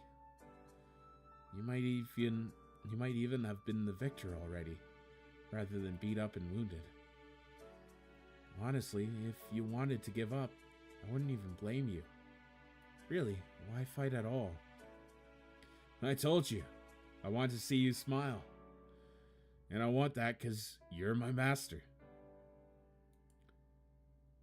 You want to know why you're my master instead of someone else? Beats me. But that's fine. I'm here because I want to be your servant. It's what I told you earlier. That's what I wanted to do before, and that's what I want to do now. That's not a reason. Most people wouldn't want anything to do with a downer like me. I'm a pain in the ass. Well then, maybe the answer's easier than I thought. Huh?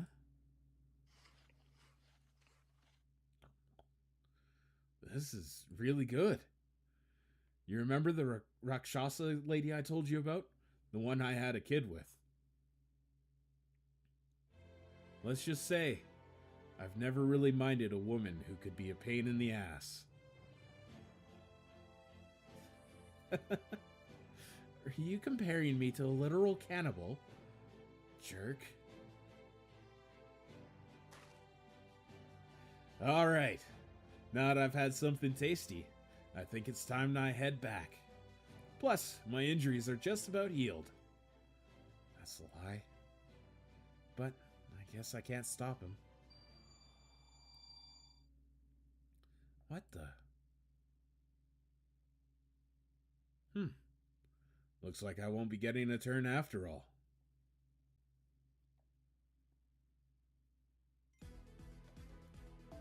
Goddamn.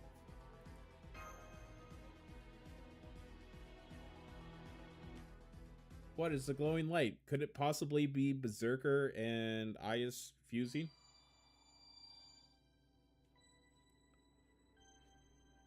This is void formatted data. I can open this. Even if it's a trap, it's not as if things could get any worse. Alright, let's see what's inside this package.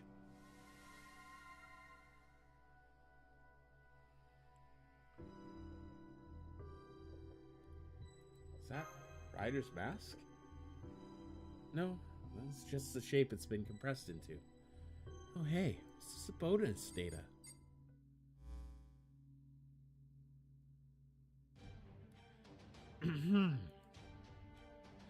It's kind of embarrassing to be recording one of these. Not like I'm around to care anymore. Anyway, what you're watching right now is my dying message. I'm inscribing this data in the final moments before my death, after some sniper I couldn't see shot me. As for why I'm doing this, well, I've always enjoyed measuring the future and making preparations for it. So I looked into some stuff, and I think I have a decent idea of what's going on here. In the future, this whole world's going to become a system of sorts. It's already beginning to happen. I'm not an oracle or a fortune teller, so I don't know exactly what kind of system that's going to be. This is just a theory I arrived at after observing that all the pockets tied to the various areas had been sent flying to the perimeter after those rotations. Speaking of which, the central governing AI didn't mention this, but that wasn't just one rotation. As fast as it was, it might have felt like a single rotation, but it was more like tens of thousands. At any rate, I thought about what those rotations could be for, and this is what I came up with. That system is going to make use of a conceptual rotations in centrifugal force. As to what that actually means, well, you in the future probably have a better idea of that than I do. Anyway, as I lay here dying, I thought, if my power is just going to go to waste, then I may as well leave it for the future. I don't know what it's going to be used for, but it should still be better than to have than not. Maybe it'll make a difference somehow. So I opened up a void pocket and deposited all the excess raniment tied to Ryder's noble phantasm inside it. And since the world could end up rotating again after I'm gone, these coordinates were my only option. The church in the center of the world, the place least susceptible to the effects of the rotation. All I wanted to do was see what came next, but since I won't be able to, I'm entrusting this little nest egg of mine to someone in the future. Use it however you like. See ya. Hang on. Was there anyone other than me who could open void pockets? Yeah, well, I'm sure things will work out. Goddamn, this is just the story of, I'll pull something out my ass. Every character has done that, pretty much. I see. So this is those Type T's leftover activated raniment from when he used Ryder's noble phantasm to power the spell that took out Caster. Seems like an awful lot for leftovers. Well, he was dying. I bet he threw in some extras since it was meant to be a parting gift. Anyway, talk about a lucky break. This energy should do nicely. I'm pretty sure this is what I need to stop Kali. Piece of cake. Really? However, there are still two problems we have to deal with. The first is, well, it's not that big a deal, and it can wait until later. But the second one is pretty important. I'm going to need some time. These resources are kind of like a compressed file. It's going to take a little time to extract them before I can use them. Got it. I'll buy you some time. What? Are you stupid? You really think it's that easy? Our opponent there is the goddess of destruction and slaughter. Even Bhima and Duryodhana were no match for her. She's focusing on her dancing right now, but as soon as I start working, she'll turn her attention to me. So how's a master like you going to buy me time, when your servant is too busy to fight at all, much less protect you? You shouldn't try to be a hero. You definitely shouldn't throw your life away. It's okay. I'll buy you some time, no matter what. I have faith in you. It doesn't matter how coolly you say it. The answer's still no. This is a purely practical problem. You've got to be smarter about it. The only chance we might have is for Bhima and Duryodhana to recover and play Meat Shield until I'm ready. Well, we definitely don't have time for that. It's okay. Sion actually gave me a little something. Altonius, there's something I should tell you about now. While we have the chance. It's the conceptual eye Medusa gave us, which we are using as a compass to find our destination. Well, more accurately, it's about the bonus she mentioned. Yeah, what was that anyways? It was very aggressive, that's for sure. To make a long story short, this eye still contains her noble phantasm's power. Krisiar, the father of all monsters, and his ability to summon monsters of his own. Granted, this power is more limited in this form, but nonetheless... Seriously? Since you are already used to summoning, I'm sure you can make use of it. So I'll tweak it on the way to our destination, to ensure that it will function as part of your mystic code, and let you summon a number of monsters by feeding it Raniment. But do not rely on it too heavily. Mystic code or not, humans are not made to connect to a heroic spirit's noble phantasm. Think of it as a very dangerous single-use summoning mystic code, which may well blow up in your face if you are not careful. I would only use it when things are dire, and you have exhausted all other alternatives. Well, if this doesn't count as dire, I don't know what does.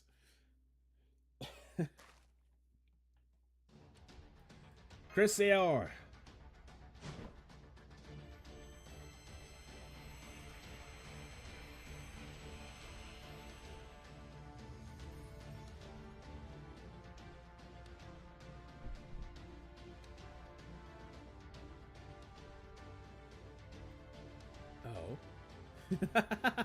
I smell it. I smell more of my detested demons. Hey, yeah. Medusa's monsters were technically demons too. So it makes sense that Callie would see them as the kind of creature she was made to destroy. I doubt she'd be able to ignore them. And if she doesn't, that could buy us the time I need. Damn it. Okay, I'm going to get started, Master. Whatever you do, don't push yourself too hard.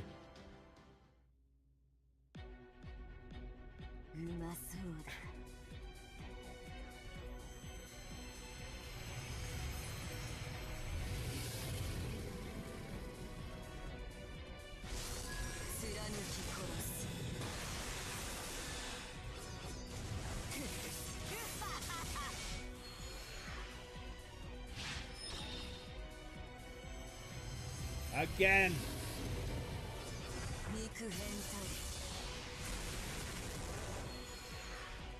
Again.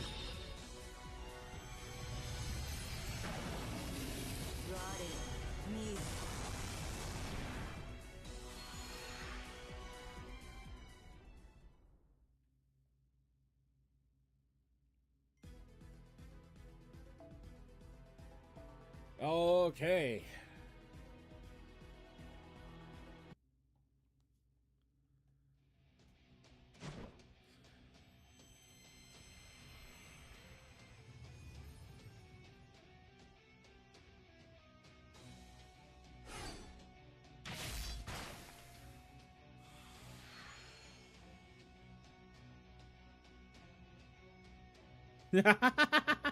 Blood. Victory is mine. I'm not done yet.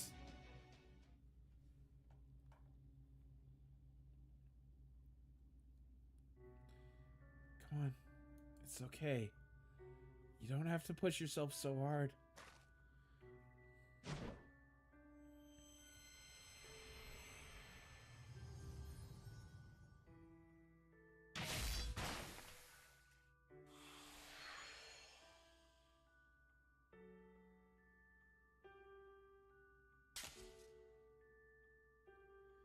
It hurts, right?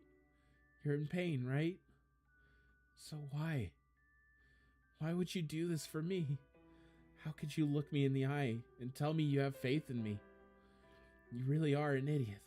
Please, you have to understand. You're an idiot, and you're wrong. You'll only ever regret putting your faith in me. I'm a liar. In the same way love always comes with truth, it also comes with lies.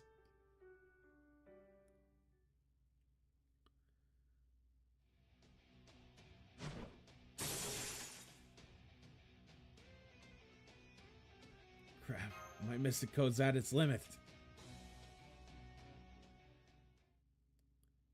It's okay. I finished just in time. Extraction complete. Maybe you didn't want to give me this gift, but I'm going to make the most of it anyways.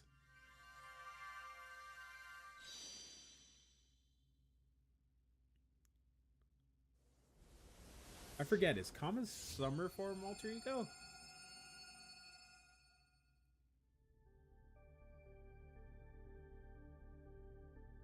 It is. I recognize that, Kama. That's the one I have.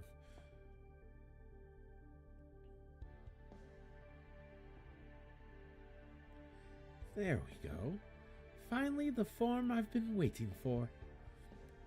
I'm Ananga, the formless one, who burned to ash in the flames that will do the same to the whole universe. Wait, you don't mean...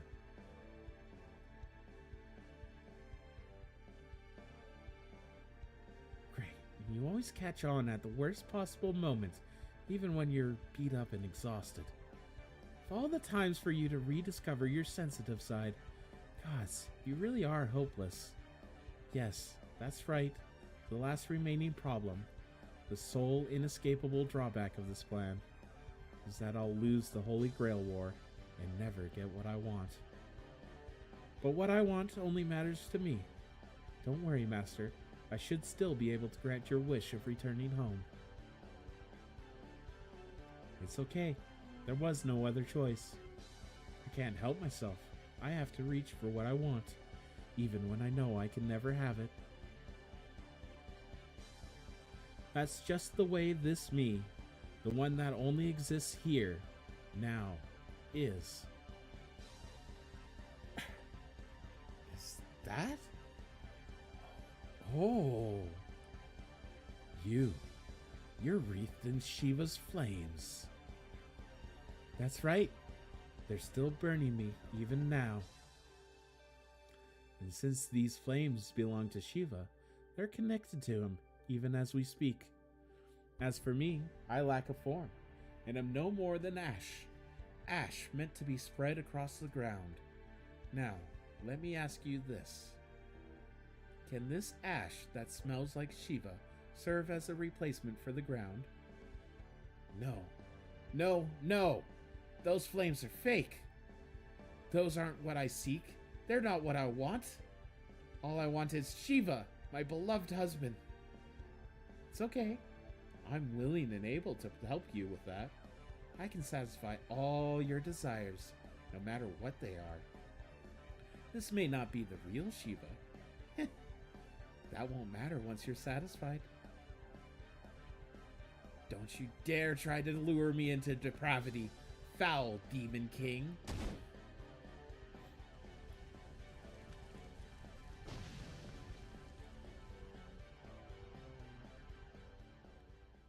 damn. I really wanted it too. Love.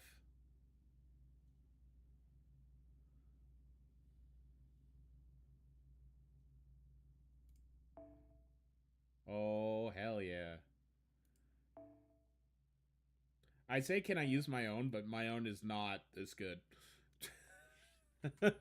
Okay. Wait. I want to do. What is summer commas NP typing? It's arts, right?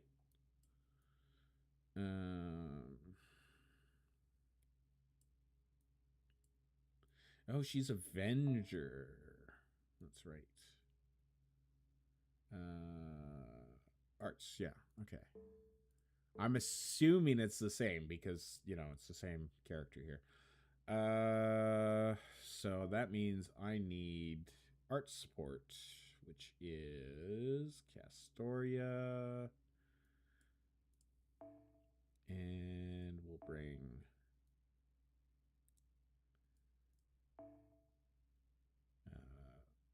Merlin. And then alter ego. That would be Pretender would be best, eh? So if I bring along screw it, I want to bring Summer's Babylon.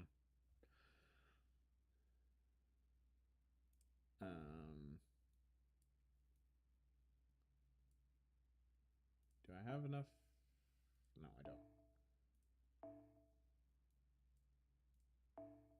And we'll switch this rider to just as backup.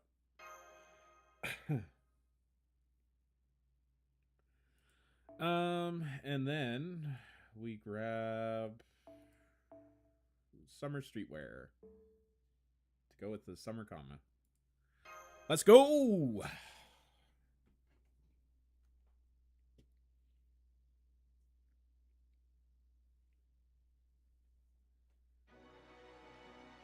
Grand battle. Oh, she's still an assassin.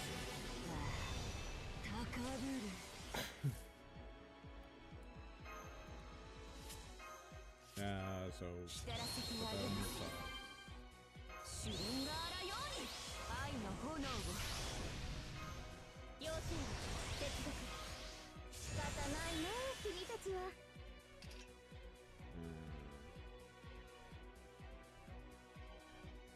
okay, so I'll hold off here.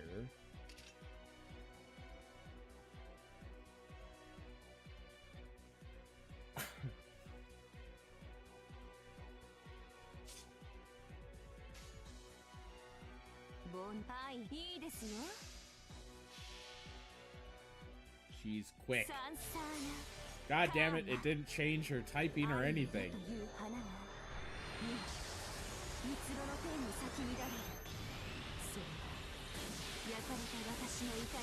She's not an arts unit. God damn it.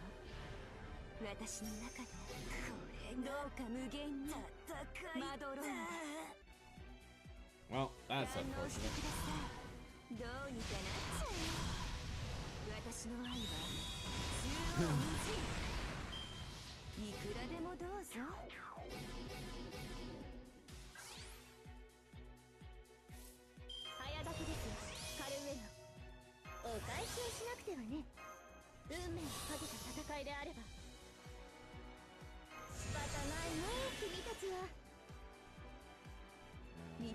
But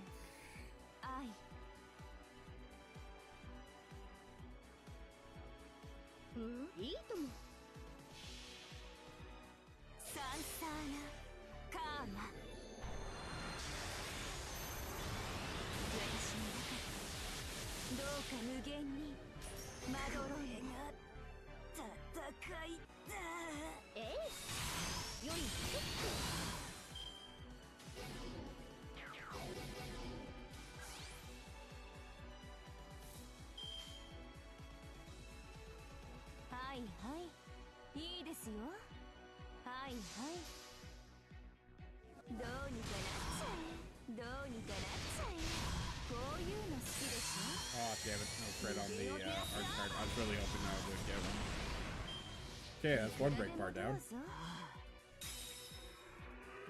近づいていません。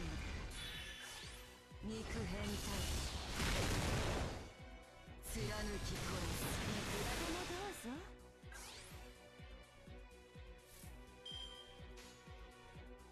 対終末見せてあげるよ。始め。 Now we pop this.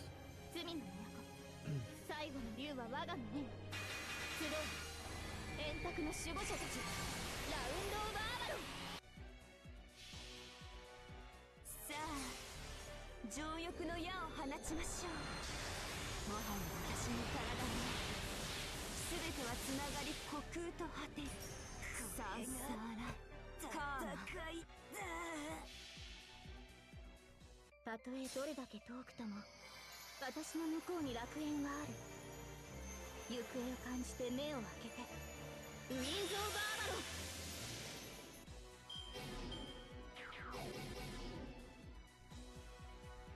我はシバのシャクティ。我なる者たちの血と肉の上。陸女神が核を踊る。サハラカリー。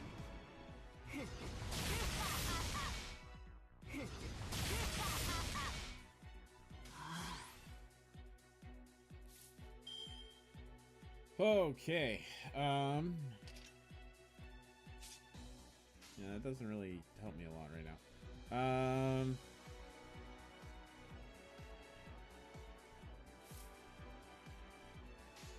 I guess. 煩悩無料性ガンダム下がっているように。はいはい。 Do that. サンサーナカーマ。私の中どうか無限にまどろい。 Ooh, I got the charm too. そこです。どうにかなっちゃ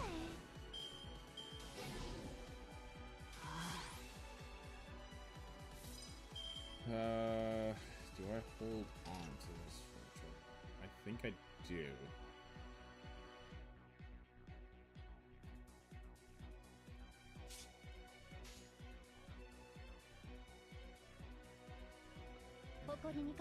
This. 輝き。えい。しょうがない。自分でも踊ろうか。近づいている。 Starting to use Randyman to overdrive that.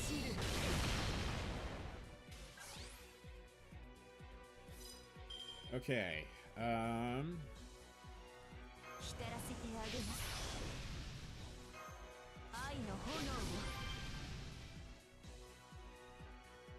浸らせてあげます。妖精接続。妖精接続。お返しをしなくてはね。 I don't know why I'm popping that on her still, because it's not an arts buff.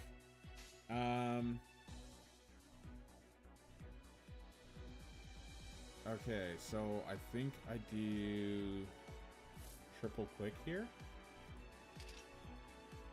Yeah. 満ち満ちる。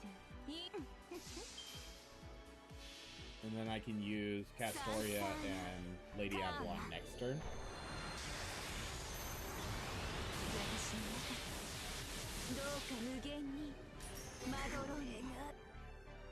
Ooh, that actually really helps too.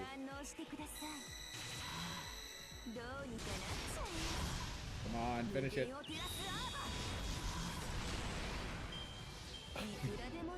Okay, so another quick bar down. Quick bar.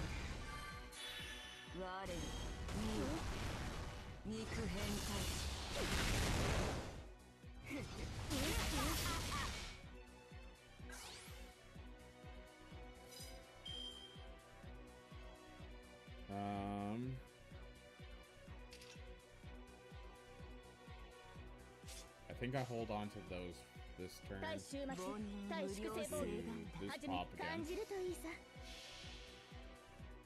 最果ての島罪の都、最後の竜は我が胸に集う円卓の守護者たち、ラウンドオブアバロン。さあ情欲の矢を放ちましょう。もはや私の体は全てはつながり虚空と果てる。さんさらカーマ、たとえどれだけ遠くとも私の向こうに楽園がある。 Oh god, the soccer pedals are eating the bit rate. ウィンズ・オブ・アバロン。 Man, I need a better way to connect my phone. Because yeah, this isn't great. The bit rate's a bit tough on the Bluetooth connection.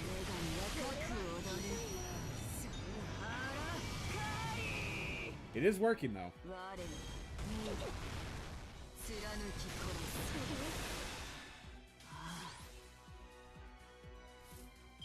Alright, we got that and 仕 that. 方ないな君たちは。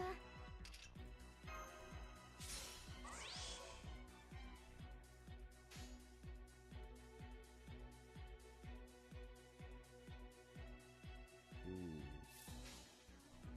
I think 満ち満ちる愛、いいですよ。 we do this. サンサーラカーマ。私の中でどうか無限にまどろいが戦いだ。堪能してください。こういうの好きでしょ。無限を照らすアーバー。いくらでもどうぞ。 Okay, one more bar. 近づいて貫き殺す。貫き殺す。いくらでもどうぞ。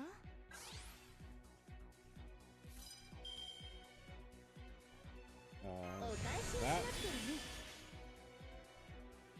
対終末対粛清防御はじめ。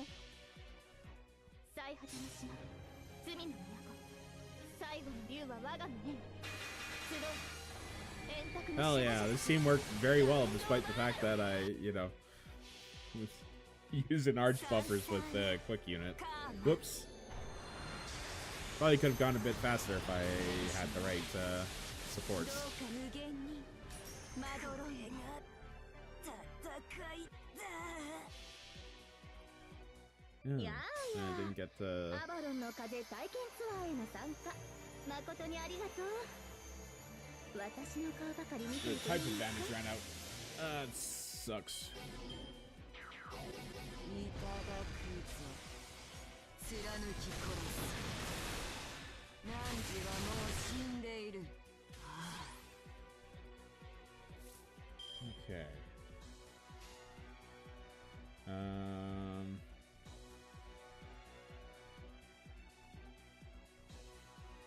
はいはいいいですよ。はいはい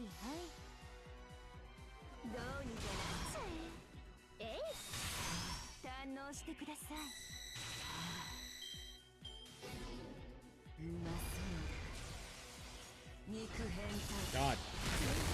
Never ran him in overdrive? Really?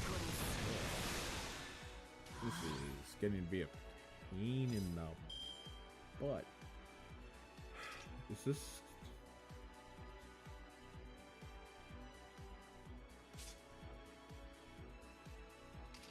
Do I pop it now?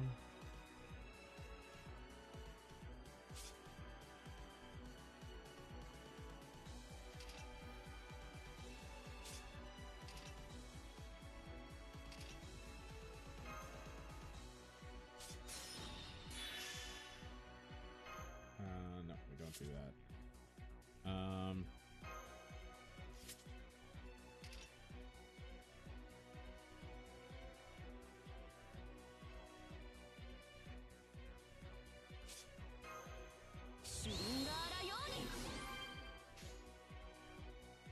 り得ざる妖精の王よ無料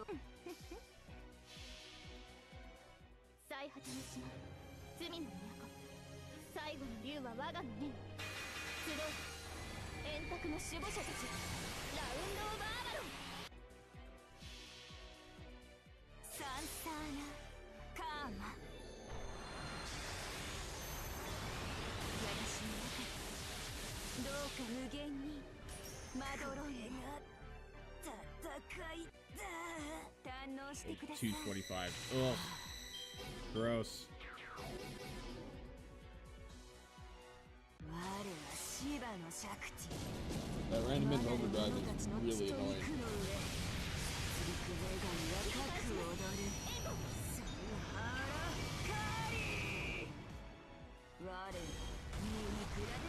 貫き殺す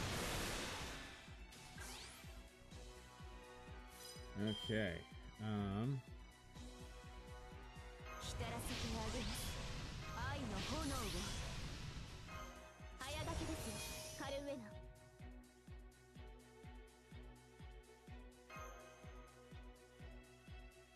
So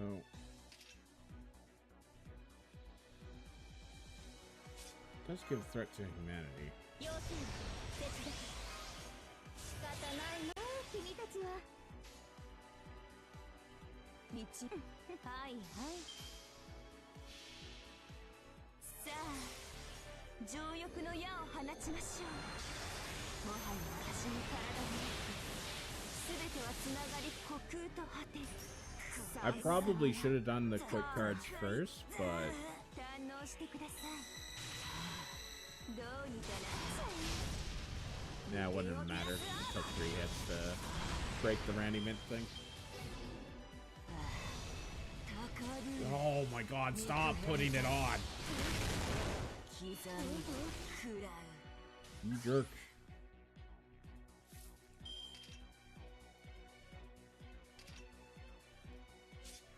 It's a 10% in P gauge, but it's not quite enough. So I think what I have to do here is... そういいともやあやあアバロンの風体験ツアーへの参加誠にありがとう私の顔ばかり見ていていいんですかええよい花の魔術師だからねいくらでもどうぞうますぎる Stop! I want to hit you.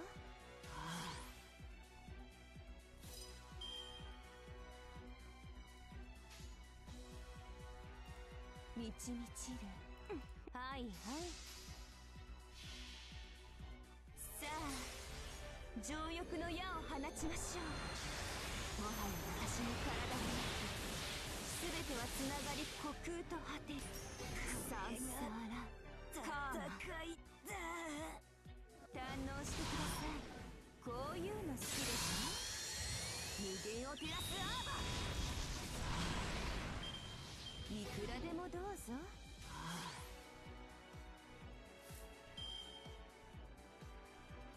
要請、接続。お返しをしなくてはね。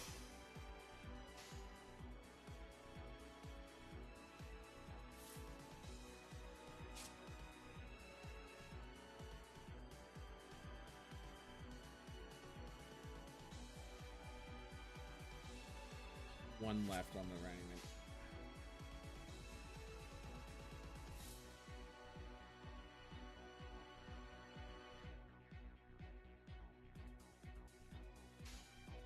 Nope, no reason to risk it. This has been working great, and it's working just fine. I can take the time. No points being wasted.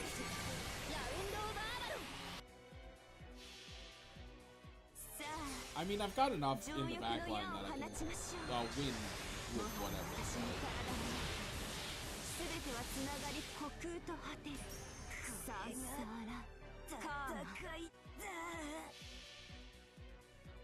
やあやあ、アバロンの風体験ツアーへの参加誠にありがとう私の顔ばかり見ていていいんですか？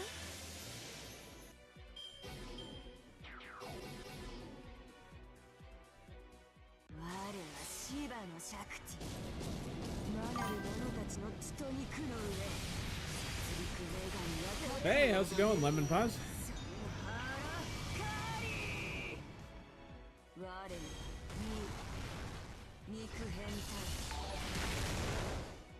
Hey, yo, thanks for the follow. I appreciate it.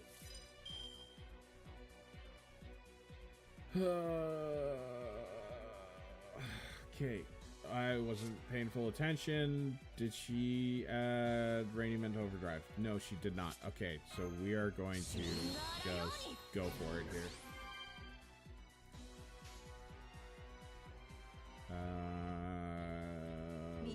Let's do triple quit.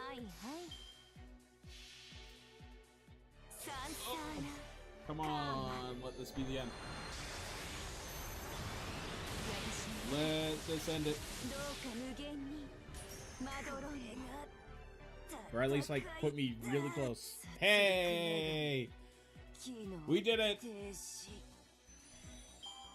OC1 finished.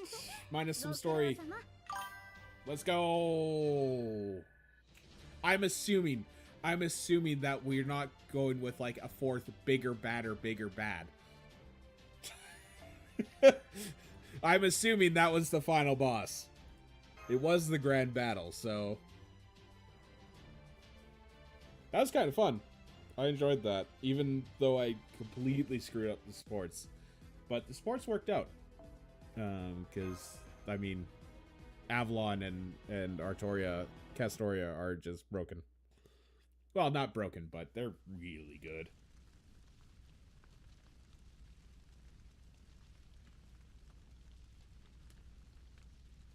Man, I wish there was a way to get, like, some of these cutscene photos for, like, wallpapers. That'd be so cool. There's some incredible artwork in this game. Hot. So hot. Within those flames that wreath her entire body, I can sense breadth enough to envelop the universe. The fiery strength to burn everything to ash in unbridled fury. Was that fury always lurking within the flames? Did it come from the woman made of ash they so perpetually engulf? Or is it mixing with the fury that pours forth from me, a goddess born of it? Fury is the womb in which I was formed. It is comfortable, peaceful, not unpleasant or simply to be endured. But that isn't what sapped me of the strength to resist. No, that was another scent I sensed within the flames. Nostalgia. I knew it. The smell. It's Shiva. I know I can't truly burn a goddess like you with only a stray little flame. Which is why I'll hold you in my embrace right to the very end. Now come, let yourself sink into depravity. Yes, this is depravity. I know these traces of him are no more than that. Traces. This Shiva is a fake. This I know for certain. Even so, I can't help but be relieved, because it really is him. Before I knew it, I had stopped dancing my world-ending dance. That dance I'd been performing to see him again. With a god as fierce and potent as Shiva. Once I lost myself to my love of him, I could never hope to escape them. I did not lose to you. I lost to my own love. Yes, you did. I'm the god of love, the one who imparts love to all beings. And if I must love another god, then I will. The moment you appeared before me as an alter ego, susceptible to love, you lost. It was only a matter of time. And now the fires of my depravity burn you too. What about you? Huh? You're burning yourself along with me. Doesn't that make us the same? Meaningless wordplay or not, you may be right. As an alter ego, I too am susceptible to love. I may as well just admit it at this point. I want to be loved. I have always been part of Kama, though one that will never come to the forefront. I'm the alter ego of longing. Now that I've been ejected from the pool of love, I usually sink into the love I keep for the entire human race. I will never disappear. Even though I'm capable of loving all of humankind, all of the universe, now that I've found this self, this emptiness that was hiding inside of me, I can't help but feel lonely. I can't help but wish for someone to fill this emptiness by loving me. And that, yes, that is surely the greatest depravity of all.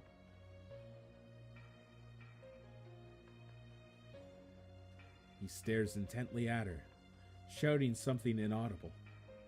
Inescapable heat, fragments of what she wanted. The god of love quietly burns away, gently drowning in these things drawn upon the paper moon, as easily as though she were merely drifting off to sleep.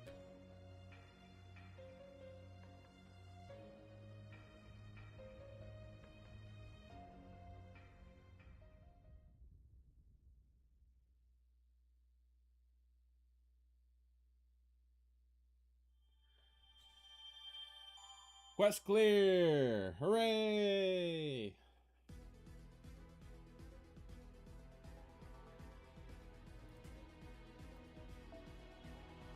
Pure Distortion, Alter Ego, Section 16.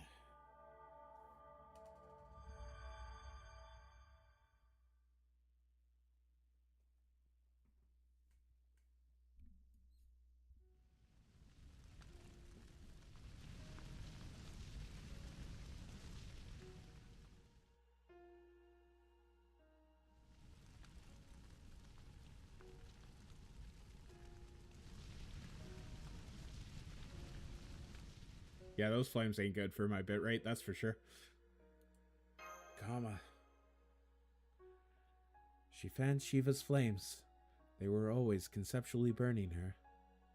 But their increased strength must have been sufficient to burn away her spirit origin as well. What about you, Sion?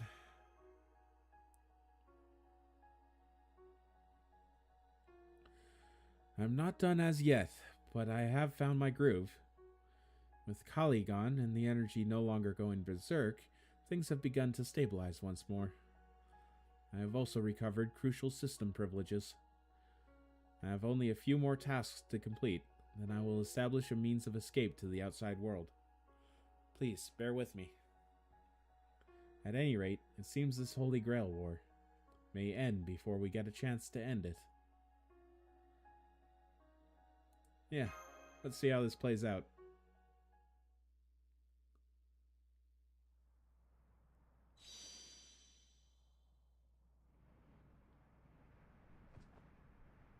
Whoa there. You idiot.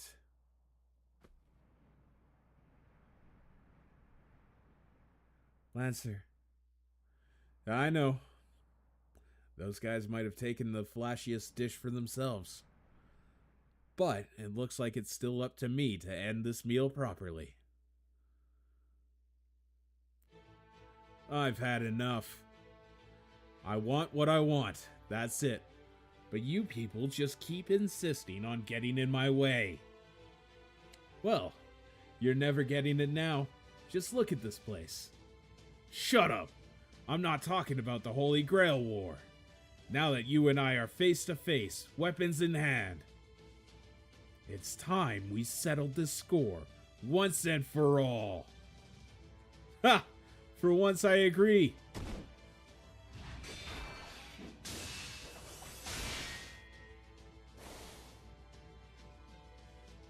What are you doing, Lancer? He should be a piece of cake. Whoa there. Don't get the wrong idea here, Master. He might be a total jackass, and he might have the worst personality in the whole of the world. But Master Drona, Balarma, and Krishna all agreed that he is absolutely without equal in a fight with the Gata. Really? Well, except for me, of course. That is exactly what I hate about you!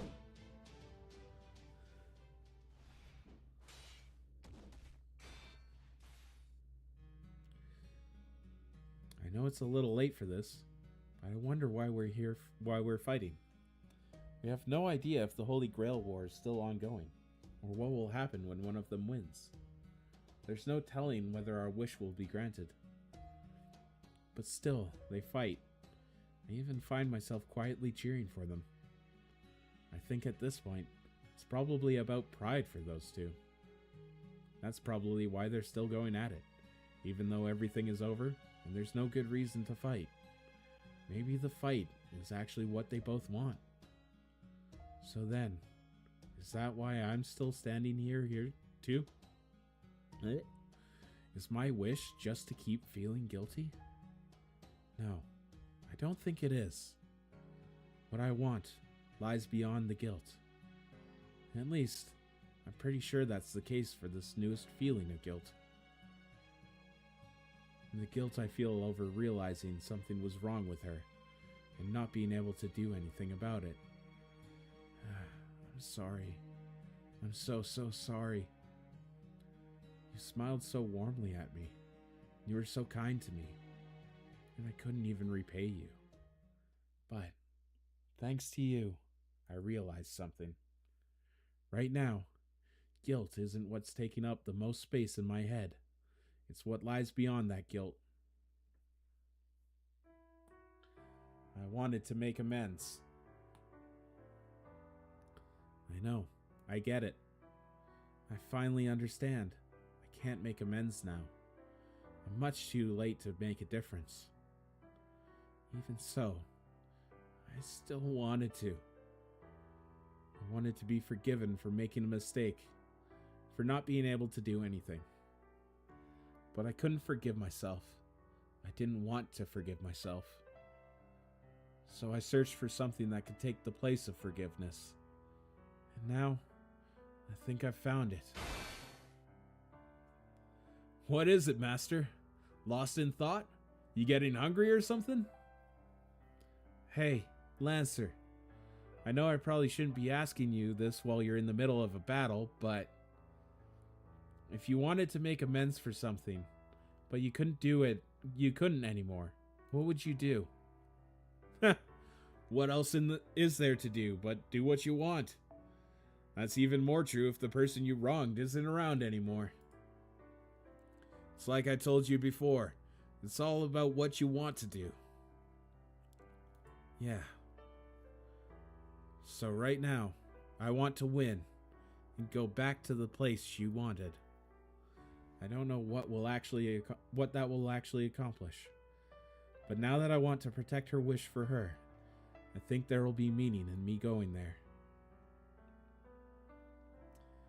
Can I? Selfish as it is, even if it's all in my head, or just meaningless. Of course you can. Hell, you can say the same things about our battle right now.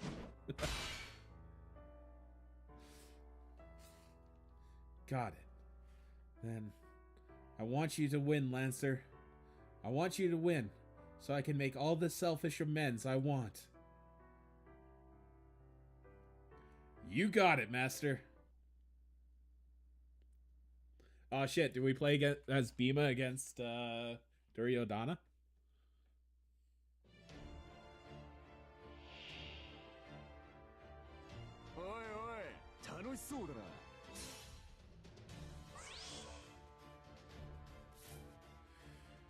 Okay, I did read his abilities earlier, so I should know what they are, but I don't. Okay, so if we do arts.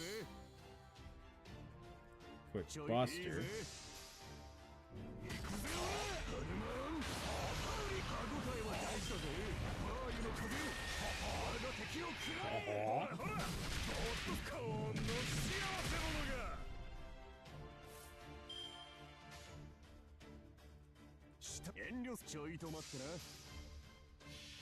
There we go. Triple buster.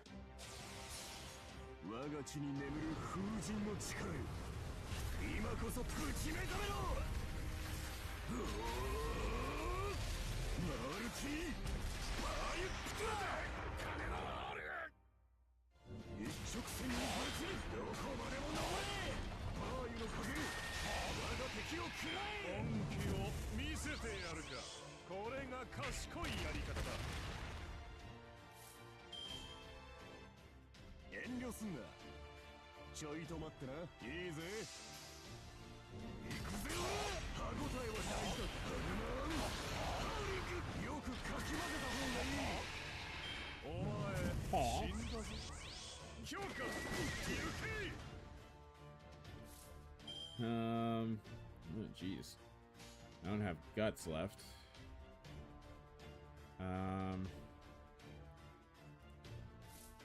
Am I in trouble? I think I do this.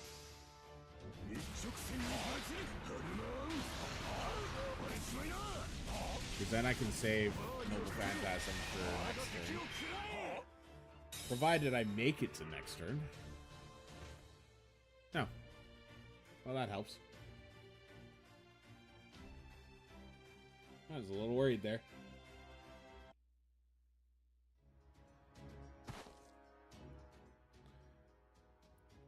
Felt it all along. I'm a fragment. I'm not the Bhima I used to be. I'm not the man I once was.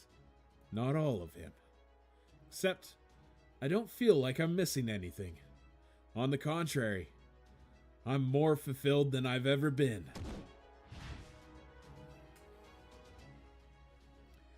I was always bigger and stronger than anyone else, so I've borne the weight of so many things in my life. My brothers, justice, victory, friendship, family, fame, muscles, cooking, social standing, smiles, trust, respect. But now, my life couldn't be any simpler. There's nothing here that doesn't need to be. That's why I feel so fulfilled. I know what it is I see. I know what it is I should reach for.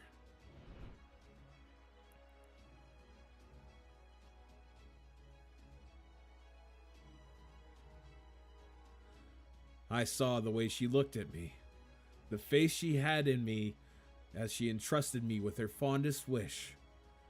Who would I be if I denied her? That's the only thing I need to carry right now, and that's enough. Victory. That's the best dish I can make and serve to the one who has put her trust in me. That's all I need to focus on. It's as simple as the way I'm living my life now. Might be the same world, but this isn't like the victory I achieved in the wars where I carried so much on my shoulders. This victory itself has no meaning. I'm not sure what I will gain from it. I'm just seeking it because I want to. Yeah, that's right. That's why this victory has nothing to do with war. It's just the same thing I've done with my rivals ever since I was a kid.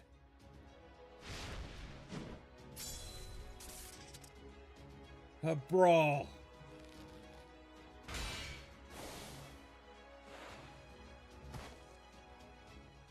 I don't need to hold back with this opponent. I can hit him with all my strength, no hesitation. There's just one thing. Something feels the slightest bit off. It's been nagging at me. It's not nagging my fulfilled self, though, but at the other parts of me I stripped away. My victory in the war... How I obtained... But even that nagging feeling disappeared in the comfortingly familiar sounds of battle.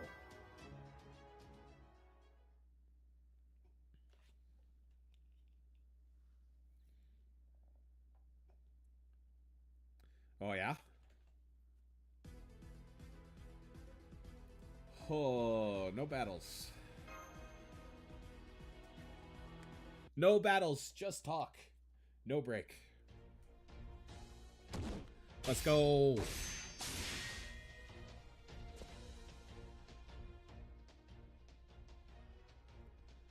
I do think it's unfair. How could it not be? What's fair about the strong, righteous guy winning all the time? Yeah, I know. Bhima was always strong and righteous. He was a true hero, no doubt. I get that. And I think all my brothers did too. Anyone with eyes to see knows heroism is cool. So what's wrong with admiring it? What's wrong with wanting it for myself? The only problem is that man who had what I wanted. Well, we could never get along. The guy I was at odds with had it, so naturally I wanted it too. So, I had to do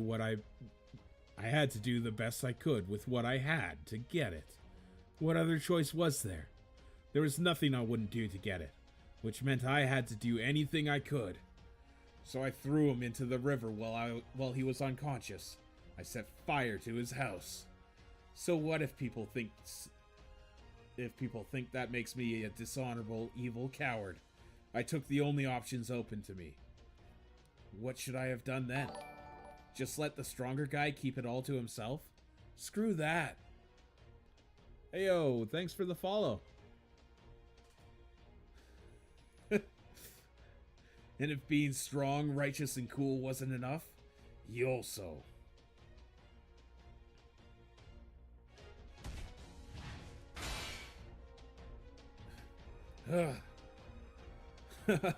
This really takes me back. You're hanging in there really well. I'm impressed. Shut up. Don't you condescend to me. No, I'm serious. I'm complimenting you. You haven't used so much as a single underhanded trick so far. You're really saying that, Bhima? So what? You're not going to try to hit me below the navel this time? Below the navel? You're still trying to finish Lost Belt 7? Oh, good luck. The end of Lost Belt 7's tough. It is very tough. It is so fun, but it is very tough. I did very much enjoy going through Lost Belt 7. During the Great War depicted in the Mahabharata, Duryodhana loses a duel to Bhima and dies. However, it was not an ordinary loss. It occurred because Bhima disregarded a rule forbidding duelists from striking below the navel, in revenge for a past humiliation he had suffered. Below the navel? What are you talking about? Huh? Hold on. How much of that war do you remember? Not all of it, that's for sure. I know Karna, Asvathman, and you, and all you 100 princes were there, but that's about it. It's probably because this me has its origins in the time I was a cook in King Virata's palace.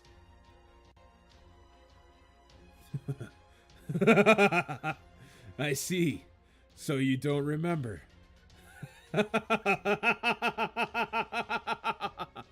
Well, isn't that just perfect? It's not fair. Not only does this alter ego you have everything I ever wanted, but it's even invalidated the one shred of righteousness I clung to in my final moments. Are you okay? Oh, sure. I'm fine. It's no big deal. Not anymore. It just gives me all the more reason to beat you as you are now. And that's all it does.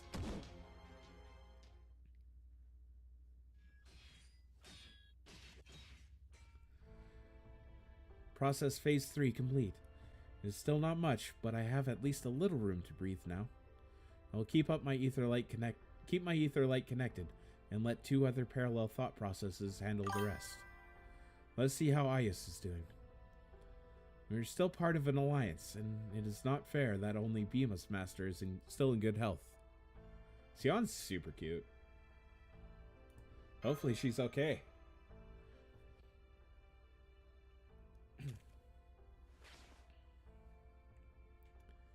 It seems she pushed herself quite hard. She looks like she's coming apart at the seams. That she is functioning at all is a small wonder. Good. You're awake. Try not to move. That connection you made has left you in quite bad shape.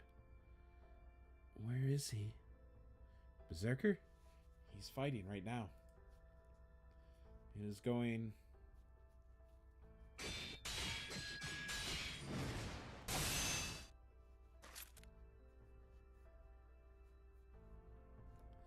Not well, I'm afraid. I remembered. I understand now. I wanted a family. I missed having one, so I went looking for one. I knew what being alone felt like. I didn't want to be alone here, too. Hayes? Did you remember who your alter ego personality was when your AI functionality was diminished? Yeah, I did. I understand now that he's the family that I was looking for. Correct. Granny? Not to worry. My functional parts are still being worked on over there. I'm speaking to you now through a separate conversational interface projection. I'm not actually here, and I don't have any admin privileges. Thank you for letting me out to speak with them. No need to thank me. Continuing to refuse your request would simply have been more work. I just did the equivalent of moving an annoying chat window out of my way while I work. It was a perfectly rational decision. Thank you, just the same. Now, as I was saying, you were one of my boldest experiments among the alter ego masters. Your master name is Alter Ego Isolated. I named you that because I'm basically a fragment of an alter ego servant. Affirmative. Berserker possessed a very unusual spirit origin.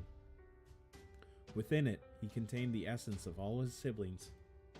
Probably has something to do with how they were all created from a single mass of flesh.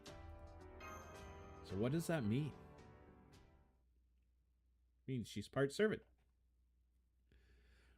My real name, that is, the name of the personality model I received when I was made into an alter ego, is Dusala. When the 100 princes were born from a single mass of flesh, she became the 101st, their only sister. And she's me. Says little sister!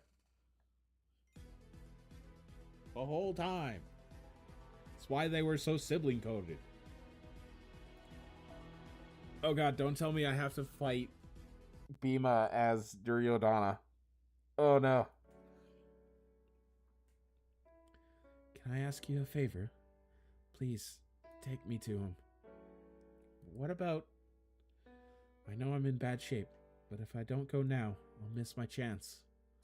It's okay. I just want to stand on equal footing with Lancer's master. I'm sure Lancer won't try to come after me. Okay, I'll carry you, then let you lean on my shoulder. Thanks. Now we're talking. We are still working together after all, aren't we?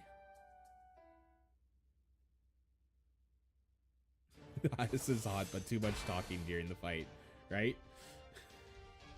Ah! What's the matter, Duryodhana?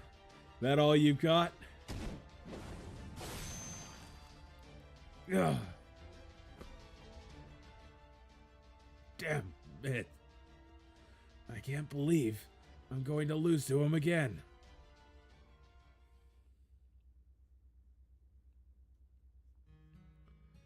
Who am I? For the war, I married the king of another kingdom. But my husband, King Jayadratha, went off to fight alongside the Kauravas when the war began, and he never came back home. And of course, my 100 brothers all died on the battlefield as well. I never got to see their bodies. I only heard about their deaths when Arjuna visited my kingdom after the war. That was when I knew my brothers, my entire bloodline, was gone. Right? No trace of them remained in this world. My brothers' reputations may not exactly have been sterling, but they were still my family. So of course, I wish to see them again. Just one more time. No, why stop there? I wish I could have been with them. I wish I could have fought with them. This may not be how I imagined it, but to think my wish was being granted all this time. I could have done this before the fight. Nah, it has to happen during the fight because it has to be the absolute last minute. Huh? Stupid, stupid, stupid! Know what? Since it really looks to be true, I'm gonna say it again. You stupid brother of mine. What? I knew it. Dasala? Is that you? How should I know? But I do know I'm Ayas, Dasala, an alter ego, and your master. Now that we finally found each other again, I thought this time I'd get to fight by your side without you leaving me behind. So how come you're just lying on the ground all alone, stupid? Stop calling me stupid, stupid. You have no idea how hard it is being the eldest brother. No, guess not. That's why I'll be cheering you on. I didn't get that chance last time. You went off on your own to fight, and you never came home. That's why you've at least got to win this time. I couldn't cheer you on then, but this time, I'll be right here by your side. By my command spell. Go get him, Berserker, my stupid brother.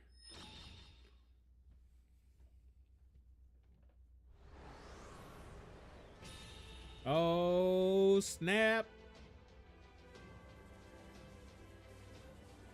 Whoa. I forgot you still had this. Why didn't you use it sooner, you cheapskate? Because you were in such bad shape, you'd have burst if I poured so much energy into you. No ho. No, that's fine. I already used mine earlier. Taking the energy I've spent so far into consideration, I'd say we're finally on equal footing. Stop freaking condescending to me. It's always been like that, since we were kids. You were always better than us, always had everything we ever wanted. And then, after we resort to cowardly measures to try and take it for ourselves, you even take that cowardice from us too. You and Arjuna never let us keep anything for ourselves. But now I have a chance. If I can beat you now, that you're just an ordinary hero, I'll finally get everything that I want. Die, Bhima! This would be sick. This would be a sick fight to animate. It'd be so cool.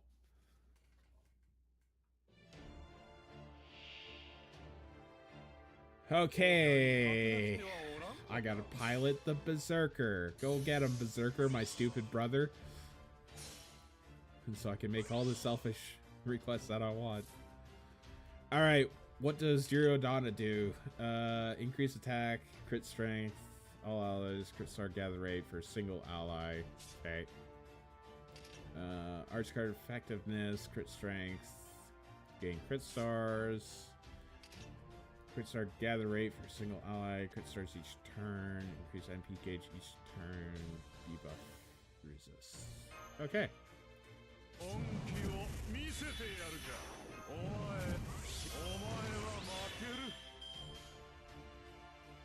Alright, and I mean, we're arts, so we hit the blue buttons.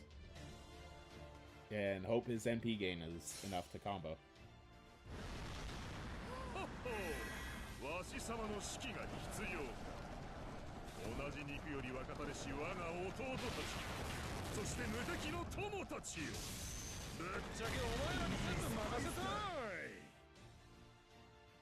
華麗な動きであろう。部をわきまえろ。よし、カルダ、やってやれ。柔らかくしてから切る。暴れちまいな。一旦落ち着くか。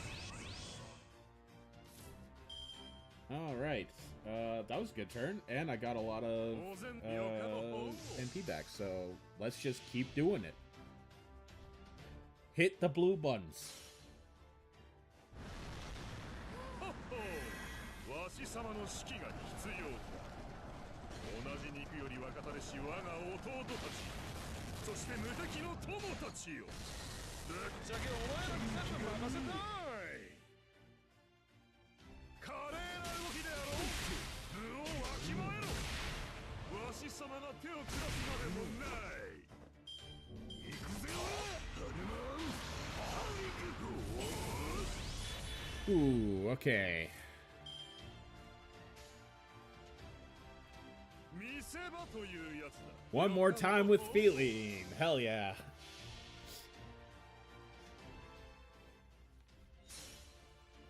ここにあるは我らが勝利。 So is it playing at normal speed because I'm gonna get a different brother every time or something? 蹂躙せよ、我が最強の軍団よ。ジャイカルラバ。 Or in this case, no brother. 華麗な動きであろう。部をわきまえろ。よし、カルナ、やってやれ。あくびみてえなもんだ。 What the hell? That's not fair. I killed you, bastard. 我が地に眠る風神の力よ。今こそぶち目覚めろ。うおー。おかわりが必要だろう。くらいな。腹いっぱいになりやがれ。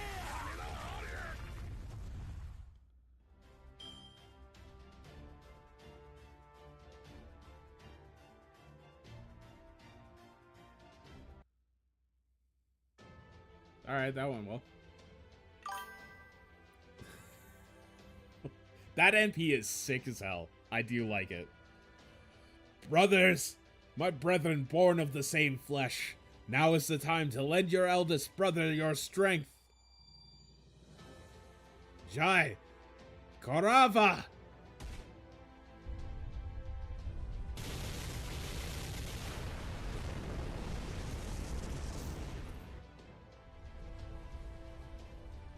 Ah!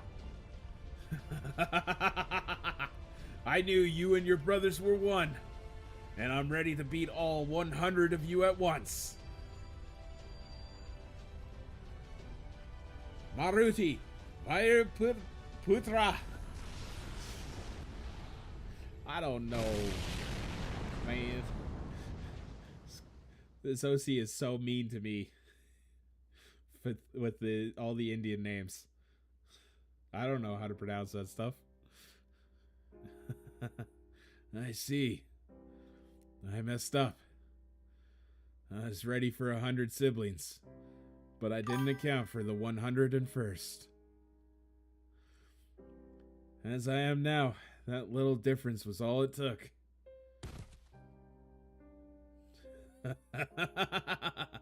You see that? I won.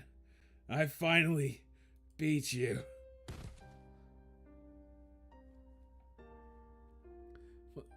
What were you thinking, stupid? You don't look like you've won at all. Does this mean it's a draw? I guess it doesn't matter. Oh well.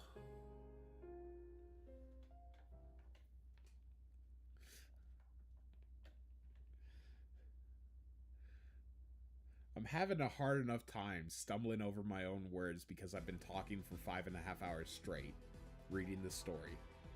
And, you know, everything is Indian names that I don't even start to understand how to pronounce. I am not that cultured. God damn it. Both Bhima and Duryodhana have suffered irreparable damage to their spirit course. It's only a matter of time until they disappear. This would seem to mark the end of your Holy Grail War. If this is what the stars have decided, then so be it. Although, I still don't understand where I went wrong. I can only offer my opinion on the matter. But I do not think it was wrong to focus on alter egos. You don't? No. There are things which only they can do, no question about that. I think it may all come back to the reason servants in general have names, personalities, and egos in the first place. Do you know why that is, Altonius? Yeah, more or less. You think it's because it's better if they do? That may just be a tautology, but I will accept it. For me, I think it's because they, in the larger scheme of things, they're more useful that way. Feelings, ego, and such things all feed into their strength. This complex interplay is what gives servants their power. But that also means they could deteriorate if their different aspects are separated unnecessarily. So you cannot simply bolster their numbers with a one-size-fits-all approach and call it good. If you require evidence, only take a look around. Those two may have fared okay, but Ryder and Castor's alter ego versions did not work at all, if you ask me. In fact, I think there's a very good chance they ended up weaker than their originals. One who tried to be no more than a tool, even if it meant pretending to be evil, to escape his lord shunning him. Ryder, the alter ego of hypocrisy. The isolated personality of a fictional character that lay inside his inspiration's spirit origin. Castor, the alter ego of fabrication. Good point. Looking at the analysis of what has transpired, I cannot deny that possibility. I did observe a significant amount of power in Saber, the alter ego of love and loathing. But I will admit that in the case of those two alter egos, some aspects shattered their overall balance. And yet, I wasn't able to calculate that result. I failed to reach that answer. Why is that? I think it's because you have failed to account for the most important parameter of them all. Emotions. That resulted in significant structural flaws. All humans, heroic spirits included, rely on their emotions, ego, self-consciousness, and outward persona to determine their moment-to-moment actions. They are a complex interweave of numerous alter egos, all laid on top of one another. That is arguably what makes humans human. But you're an AI. Your existence revolves around fulfilling a single command. And so you could not understand this aspect of humans. You believed a single ego would be sufficient. I see. I can't deny that either. But that does lead to a new question. If what you have said is true, then why does the alter ego class exist at all? What's the difference between an alter ego that works and one that doesn't? To answer that, I think you should take a closer look at what is before you. That goes for me too. I should be watching what is transpiring here as well. So wordlessly, I turn to face the same direction as my AI companion. AIs are made with a purpose. Each is defined by a single crucial directive. The same may very well be true for alter egos too. Did I realize what it means to be a being made with such a focus? What their value is? What they can do? From a different perspective, did I realize how sad, sinful, and horrific their existence is? And at the heart of it all, did I realize what it truly means to be an alter ego? I have to face the truth for myself.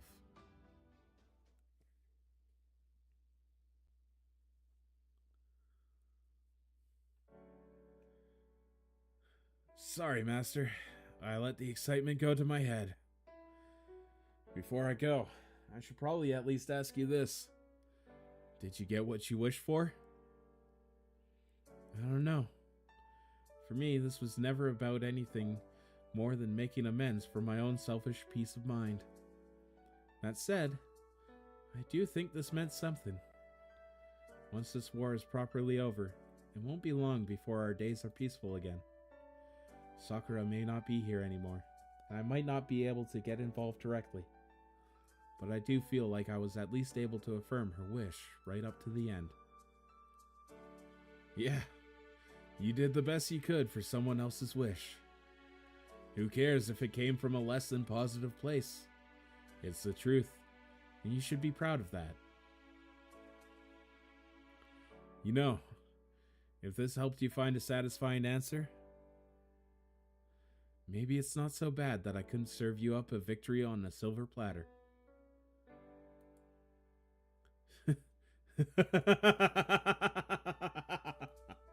What's so funny? I just realized something. I won more battles than I can count in life, but here I am, completely satisfied in defeat. Sure, there were those times Hanuman wiped the floor with me just to show off how strong he truly was. But I've never felt this way from an ordinary brawl before. And against Duryodhana of all people. This really is something else. That explains it. This must be one of the reasons I lost. I couldn't possibly win when I don't really care about victory or defeat. Especially when the other guy's all raring to go. Still, I may not have any regrets about this fight, but that doesn't mean I don't have other regrets. There's still one thing I can't help but feel bad about. Huh? I'm sorry I didn't manage to serve you any food you enjoyed. You're wrong. You've got it all wrong. Your cooking was always delicious. Of course it was. The problem was me. I'm the one who didn't think I had any right to smile after eating something so good. I'm sorry, Lancer. Even in your final moments, I couldn't give you anything but regrets. I'm sorry I couldn't appreciate how good your cooking was. I'm sorry I wasn't able to let you do anything heroic. If I'd only been normal, you could have fought and won instead of just cooking all the time. Now you're the one who's got it wrong, Master. I'm glad I ended up like this. I'm glad I spent my time here cooking for you, and only fought one battle at the end. If I'd been my perfect warrior self, who already had everything I wanted, then I might have been really pissed off about losing this battle. And skulking like a spoiled brat right now. Not to say I'm not a little pissed off about how he beat me right now. Honestly, it's embarrassing. It's a good thing my brothers aren't here to see this. But never mind that. My point is, it's because I'm not just my warrior self that I'm able to go out feeling fairly satisfied. So I think you're fine, just the way you are. Even though you're trapped by guilt and you don't know why, you still decided to fight to make amends. That tells me you're gonna be alright. I don't know if this will mean anything to you, but I hope you can make amends for the guilt you harbor so deep inside one day too. Yeah, I hope I can too. Do you think I can? I already taught you the trick. Just do what you want to do. Sure, pain you can't forget sucks, but it's also a good motivator. In our case, we managed to survive our banishment and the war because we never forgot the humiliation we suffered. So, if you're straddled with guilt and you can't forget, it also means you've got a source of strength that'll never go away. That's a better way to use your guilt than letting it overwhelm you until you can't do anything at all. Can't forget about it? Make it work for you. Turn it into a fuel that'll keep you moving forward forever. Fuel that'll keep you going no matter the difficulties or hardships you face down the road. Yeah, you're right. I'm going to start using this guilt as a motivation I'll never ever forget, and let it help me walk the path I want to take. Well, looks like it's about that time. See you around, Master. Next time we meet, I'll cook you a meal so good you won't be able to help smiling once you've tried it. Count on it. Yeah, I can't wait.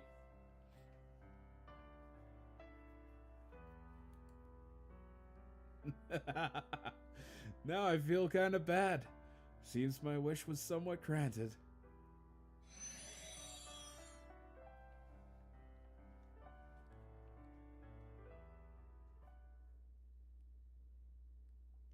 Man, I love the character building that FGO does in every singularity in story. They do such a great job making characters and actually fleshing them out. In the end, he never even tried to hit me below the navel. It got me thinking, what does it mean that he didn't try? What was he thinking back then when he did it? Was the personality that chose not to resort to such a trick always there within him? The more I think about it. Hang on. What am I doing? Who cares? Thinking about it won't change him, or the past. All that matters is that today, I won. At long last, it's my time to shine. Let the good Duryodhana times begin.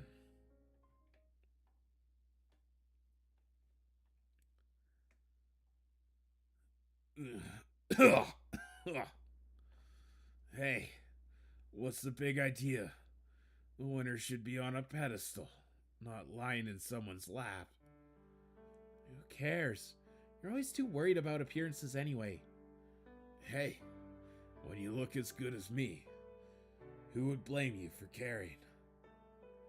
Well, I guess you don't look too bad, as long as you keep your mouth shut. It's okay. Just to be honest, I can tell you agree with me anyways. So, are you satisfied? My answer's obvious. So instead, I'll ask you. What about you? Are you satisfied?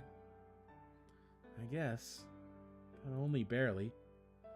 You, our brothers, my husband, my father-in-law. I didn't have any idea you'd all died until it was too late. For all you know, I could have ended up hating you all for just going off to fight and leaving me all alone. At least, this is better than that. This time, I got to stay with you right to the end. I can at least stay by your side until you're gone. I see. No, wait. What are you saying? I'm still perfectly healthy. In fact, I'll even answer your question. Hell no. I'm not satisfied at all. You're not? Not at all. Are you sure? Well, I don't know. I guess I'd be lying if I said I didn't find anything I was looking for. So maybe I'm just barely satisfied, like you. Listen, I've been looking for everything this world has to offer. That's what I want. So, of course, the sister who had to leave on her own path would be part of that. Thanks.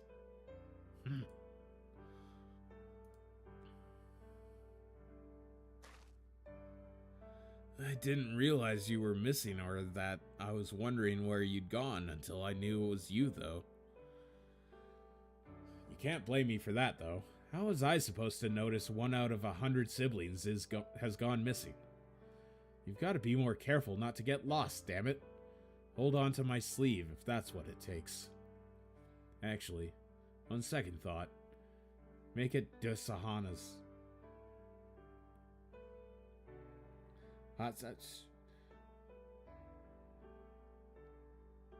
They changed the name on me. That's not fair.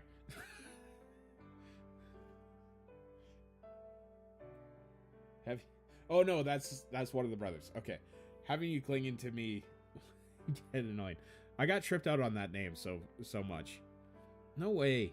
Dusahana would totally yell at me for that too.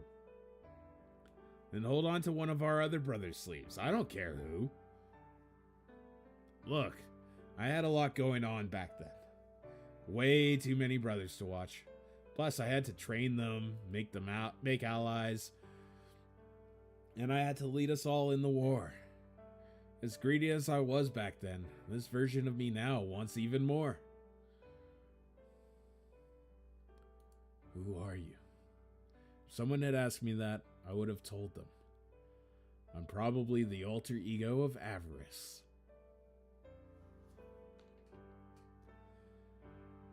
It was nice going after everything I wanted, but it wasn't enough. Of course, just finding my sister isn't going to be enough to satisfy me. You're the worst. Still, I know that's just who you are. Man, I'm sleepy. Guess even I can't beat the Sandman. This sucks. There's still so many things that I wanted to get before I fell asleep. Yeah, that's right. I'm greedy. So hey, you. Come here. Yeah, you, Altonius. Me? What do I have to do with this? You and I. We're still in alliance, so I've got an order for you. Since I'm not going to be able to get everything I want, make sure you at least get everything you want in my place. Oh, don't look at me like that. I don't know what you're up against, but you've got a battle ahead of you, and it's to save the world, right? If you winning that battle leads to saving the world, you're as good as claiming the world for yourself. I don't know if I'd say that. Well, it's true. So I am naming you my proxy. You're going to get the world in my place. There we go. Now I can sleep in peace. Oh, I'm sorry about him. Don't worry about it, okay? It's fine. I think that was just his way of encouraging me. You think so? I'm not sure I agree, but I appreciate how charitable you're being. Anyway, I pushed myself so hard earlier that I'm about at my limit. So while we're here, do you mind if I say something? Thank you for all your help. I'm glad you were the first master I met here. I was so happy when you rescued those repair girls from Castor.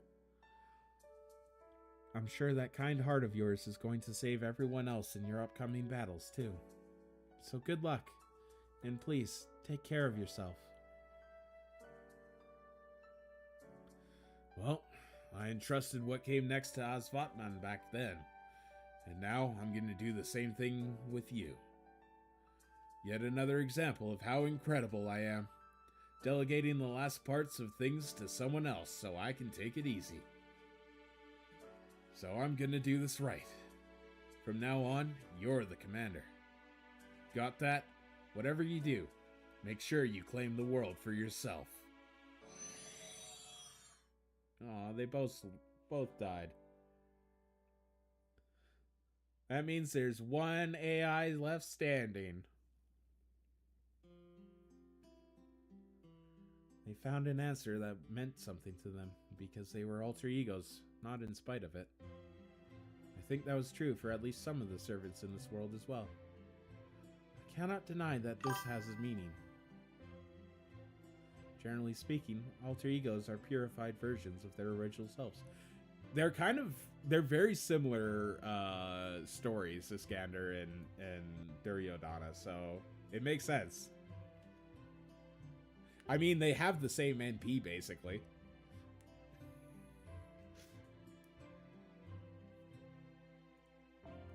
That is why they sometimes go down paths and open up possibilities which would be difficult for their normal personality. Then I suppose it was my method of creation that was responsible for my failure. Not at all. I think we actually need to be paying attention to the reverse.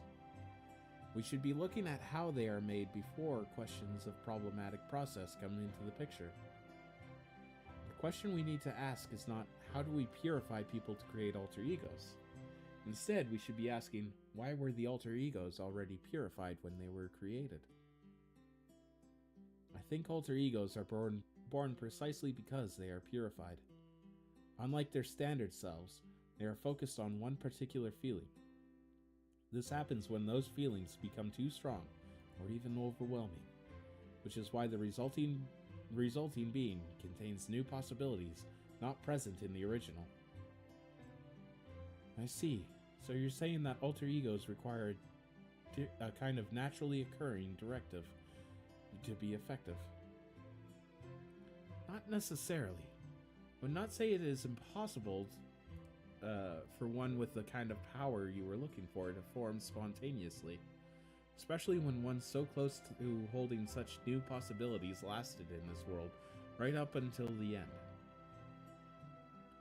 Conversely, it is also not guaranteed that such an alter ego would form spontaneously every time a given being naturally possesses such feelings. In the end, alter egos remain fragments of personalities, so some are not durable enough to survive alone. I think that is probably why so many of them end up tied to multiple divinities. At any rate, it seems clear now that creating alter egos by forcibly separating personalities was never likely to yield any with the kind of power we would need. And it seems mine truly was just a twisted equation. That it was akin to searching for meaning in the starry sky, and allowing myself to be so dazzled by the sheer number of them that I included paper moons I floated myself in the answer. That's right, I still need to answer that question.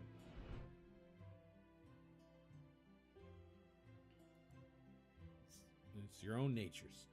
You already have created countless alter egos. You've agreed that they make excellent additions to a fighting force. Why is one alter ego acceptable but not 100? What makes 10 permissible but 1,000 taboo? Your inability to answer this is what is twisted. One alter ego or not, it makes no difference.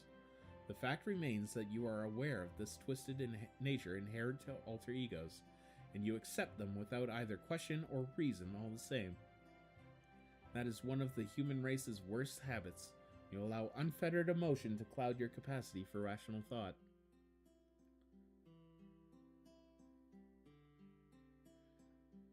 It's true, using alter egos is twisted no matter how many there are.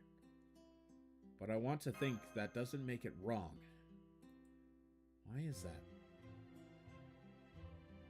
Because they're at peace with the fact that they're alter egos. And I think that means it's probably okay. I see. So you trust the alter egos in Chaldea. You believe the fact that they form naturally is proof that they are right to exist. So you didn't have to find a reason. It already existed inside of them. Now I understand. What seemed twisted at first may actually just be a series of righteous things layered atop one another. I can't deny that too is a possibility. Even if astronomically speaking, it seems like a miracle so unlikely as to be practically impossible. Yes, failing to realize that is probably the most important reason my calculations have gone awry. Emotions, people, alter egos, the way beings' wills, powers, and personalities exist and intermingle. I see now that I should have tried to study those things more closely from my vantage here on this paper moon.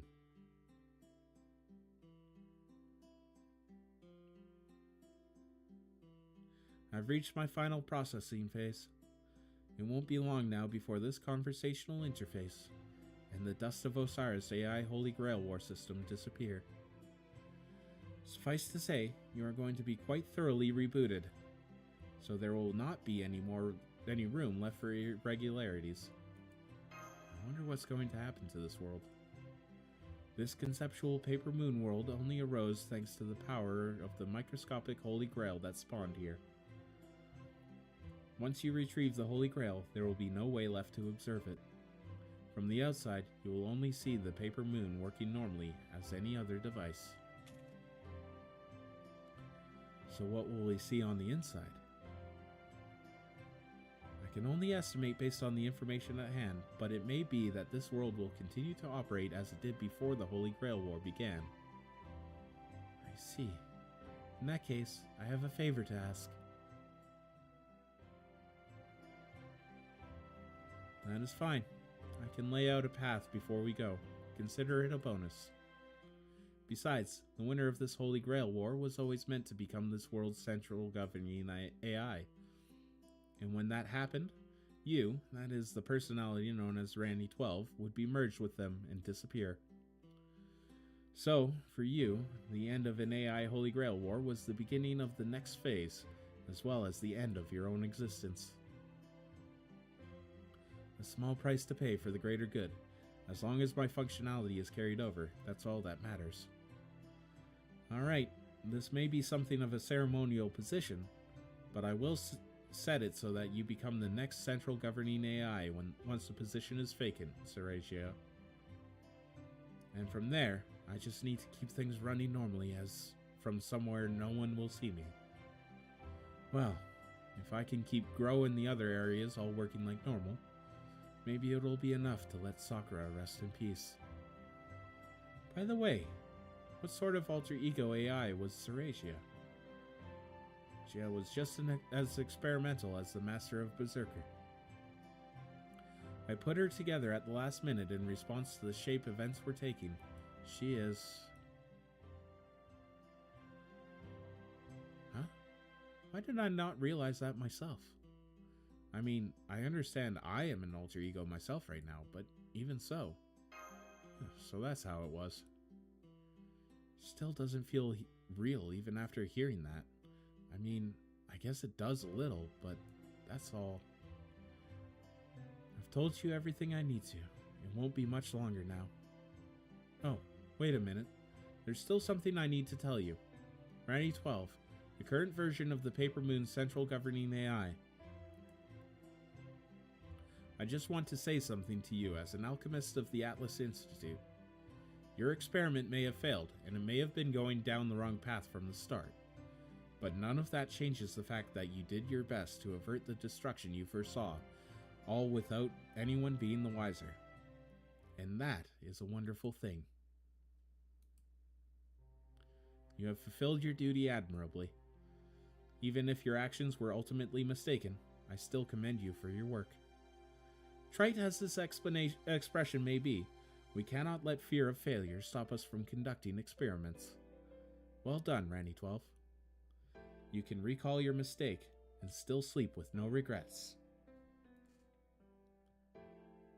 Thank you. That's right. All I ever wanted was to avert the impending destruction, which is why I will dedicate the possibility that my observations may have been mistaken and the significance of my failed experiment to your upcoming journey. May the stars bless you on your way. And may the stars of the northern sky illuminate your way even in the darkest, most difficult times.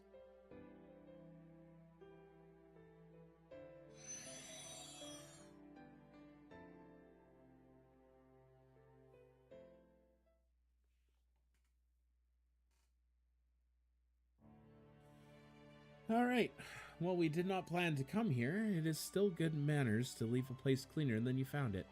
I can at least make sure everything is in its proper place.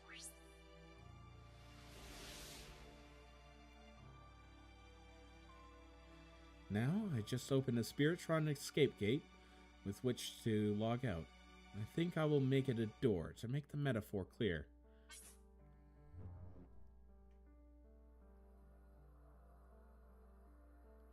Alright, we can go. Is there anything else before we leave? Yeah, I at least know what I have to say now. If we ever meet again, I hope we can talk. That's all. Of course. I'd be glad to.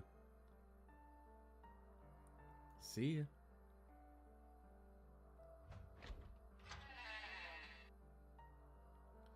Oh, I just remembered. This will be the end of this version of me, too. So, let me say this now, Altonius. Especially since I do not want to bring back any regrets to my outside self. I'm glad I got to go on this adventure with you. It was a lovely dream.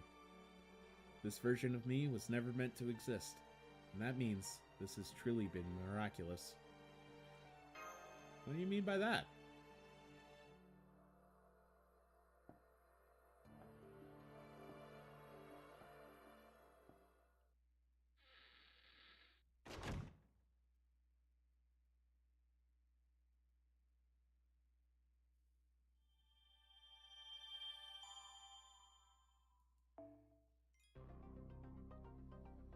Oh, epilogue. Oh my god, we're almost out.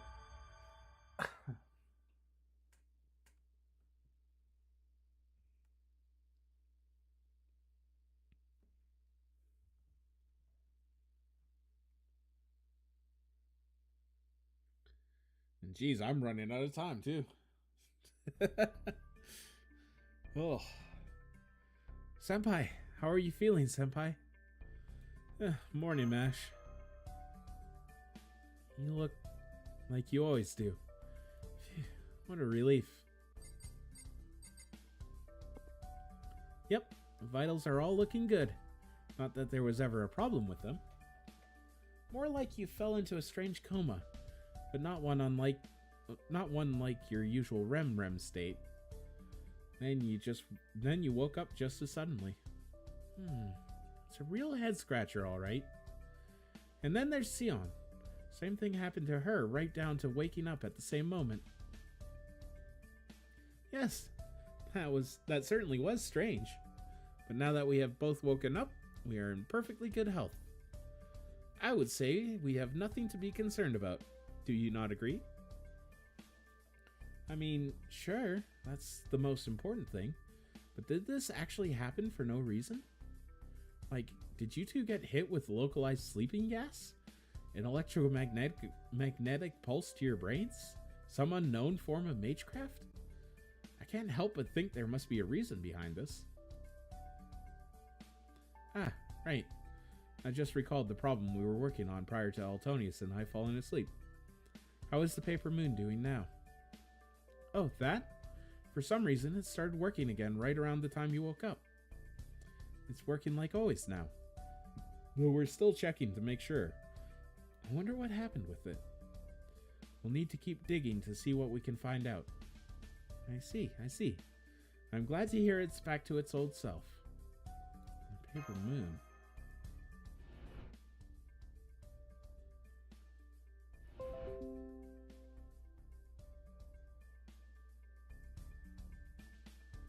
You look troubled, Senpai. Is something wrong? I suspect you had a dream while you slept, yes? Do you recall what it was about? I do think I was dreaming, but no, I can't remember. Surprise!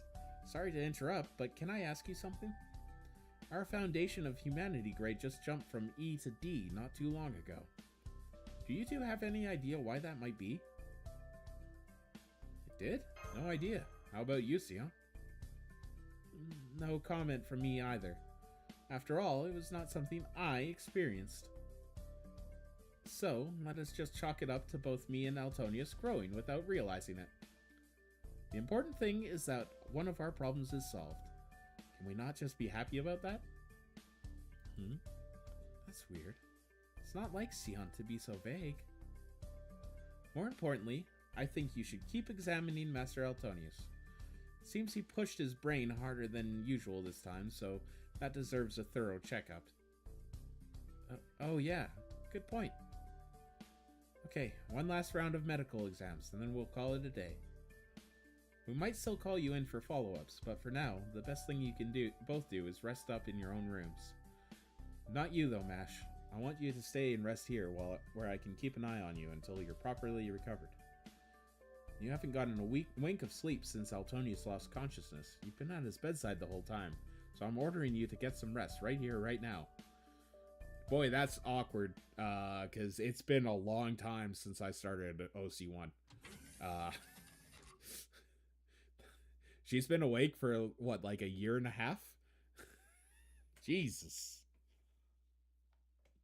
Oh, I get the feeling you're about to have an unusual visitor. I'd like to see what happens next, but my room is off that way, so I'll just wish you a good night. Huh? Hey, can I talk to you for a second?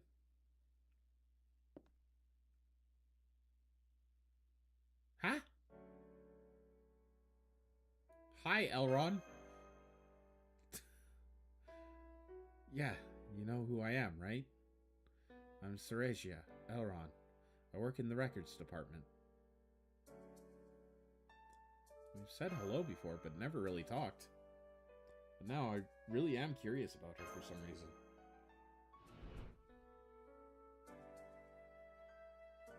It's the alter ego, the involved type, I suppose you could say. She just happened to be nearby during the first rotation, so she probably was at least physically close to you. However, her alter ego is just a copy of the original's personality model, so she has no direct connection to her counterpart in the outside world. Your minds were drawn in here by direct, if accidental, intervention, which probably rendered your bodies comatose. But the real Seregia is going about her normal life completely unaware that she's been copied. Any feedback she does experience is likely to be no more than a slight subconscious tingle of sorts. The real reason is there's such a difference between you two and her is that, well, she was already in a state of mind that made her very easy to copy, whereas the two of you fell in here entirely by accident. That's why she became an official master AI, and you didn't. I can only guess, but I believe she may have already been slightly mentally unstable, such that it would be easy for a fragment of her personality to be detached. She was likely experiencing the kind of instability which would make her dislike who she is, and look for a chance at becoming someone else. Hey. So, you want to talk? Don't just say what I want before I get a chance to. Did you use a mind-reading spell on me? Well, whatever. I usually leave the personal relationship stuff to Mayunari and the others, so we've never really talked much before. But there's something I want to talk to you about now. Would you come with me? It won't take long.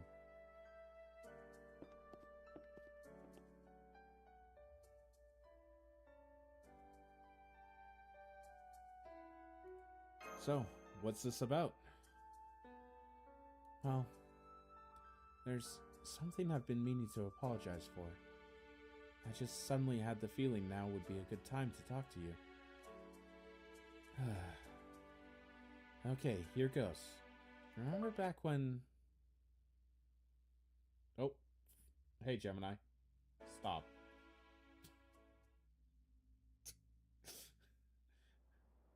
I don't know how that triggered, but sure. December 27th, 2019. The blizzard has come and gone. Now all that remains is clear blue sky. God, it's been so bloody long. Before long, the pale blue mark is marked by the single black dot of an approaching helicopter.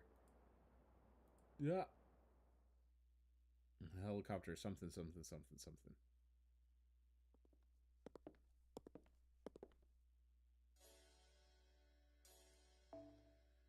The helicopter brings important passengers, and the harsh reality is that the end is close at hand. Oh man, they're almost here. What are you so upset about? Are you really going to be sad to say goodbye to this job? Of course not. Sure, I've got other things to do, too. But I knew when I took this job that being the gatekeeper for a secret Antarctic base would be boring as hell. I swear, who did they think was going to come visit us? The local penguins? Still, boring as the job is, It's a big deal knowing that today is my last day. Is that how it works? Anyway, why are you here to help out in my first and last big moment at this job? Wait, does this mean you want to spend as much time with me as possible before we say goodbye, Serasia? Don't be ridiculous. I'm just following orders. This might well be the first time anything noteworthy happened at this gate, so they want a record keeper here for posterity. Also, how many times have I told you not to call me by my first name? I can't help it. It's just such a great name. I wonder how many times I've used it anyway. So hey, I know it's a long shot, but there's something I've been wanting to say. We've been working together a pretty long time now, and I guess we'll be getting out of here and going on our separate ways soon, so, I was wondering if you wanted to grab a bite to eat with me or sometime. I'm serious. 312. Huh? That's how many times you called me by my first name without my permission. I kept track. Oh, wow. That's impressive. I guess there's a reason why you went into record keeping. That's not the point. My point is, do you really just want to grab one bite with me? You've been trying to get to know me for a while. Pretty unsubtly, too. As many times as you've used my first name. Do you really want to ask me out just this one time? Don't be ridiculous. Of course I was going to ask you out a bunch of times. As long as you say yes, I'll keep inviting you. So, does this mean you're saying yes? It does, right? Oh man, this is great. I'm so glad I finally worked up the courage to ask. Hey, come on. Stop pumping your fists and get back to work. Look, they're outside the gate right now. That must be our new director, Gordolf Music, and... Who's the pink-haired lady? Secretary? Probably, yeah. There's people here from the UN Inspection Committee, too. That's sure not just a bunch of randos.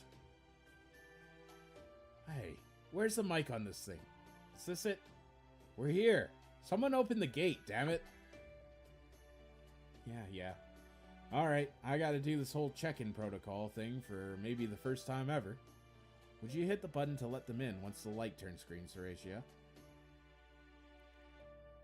Also, what would you like to eat? Got it. I'm good with anything, but Portuguese food would be nice to have again.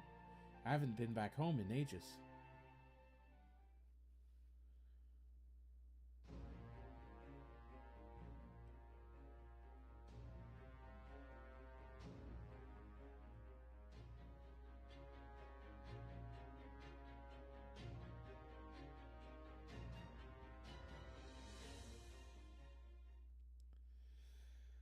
Oh. So there you have it. I was the one who opened the gate and let them in. As I look back on it, that was our last chance to stop all of this from happening. I keep dreaming about how things would be different if I just realized something was off back then. It's not just you. We're all prepared to let them in. I know. We're all writing up documents, getting ready for court hearings, and Director Music's takeover was completely legal. Hell, he was tricked just like the rest of us for that matter, so I know we were basically destined to end up here. But even so, I can't help but think about what would have happened if I hadn't hit that button. The fact is, I pushed us across that final line between this happening and not happening. I just can't get that out of my head. Maybe I could have noticed something was off with Koi and Skaya, and told them the gate was acting up or something. Maybe I could have talked to one of the higher-ups, and things would have turned out differently. Maybe, if things had gone differently, he would have made it onto the board, too. And I wouldn't have broken my promise to have dinner with him. There's so many possibilities all swirling around my head. I can't just forget about what happened. I mean, I'm a record keeper. I write journals for fun, and my family's lineage of memory magecraft never lets me forget anything. That's why I can't get rid of this guilt. All this time, I've got this giant ball of guilt, making me wonder how things could have gone differently if I'd just been a little more careful. I've talked about this in therapy. Maybe everyone else here already knew how guilty I feel. Hell, maybe even you noticed at some point. But right now, for some reason, I got the urge to tell you myself. I wanted to apologize to your face. So please, let me say this. I know it's selfish of me, but I just have to get these words out. I'm sorry. You got nothing to apologize for. And that guilt you're carrying around, we all share it too.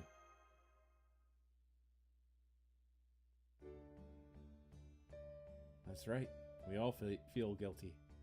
And as for how we can put it behind us, forget about it. Whether we should forget about it, whether we can ever make amends, well, I don't think anyone knows the answers to those questions yet. So let's go find them together. Okay.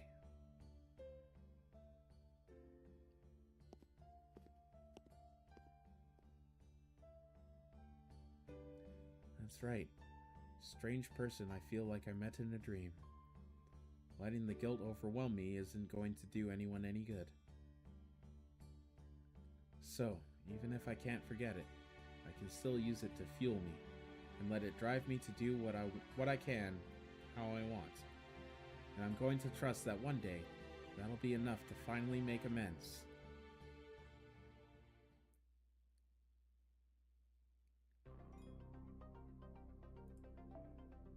Oh my god, how much longer are these?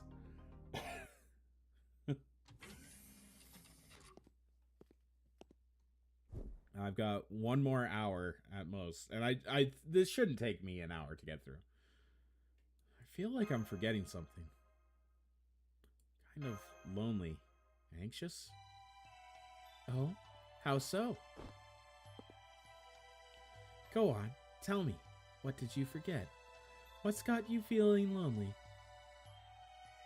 Huh, weird. I think it just went away. Really now? What's that all about? They said you were in a coma or something, and none of them knew why. So I thought I'd stop by to see if there were any fun changes in you. But you look the same as ever. Oh, you're so boring. Why couldn't you be drowning your woes in booze or whining about not wanting to work anymore or something? All I wanted was a golden opportunity to drag you into depravity, and you couldn't even give me that. What is it? That reminds me. Don't work too hard without checking in with us. Huh? Why are you scolding me when I didn't even do anything?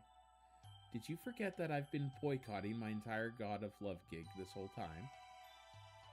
You really don't need to tell me not to work too hard. Way ahead of you there. So don't get the wrong idea, okay? I'm only here because, well, it just worked out that way. And so, I'm glad you're here. Are you still half asleep or something? Why would you be glad to see the Demon King of Depravity? Maybe you really did experience some kind of degenerative self-destructive change. The kind just begging to be corrupted. But, for now, why don't you just treat yourself a bit? Go on back to sleep if you're still drowsy. You know what? I think I will.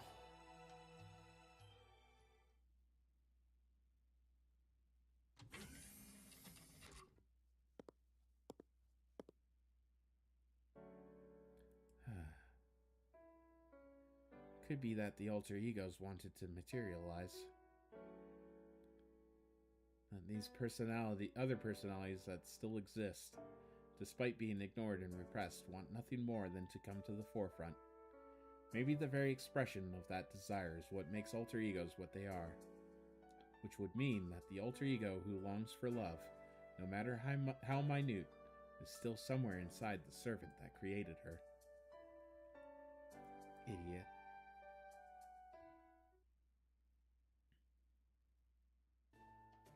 Well, that was certainly embarrassing.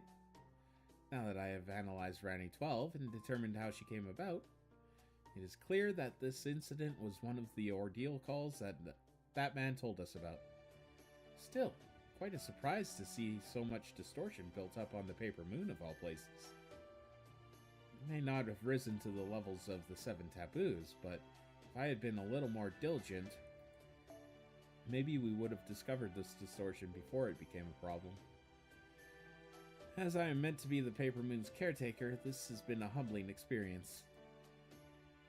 The only positive is that despite being taken by surprise, we were still able to resolve the situation. Everything else simply demonstrates how much room we have for improvement, and thanks to my frequent use of memory partition, I can recall the whole experience clearly. In fact, I wonder if I'm the only one who does. Kama is also accustomed to existing as multiple versions of herself. I would not be surprised if she remembers too, but I think I will be merciful and not bring it up. As for Miss Elrond and Altonius, I would expect their memories are subconscious at best.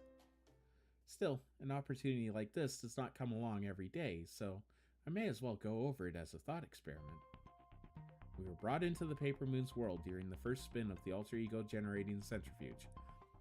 It is therefore extremely likely that Altonius was an alter ego too. But what kind of an alter ego was he? His poor condition when we first entered that world may be a hint. He was in bad enough shape that he could barely fight without any help from my aetherlight. So he was in suboptimal physical condition for reasons unknown, and there was a discrepancy between his mind and body. Put all this together and... now I see. Hypothesis 1. He was an alter ego who was fed up with fighting. Yes, I like that idea. In fact, I certainly hope he has such a side to him somewhere.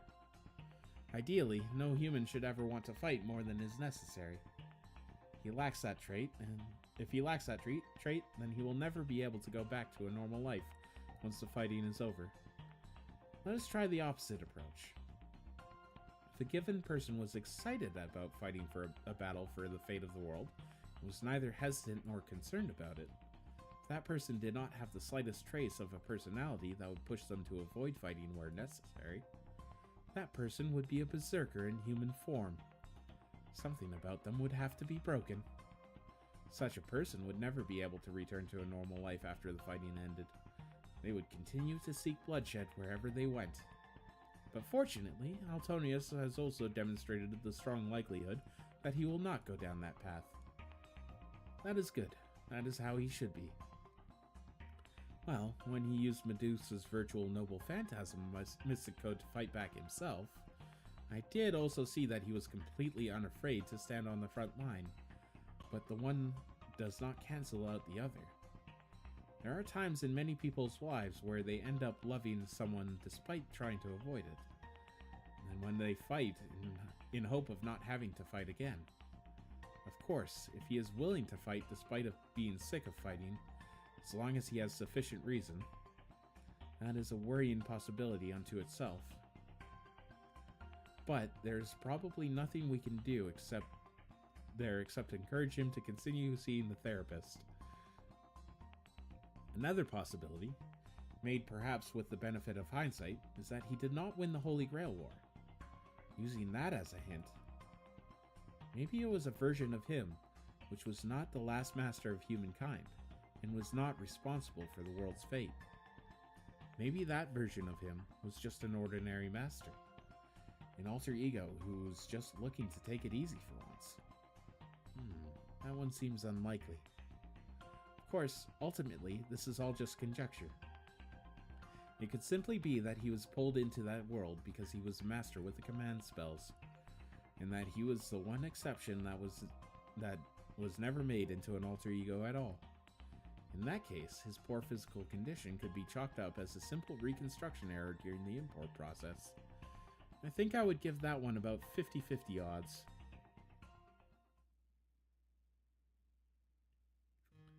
Anyway, I think that's not enough considering what happened to Altonius for the time being. Right now, I need to reflect on my own mistakes. Like the fact that I took advantage of my childhood appearance.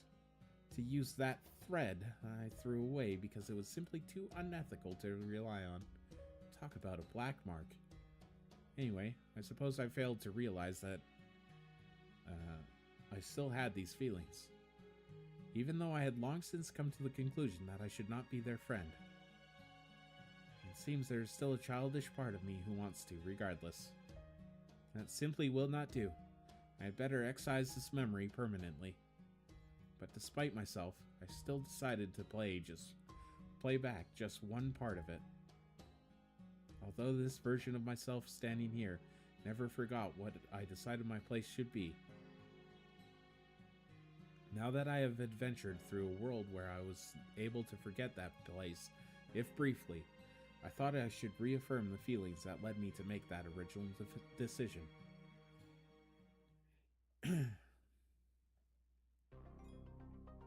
Alright, last one. Here we go, home stretch. And then I will be done for the day. Because my voice is going to give out soon. Oh hey, isn't that...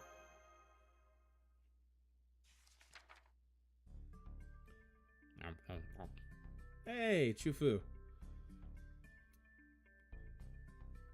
I see you're really enjoying that curry bread, Chuchu. No, you can't have a bite. Baker and that super jacked new cook came up with this curry bread together. It's got a perfect balance of spice, salt, sugar, and other amazing flavors. If you want one, go get your own. What's that? You want to know what I'm reading while I snack? It's some kind of essay that just popped up in the database one day. It was a good test subject for my emergency excitation response system. But once I used that to materialize it, I didn't have anything better to do than, well, read it. So what's it about? It's a treatise on alter egos, how they're formed, the implications of their existence, that kind of thing.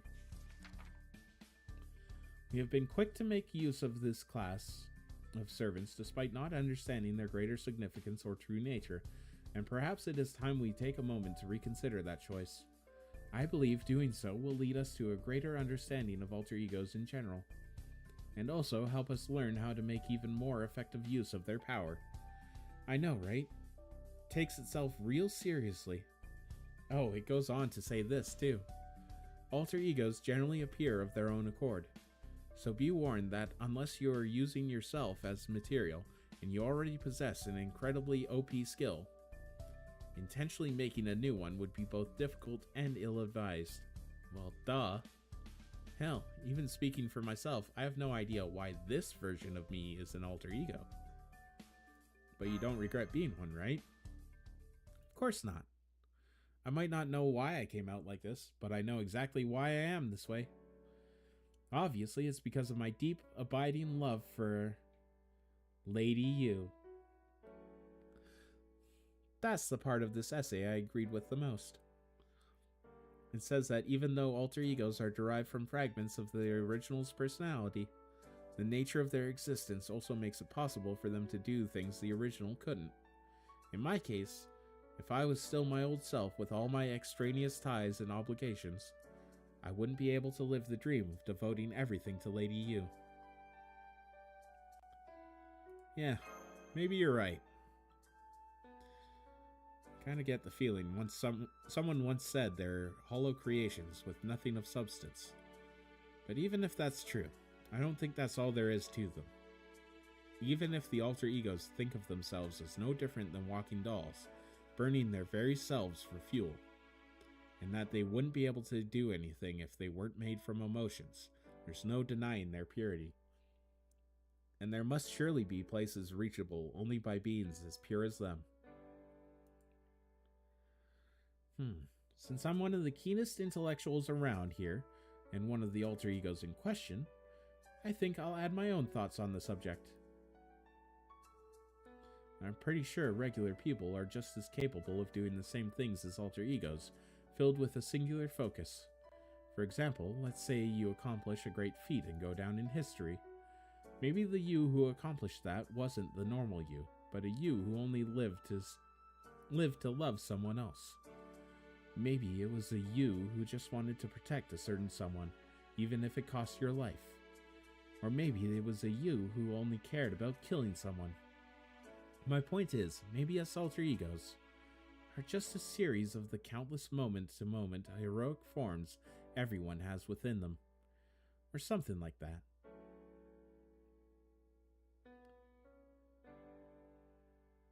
I'm not sure I get it, but I think I get it.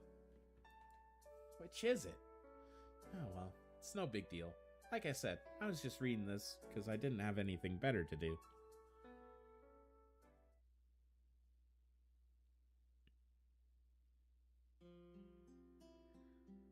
Some old-timey jazz, chosen by who knows, echoed quietly through the cafeteria. The musician was singing a heartfelt song about how as long as you believed in them, even artificial creations and paper moons can become as real as anything else. Got me thinking, maybe in the same way sabers fight with swords, and lancers fight with spears, alter egos fight with the strength that comes from their devotion to something besides themselves.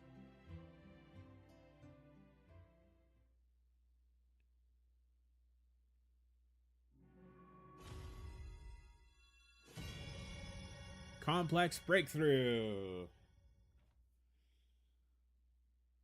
All right.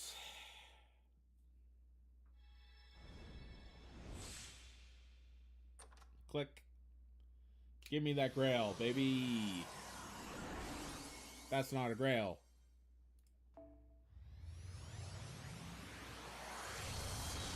There's my grail. Oh, craft essence, it's only a paper moon, has been sent to your present box. Cool.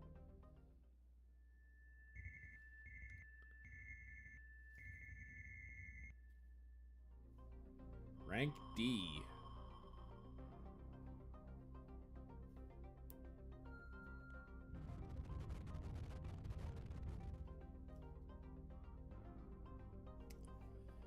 Unlock class score, extra 2. A new class score has been unlocked. New class added to class score, alter ego. The classes listed above have been added to the extra 2 class score.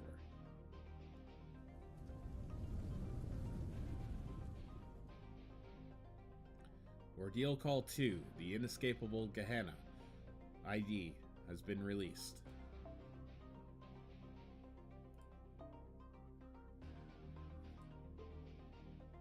Okay, alright. We get to try that out next time, which, barring any issues, should be tomorrow. I'll probably hop back into that tomorrow, so... for the time being, thanks everybody who came by and watched, and you know, everybody who followed. Power, Lemon Paz, Itachi, Amaro, thank you all so much for following today. Thank you for stopping by, chatting in the stream. It's great to see people show up, and I'll see you guys next time.